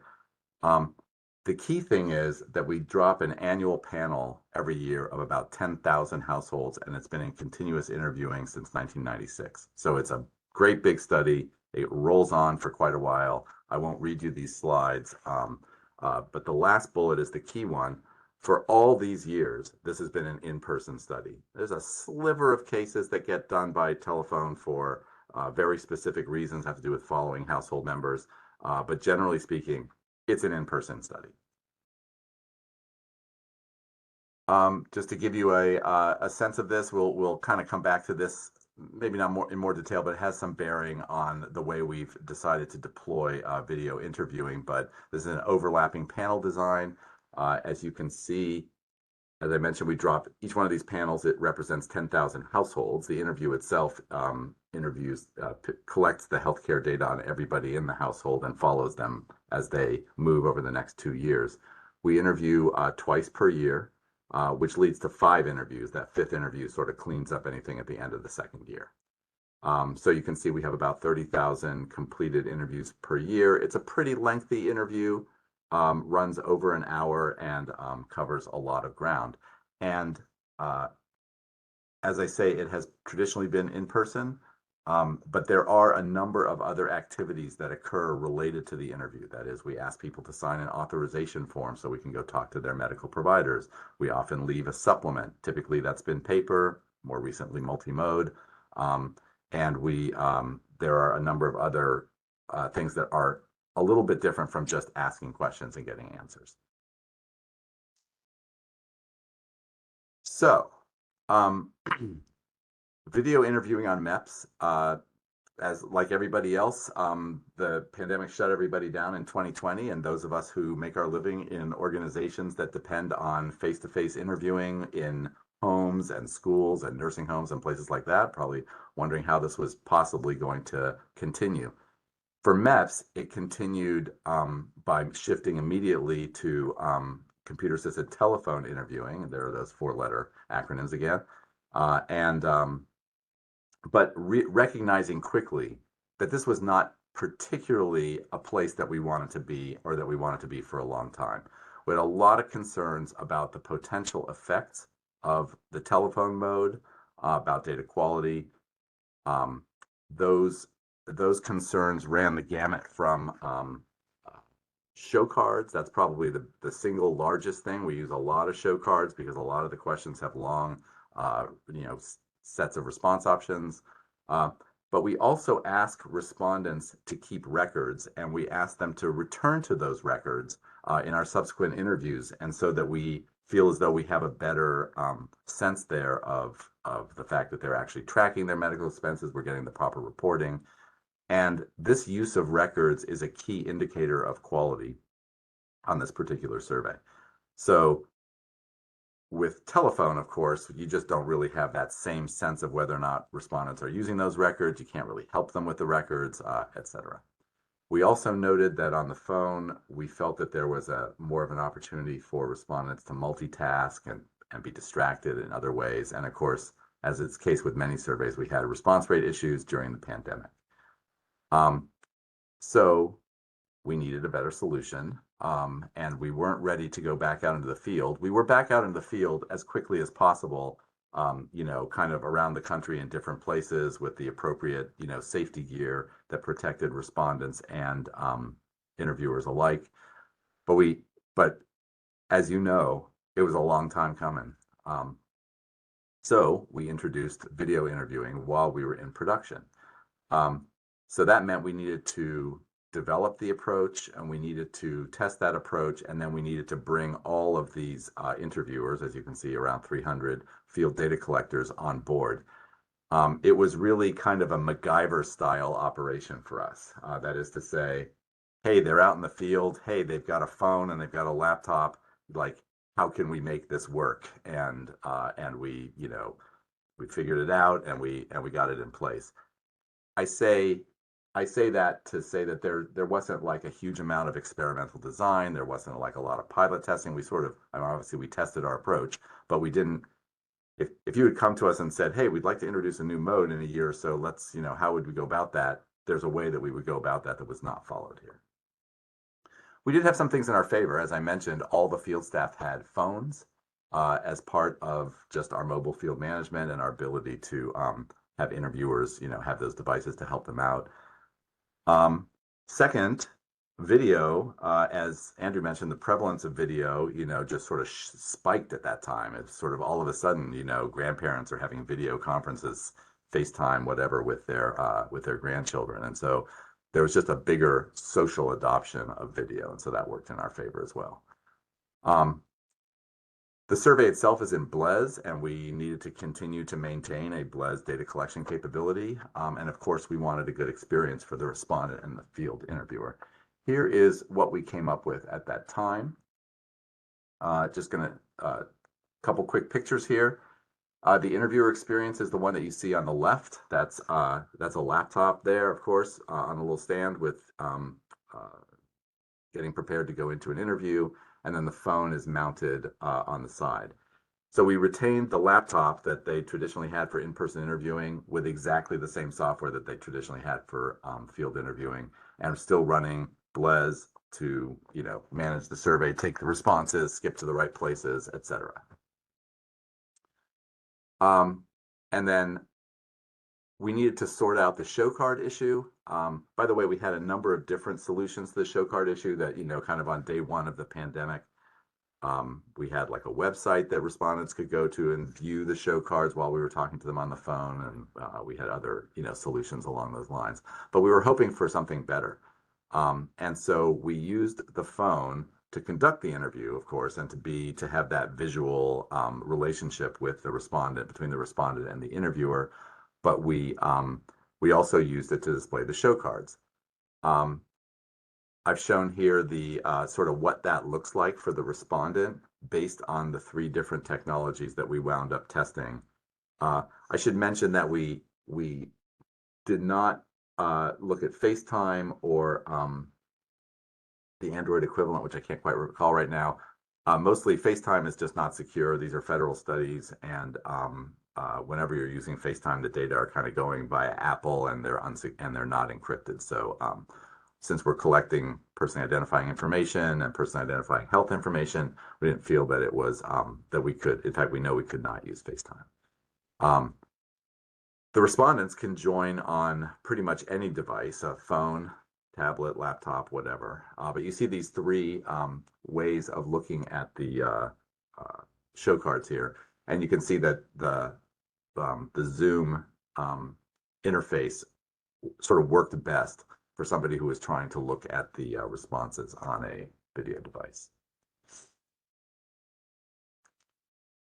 So then quickly moving on, how we have done, as you can see, quite a bit of video interviewing. So got locked down in 2020, hoped and prayed and tried to figure things out through the remainder of 2020, sort of adopted video through 2021. We actually did quite a few, we did some interviews in 2021, but not enough to really talk about. We identified smaller groups of interviewers, pre-tested different solutions, et cetera, through 2021. We moved into production in spring of 22 pretty strongly, and there you see how we did over the last 2 years. And there's nothing to be inferred from the fact that it went down in the fall of 2023, other than, as I'll speak about in a moment, we've begun to adjust our contact protocols in a way that that swells this in the spring round and shrinks it slightly in the fall round. But with the current round that's in progress, we have over 10,000 CAVI or video cases under our belt, so we feel pretty good about that. So just a couple things, also based on the forthcoming JSSAM paper. I'll just summarize these very, very quickly. Actually, let me just, it's important to recall, I don't think I said this exactly, we are not, although we do have contact protocols that we've given to our interviewers in terms of how they can contact the respondent and sort of in what order. So we're structuring in that way, but video remains very much a choice between the respondents and the interviewers. For much of the data collection, it's really what works best in order to get the complete. So there's a lot of self-selection by respondents. You know, some respondents will prefer to do a video rather than have somebody come into their home, others may not. So we'll talk a little bit about who's responding, and then quick look at data quality. So yes, recall that respondents are offered CAVI and that they generally choose the mode of completion. You can see here what the respondents, you know, those who choose video tend to be younger, under 54, college educated, and you can see the other demographics here: married or never married, non-Hispanic, white, and English speaking. There's quite a bit of detail to this that again is in our forthcoming paper. Get a chance to absorb that for a second. And then we also looked at data quality indicators, which I'll just again summarize here. We use a number of things to sort of validate the quality of the interviews, and one of them is that we record a number of items. This is partly about falsification. It's also partly about data quality, interviewer performance feedback, etc. And we have a lot of work forthcoming on that. So taking a sample of these and looking at the different modes, the video interviewers tended to maintain the meaning of questions at a higher rate. And one of the things we look for is how quickly the interviewers read these questions. And there's a general indicator that we use of faster or slower than 4 words per second. And the idea being that if you're reading faster than 4 words per second, something's wrong. So the video has the lowest rate of those kinds of questions, and suggesting, as it says here, that interviewers are better able to adhere to the study protocols using video as opposed to the other modes. And there are good reasons to support that. We did have video respondents reporting a higher use of records, and again, that's a key data quality indicator for us, than either in person or telephone. And excuse me. And it was sort of interesting that they were higher than being in person, but I think the sense was that video, while it does have that rapport of being face-to-face, it also creates what's potentially a comfortable distance between the interviewer and the respondent. And so I can pull out my records and be looking at them without really feeling like you're going to be looking over my shoulder, at my, personal medical records. And we felt as though the the respondents were more likely to be open to pulling those out and using them during the interview.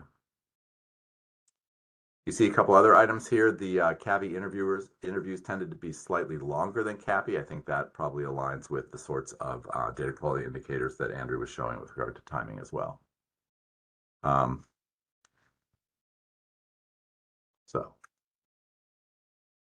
So I did want to spend a couple of minutes thinking about where we're going with video interviewing. I have a good sense of it on MEPS, but just kind of where we're going in general. And there is this idea that, for us anyway, video was very much a reaction to the pandemic. It was very much we're kind of in free fall. Our client really felt, it was vital that to their mission that these data continue to come in, particularly as the nation was facing a healthcare epidemic like COVID. And so we were in free fall, and we just had to figure it out. And so we reacted and we innovated as quickly as we could, and we got this thing out there. And that is very typical in the adoption of any new technology, that there's a period of innovation that typically is marked by a scramble. It's not clear what the return is going to be. Not all innovations are successful, and the cost of, you're sinking money into something without yet having a good sense of what the return from that is going to be. There is this technology life cycle. That's a term of art. Typically, innovations that succeed then begin to ascend. They become more widely adopted, or in the language of technology life cycle, they become syndicated, and people start to really get a sense of their uses and the way that can be useful, and if it's successful, it's used more broadly and further out. And importantly, you begin to get a good return on the investment you made while you were innovating. The third and hopefully longest stretch for any given technology is maturity. So the gain is pretty high, it's stable, it's well known.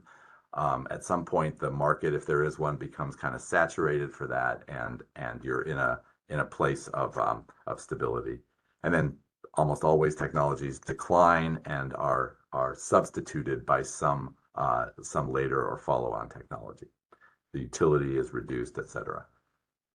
In my sense, from my perspective, video right now is in that second phase. It's in that ascending or syndicating phase where most of the studies that I'm familiar with at Westat are either looking seriously at video, planning to go with video, open to using video as a tool in the interviewer's toolbox, etc. Our clients are super interested in it, and so it's sort of broadening. Don't think it's yet maturing, but as I said at the top of the slide here, I think it's approaching maturity. Happy to engage in conversation about that. These are really just my thoughts. Just a couple other points as I'm wrapping up. This is my last slide. We are, as I say here, we were learning as we went. We're learning as we go, and we're continuing to learn about video and the efficiency and effectiveness of video.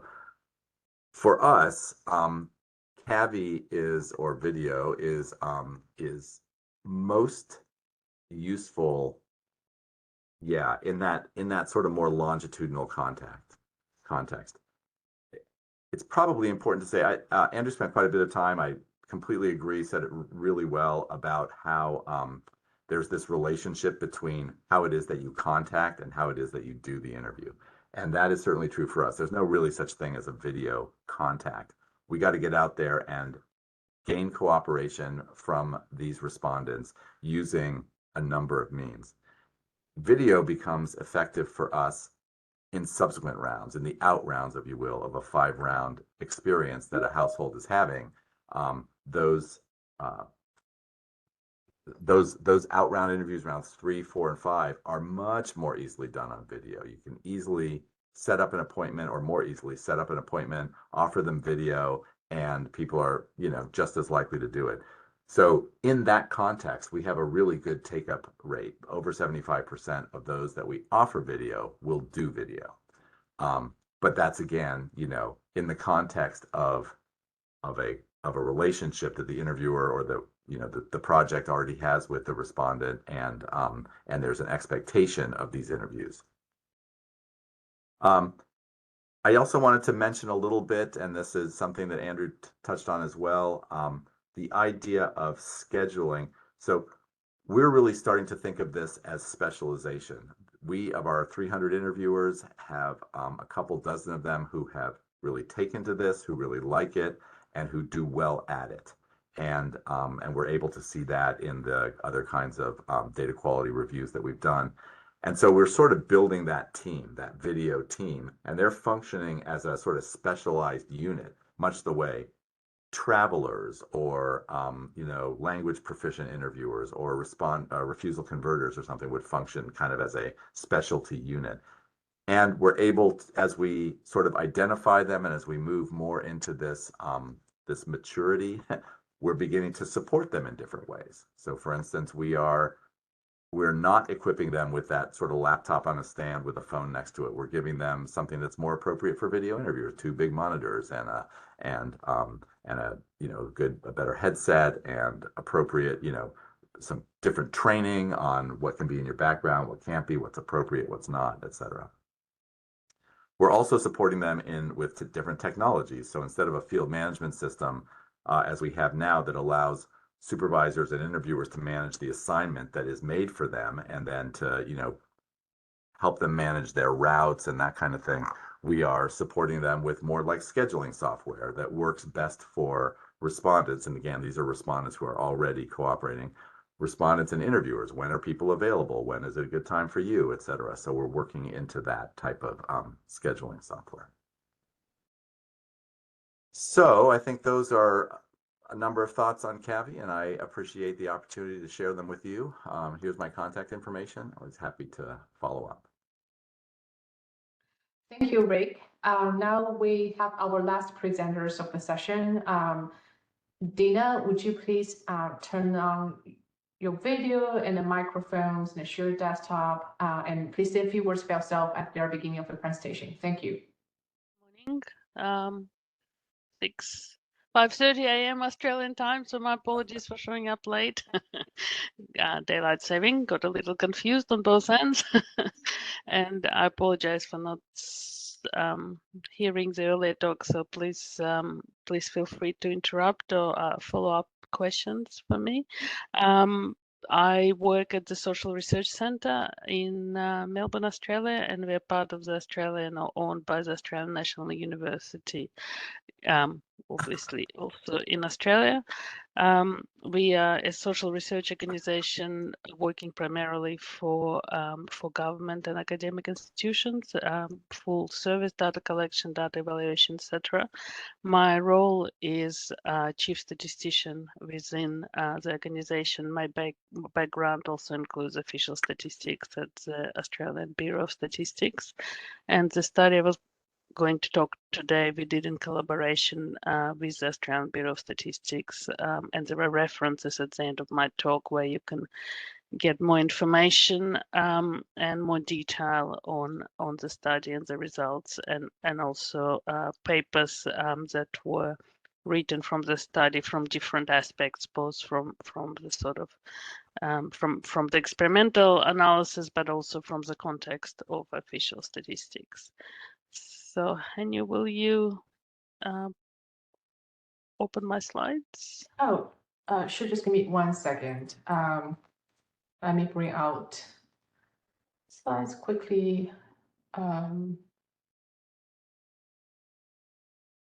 So it's a PDF, right? So let me share my desktop. Sure. And let me know if you want me to move on.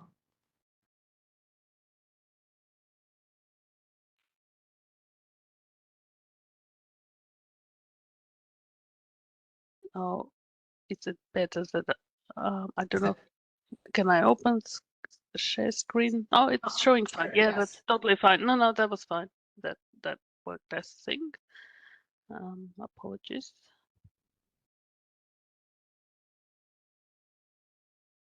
I don't seem to have a share screen on my option. So, oh, share. Here we go. I might just do that.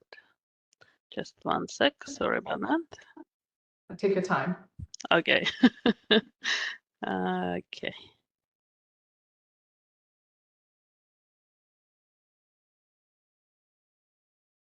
It will go faster if I share.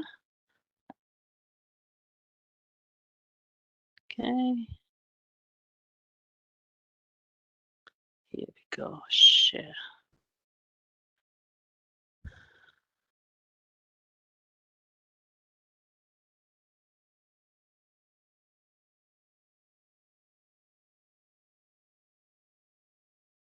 Can you see my screen? No, we cannot see it. You cannot see it. Okay. Well, then I probably can. Oh, just 1 minute.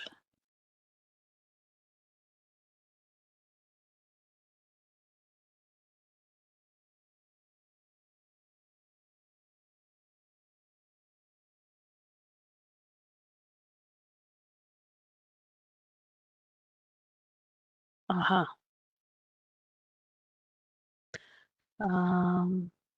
Okay.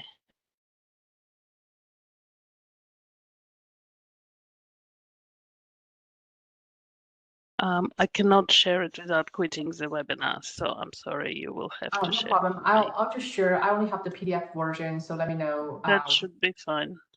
Yeah, that'll be fine. So, sorry about that. Oh, no worries. Okay, cool. I will, if you can move to the next slides. Yep. Yep. So the study that I'm talking about was a large comparative study of 8 to 9 different modes of collection. So there were a lot of collaborations and collaborators and partners that we worked it with. So the first thing I want to do is just acknowledge the key co-authors and people who I worked with. Thank you. If we can move to the next slide. And the Australian Comparative Survey Study Methods was followed up from the study we did in 2015, which was looking at the benchmarking of an online panel benchmarking study. Online panels, both probability and non-probability studies. And when it came to 2022, and obviously the landscape and context has changed quite a lot in the 7 years, we wanted to replicate and look at how well the probability online panels performed compared to non-probability online panels, but we also wanted to look more broadly at the contemporary methods and modes of data collection.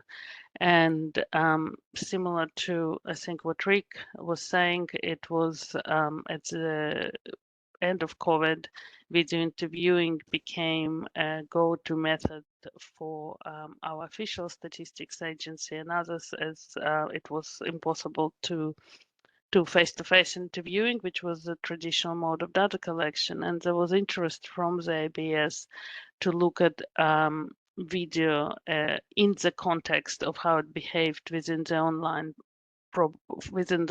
panel. From our point of view, it was a new mode, so we haven't done video interviewing at the time of the study, so we were interested to see, just investigate the feasibility of it and also understand the performance of it, not just in the context of respondents, but also in the context of comparing data quality in the context of our panel and other modes of data collection. So if we can move to the next slide. Thank you. So that's very briefly the summary of the study design. Within the panel, within our Life in Australia panel, which is a, I can talk more about, and I can also give you links about the panel itself. The study design was randomized. So we randomly selected 600 or to achieve 600 completes from the probability panel to go through the standard data collection mode for the panel. So that's email, online, and for people who do not complete online, we follow up with phone. But it's a very small proportion of the completes. So that's the leftmost box, the probability online panel, and then we randomize the panel sample to those who we wanted to invite to video interviewing. And I'll talk a little bit more about how those people were selected, but effectively it was a randomized experiment, which was helpful and useful for us in terms of understanding the quality. The other arms of the experiment were not randomized, obviously, because we wanted to look at how well telephone collection and SMS push to web, which is we allowed in Australia to send messages, phone, mobile messages to people with a link inviting them to the survey. And we wanted to see how that performed, as well as for non-probability panels. For the purpose of the talk, I won't be going through a lot of detail about the arms other than the video and probability panel. Thanks. So as I said, Life in Australia panel we've established in 2016 after the initial benchmarking study. And we've used a range of different recruitment modes in order to top up the panel over the years, including mobile. Initial panel was recruited with a dual landline and mobile IDD, and we have not used it again because the landline in Australia is basically non-existent now, and the mobile coverage is near 100%. So we used either mobile coverage, address-based sampling, or a combination of address-based sampling and SMS push to web to top up the panel. And just to provide context, unlike longitudinal studies and a lot of our other studies where video interviewing has been used, our panelists are used two relatively small and relatively straightforward surveys that we run on a panel. We do run some more complex, but they're not, they might be once a year, but our usual monthly or 2 monthly surveys are about 15 minutes in length, and there's $10 incentive for those surveys. Okay. So I'll move on to how we implemented live video interviewing on the panel for the sample. Because it was a new method for us, the first thing we wanted to do is we wanted to check whether we will have any panelists actually even interested in recruitment to video. So the first thing we did was to ask for consent to participate in Valley, and that was in July 2022. The study was conducted in November, December, and only those who consented to participate in Valley were invited to participate in November, December. And this may sound contradictory to the randomized sample, but it's not. And we have a paper where I explain it. We use propensity modeling. So we selected a random sample from the panel, and then we use propensity modeling to match participants and swap them from the ones that who didn't, if they didn't consent but were selected in the Valley. It's not 100%, obviously there may be some other underlying differences, but when we looked at the demographics and other characteristics that we know about the panelists, they looked matched and as similar as we could make them from both who did and didn't consent.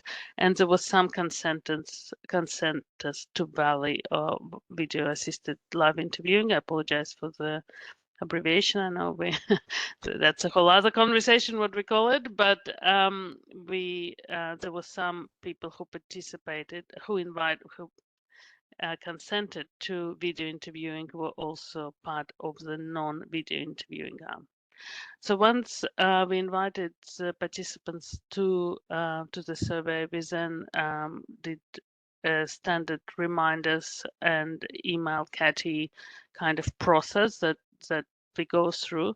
Probably the biggest change from our standard process was using scheduling software, and we used Once Hub, and I'll talk a little bit more about that. That was worked extremely well, and was from the participant point of view and from our scheduling interviewing point of view, and allocating interviewers to be available for those appointments. And in terms of again, I'll talk a little bit more about it. In terms of the platform for video interviewing, we used Teams, Microsoft Teams, and we had both automated reminders through the scheduling software, as well as through our normal processes if people did not show up at the interview or didn't make an appointment, or general and just before the appointment as well, irrespective, just to remind them that an appointment was made. Okay. So that's the response rate, which was somewhat discouraging, but I think expected. So obviously, Valley or video live interviewing, 50% of people who were invited made an appointment. So that, that's a big sample loss in the context of our panel. And but the good thing is, once they made an appointment, most of them completed that appointment and showed up. And I'll talk a little bit more about the ones that dropped out, and it was mainly people who we actually called to kind of force the appointment, who didn't make the appointments themselves to start with, who made appointments through reminder calls. They're mostly people who didn't show up. There was very little no-shows from the people who have taken the action of going to schedule the appointment. Thanks. So a little bit more on platform decisions, and you can see on the slide some of the literature that guided us in this context. Once Hub was not something that we saw in any of the literature on video interviewing at the time, but it was we looked at a number of different scheduling tools. But there were a few things about Once Hub that really made the decision for us. And some of those things were included the Outlook integration, so we can integrate it with the diaries for the interviews, the API access, which meant that we could in real time transfer data between the scheduling software and our internal system. So we knew who has made schedule, how many interviews. We could open different calendars at different times, and we can also create our own templates create our own templates for our look and feel and branding, etc. So it didn't look just like a random, calendar appointment. It looked like a social research Life in Australia panel appointment. And the other thing that the really important thing for us was also creating personalized URLs. So we were able to send the invitation for scheduling that we could then track, and it was for that panelist. So again, it's all the issues of privacy and being able to understand who is clicking on which links, etc.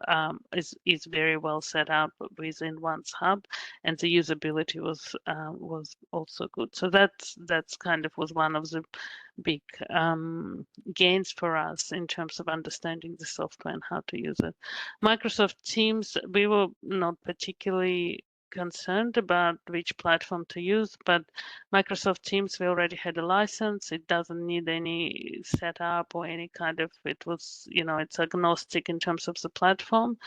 And also IBS used Microsoft Teams for its own video interviewing, so it made sense for us to use the same platform, and we didn't have any issues with setup. And now data collection is formerly known as Dimensions, and it was used, so we used it as per standard sort of CATI, like an online script that interviews completed with flashcards that you can see in a minute. So, it wasn't logistically and platform-wise, it wasn't as hard as we may have thought to start with. Yeah, thanks. That's just a quick screenshot of what the scheduling software looked like, and you can see we could open multiple calendars, and you can see a little bit of you can provide a bit of text and instructions on the side about what this is about. So it's quite a neat look. Thanks. In terms of interviews, we do not have a face-to-face workforce at the Social Research Center. So we chose from the existing CATI interviews, and I'll talk a little bit more at the end when I talk through the debrief analysis. The way we chose interviews was not random.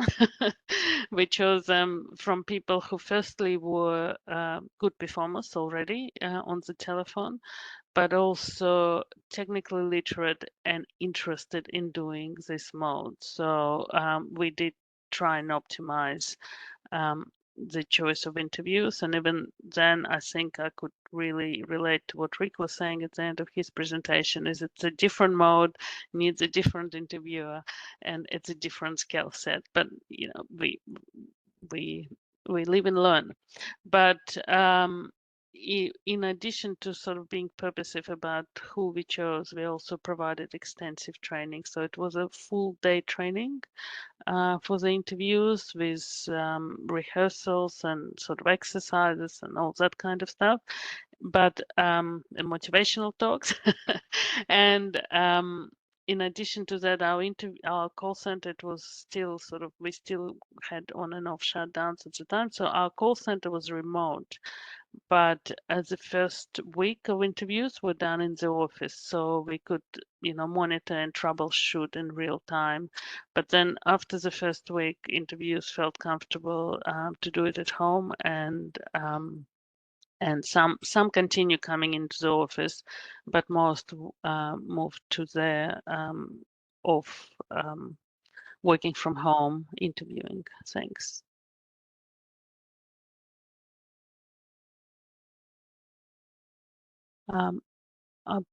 It may be further down, but we did have 2 screens as well. So we set some interviews up with 2 large screens and provided instructions for them to have the interviewing, the data collection screen on the same screen as the video of the respondent. So you can try and look into the camera and try and maintain eye contact, and that wasn't super successful, and I'll talk a little bit more about it in a minute. In terms of field management, again, because we had no idea how it will work, how many appointments people will make, how often, how close to being invited they would make it, we were very careful in terms of how the sample was released, and we released it in replicates, like in relatively small replicates, because we only had 6 interviews trained, so we were very conscious of making sure that when respondent opened the calendar, they had plenty of choice. So the last thing we wanted is someone opening calendar and not being able to make an appointment for their selected time. It was very interesting. We did not expect, but most people not only responded within 24 hours of remained invitation, but they also made appointment within 1 to 2 days. So the people who responded, they wanted to get on with it and do the appointment straight away. So in our normal phone interviewing hours is in the evening from 6 to 8 or 6, whatever, 4:30 to 9 in the afternoon and evening, that sort of traditional phone interviewing time. What we found is that with video interviewing and with people having control on when they were making appointments for interview instead of us calling them, there was actually much more demand for daytime appointments than we expected, and we had to completely reconfigure the shifts and have a lot more interviewing and interviews available during the day. And also we needed to send invitation because the bookings happened almost sort of within 24 to 48 hours. We had to rethink about when the invitations were sent, how we opened the calendars, etc. But that became, because we released in small replicates, that became obvious reasonably quickly, and we are able to adjust our reminder schedule, invitation schedule, and appointment schedule accordingly. For the final week of field work, we switched to reminder calls because it was in December. Australia closes, the world ends on the 24th of December. Everything stops for 4 weeks, so we were really keen to get the field work done and to get to the number of interviews, to get to the 600 complete that we wanted to for the purpose of data analysis and comparison. So we switched to, instead of sending email reminders, we just started CAT interviews, started calling people to remind them to make appointments. And that's where we found that although we got appointment rate up, we also at the same time got no-show rate up. So obviously it's better if you can wait for the respondents or encourage them to kind of motivate them to make their own appointments, other than having sort of interviewer who are very good at refusal conversion, but people just get them off just make an appointment, get them off the phone, but then don't bother showing up. So there are a few other kind of surprises, but findings for us is we needed to have bigger breaks between each interview because there was more compared to what we have with CATI, because and we initially were concerned that we are not going to have enough appointments and interviews are going to be idle. So we briefed them on a number of other surveys so they were able to kind of fill the time. The reality it was quite different. We actually had more interviews sort of clumped and interviews busy, but what was happening, it's much harder to jump from one video call to another video call than it is from a phone call to phone call. So we needed to give, probably there wasn't much catchy work done at the end. So we needed to give more time for the respondents or for the interviews between to sort of close and get ready for the next video interviews and than we would expect with the phone. Thanks. That setup I talked already a little bit about. So on the right, you can see our standardized background. So we had everyone showing, unlike me today, which I didn't have time to do, but we had a standardized background that all the interviews showing that sat at the back of the interviewer, and there was a 2-monitor setup. And if we move to the next slide, you can see the shortcuts. So one of the things we wanted to test was the use of shortcuts on video. And we tried a few different. Initial setup was different, but at the end of the day, to minimize the interviewer, how many things interviewer had to do, rather than having opening and closing the file or having links within the question that they can click to open the shortcut. We basically had the shortcut on the second screen, and every question, irrespective of whether it had a prompt card or not, it would have a screen for that question. So they could just use a mouse wheel to shift between the questions, and they use the keyboard for the actual questionnaire.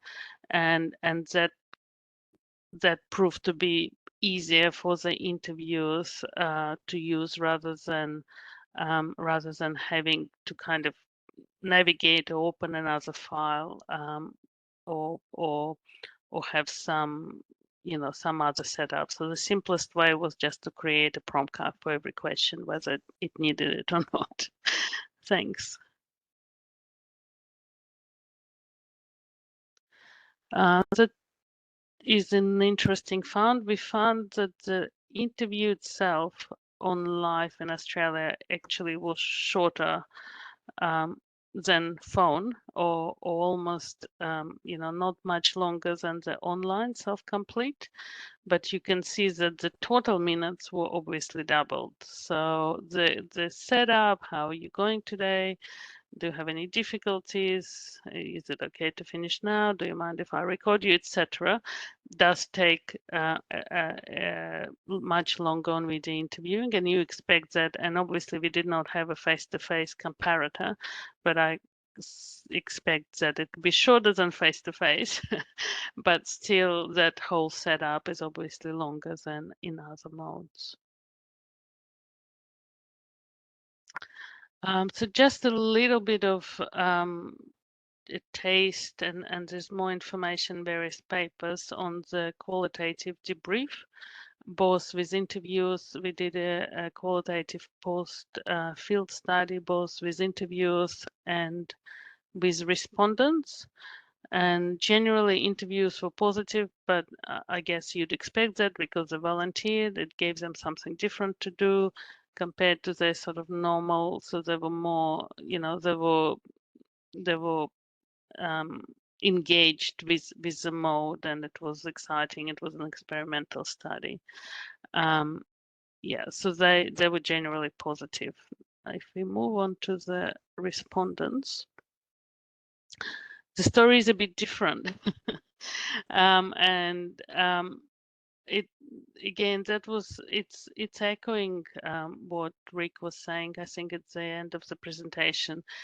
There's not really a huge benefit of incentive for respondents who are used to be doing self-complete online short interviews. There's not really a lot of positive for them to be doing it via video. Even so, they never had any issue. They didn't have the issues with the interview, and they didn't find it difficult to do, but they just didn't see the point, which kind of makes sense. Because they can do it at their own times. They don't have to schedule anything. There's no extra steps. They didn't find prompt cards particularly helpful because they're saying like, we can read, why is the interviewer reading us? And the other thing that I think we probably noted is that the phone interviewer or CAT interviewer is not a face-to-face interview. So as much as we're saying have a conversation and engage with the respondent, once CAT interviewer gets into the interview, their job is to get it done as quick as we can and just move through the script. So it's as we've been thinking and looking about other video interviewing, we've been talking about the need to be using it.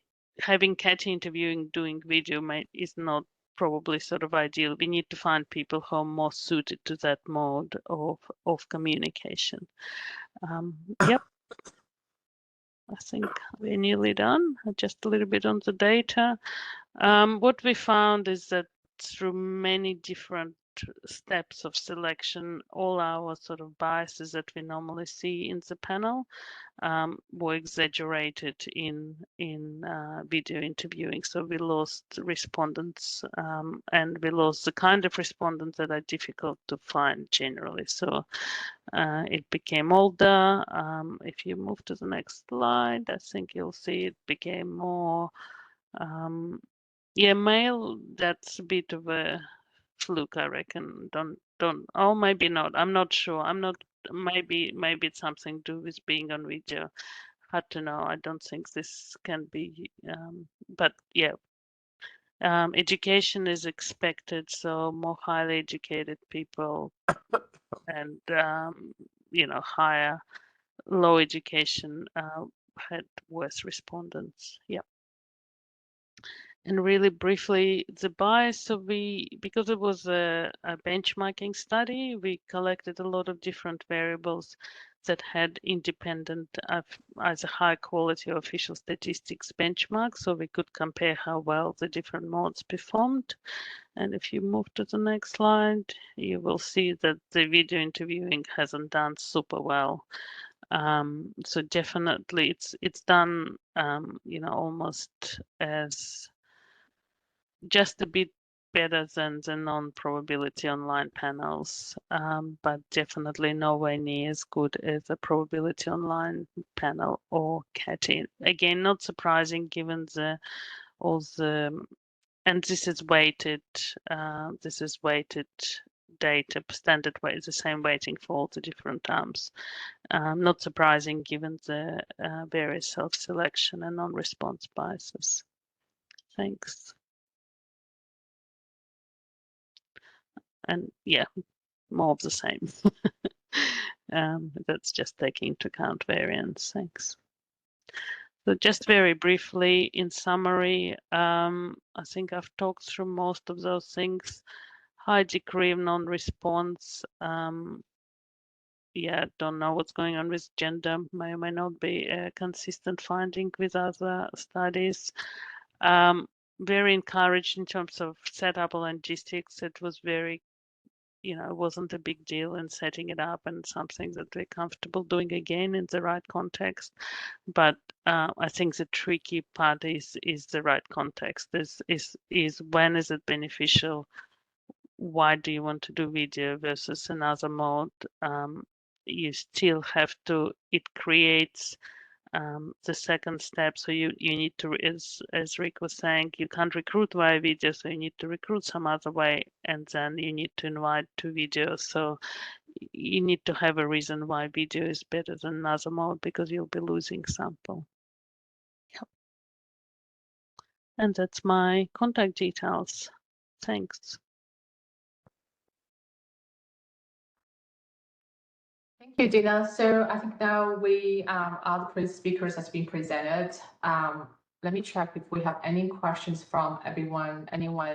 So anyone in the audience, if you have any questions, feel free to use the chat features, or you can just raise your hand and you can verbally ask question directly. Okay, so we have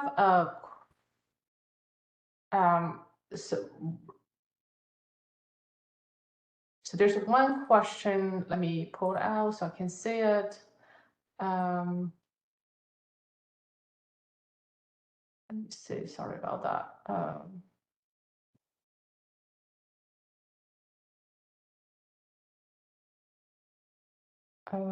So Rick, I think there's one question for you. Okay. Do you want me to read it, or do you want to? I can read it. Could you speak about what Andrew mentioned about perhaps not saving costs when you are still traveling interviewers out to segments, but they're not visiting every unit? Is video still saving costs compared to a face-to-face interview when the interviewer is still visiting a segment in a clustered sample? So, yeah, I think one of the things, of course, with all this is that all these surveys are differ in their exact designs and the exact way that they're, conducting their field work. So the first thing I would say is that I think Andrew said this also, and I see Andrew popped on also. It's not automatic that video is a huge cost saving. Because cost for us anyway is driven by contacts, and there is the 1 hour of conducting an interview, but then there are all these contacts. So if we did 5 in-person contacts before we got to complete, the expense of those in-person contacts probably outweighs the savings around not traveling. That's really the only savings you have, is not traveling to somebody's house to do the interview when you're doing it on video, for us. And so what I will say is that video has two sort of things that are out there that the shiny objects that you hope you can get. One is, can you increase response? And the other is, can you lower cost? And I think what we're seeing is we're trying to lower cost through efficiency for those who have already responded. So again, we're doing 5 interviews longitudinally. By the time you get to interview number 3, you probably aren't worried about that person responding anymore. They're likely to respond for 3, 4, and 5. The question is, how efficient can we be in the data collection? We're probably more efficient if we use video rather than in person to do that. The time of the interview is not an issue, but the travel to and from and the other field expenses are incurred. And the response piece of this, and again, it's hard to put a dollar figure on what it means to go up a percentage or so in response, but the response piece of this is that some people will allow you to interview them if you will do so via video rather than in person. The one other thing I'll say on cost is we do see that video can save us travel costs when we are out of. So we operate in primary sample units. We tend to staff those PSUs, primary sampling units. But then because we follow household members over 2 years, regardless of where they go, there are lots of people that move out of the primary sampled units and therefore cause us to take a major trip, a plane flight going somewhere. We try to be super efficient about that, but can only be so efficient. And video can really help with that, cost savings on that type of data collection. Andrew, did you want to jump in? Yeah, I'll just echo, I think, what Rick was saying. I mean, there's obvious examples where I think there are cost savings, and I think too, it might just be more about being able to, right, this is probably one mode in a suite of modes that's being offered that will help maybe make the study more efficient overall. Like there's some subset of the population that might want to do or would prefer to do it via video, and maybe that'll take less effort than some others, and that's where you might be realizing kind of any cost savings, as in the reduction of effort, possibly. I don't think in the example I gave, if you're still making a visit to the segment, then you haven't really eliminated travel as a cost. You've eliminated some other effort sorts of things, which are probably marginal, right? Like, I suppose if you had a large enough sample, maybe that would add up. But I think, and I was one of the initial people that was offering this up as a possible cost savings. And in theory, it sounds good that it could be cost savings, but in practice, I don't think it is, or it's not as much as we would hope for it, except in some obvious examples, like the longitudinal person that had moved out of the clustered sample, and we're going to save a $1,000 trip or something. Those are easy to quantify. But if I'm in the neighborhood and skipping knocking on the door, that's right. That's an estimate, and that's less hard to, less easy to quantify, right? Like, oh, I saved 2-3 minutes. That's not really, it'll take me longer to calculate how much we saved than the amount we saved. So, yeah.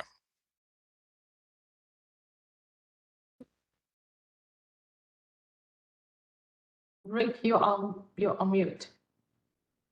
But you could tell I was talking. Yeah, I totally agree with that. And I was stumbling around a little bit, but the measure that we often report on is hours per complete, and the relatively marginal savings of conducting the actual interview in person versus on video is kind of dwarfed in the larger hours per complete that takes into account all of the contacting and other types of effort that goes on. That's kind of how I wanted to summarize that. Yeah, and I think the other two thing that I didn't mention, now that Rick has said that, is, right, I think it depends on how you have it set up too, right? Like, if you have kind of this specialty team that's doing video interviews, right? Like, on some level, you're making the field interviewer potentially a lot less efficient, right? Like, if I know I have a video interview, I'm not sitting in my segment doing that video interview. I'm sitting at home. So once that's done, then I have to go travel to the segment to knock on doors if there's any time left, right? Like, if I had a specialized team, they could be focusing on those, and I could go about my kind of field work in person, knocking on doors. Sort of model, which might make them more efficient, rather than trying to balance and making sure they have everyone in the field has the right equipment. That also gets expensive, right? Like, if you start to take into account all of those costs, then I don't know, even if you marginally save some costs, because then there's also additional costs. Like, if they don't show up for their appointment, now what do you do, right? Rick and I have both said, right? Like, if we're not using FaceTime, I'm not calling them via video to do it. Now I have to figure out, well, how am I going to get them to do it? It's another email, it's another phone call, it's another visit. And if I'm doing those things, at that point, you kind of, I think, have written off video, right? Like, if I'm going to take the time to knock on your door, we're just going to do it in person when I go to your door. I'm not going to try and schedule another video appointment, I don't think. Or if I've called you on the phone and you answer, we're going to do a phone interview, most likely, unless there's a compelling reason. Even if there are show cards, there's other ways you could deliver them, either, via paper, via the mail, or text message, or some other way, a web page or something where they could see them and you could still do it in some other mode. So.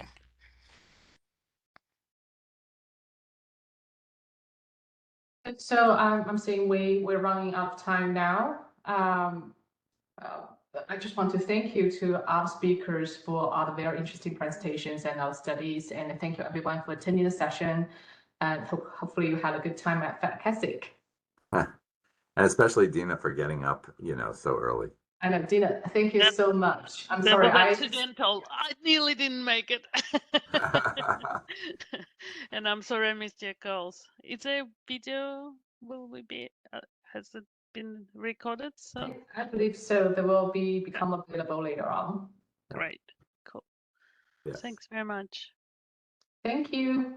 Bye-bye. Thanks for having me. Bye. That concludes today's session. You may disconnect at this time. Have a great afternoon.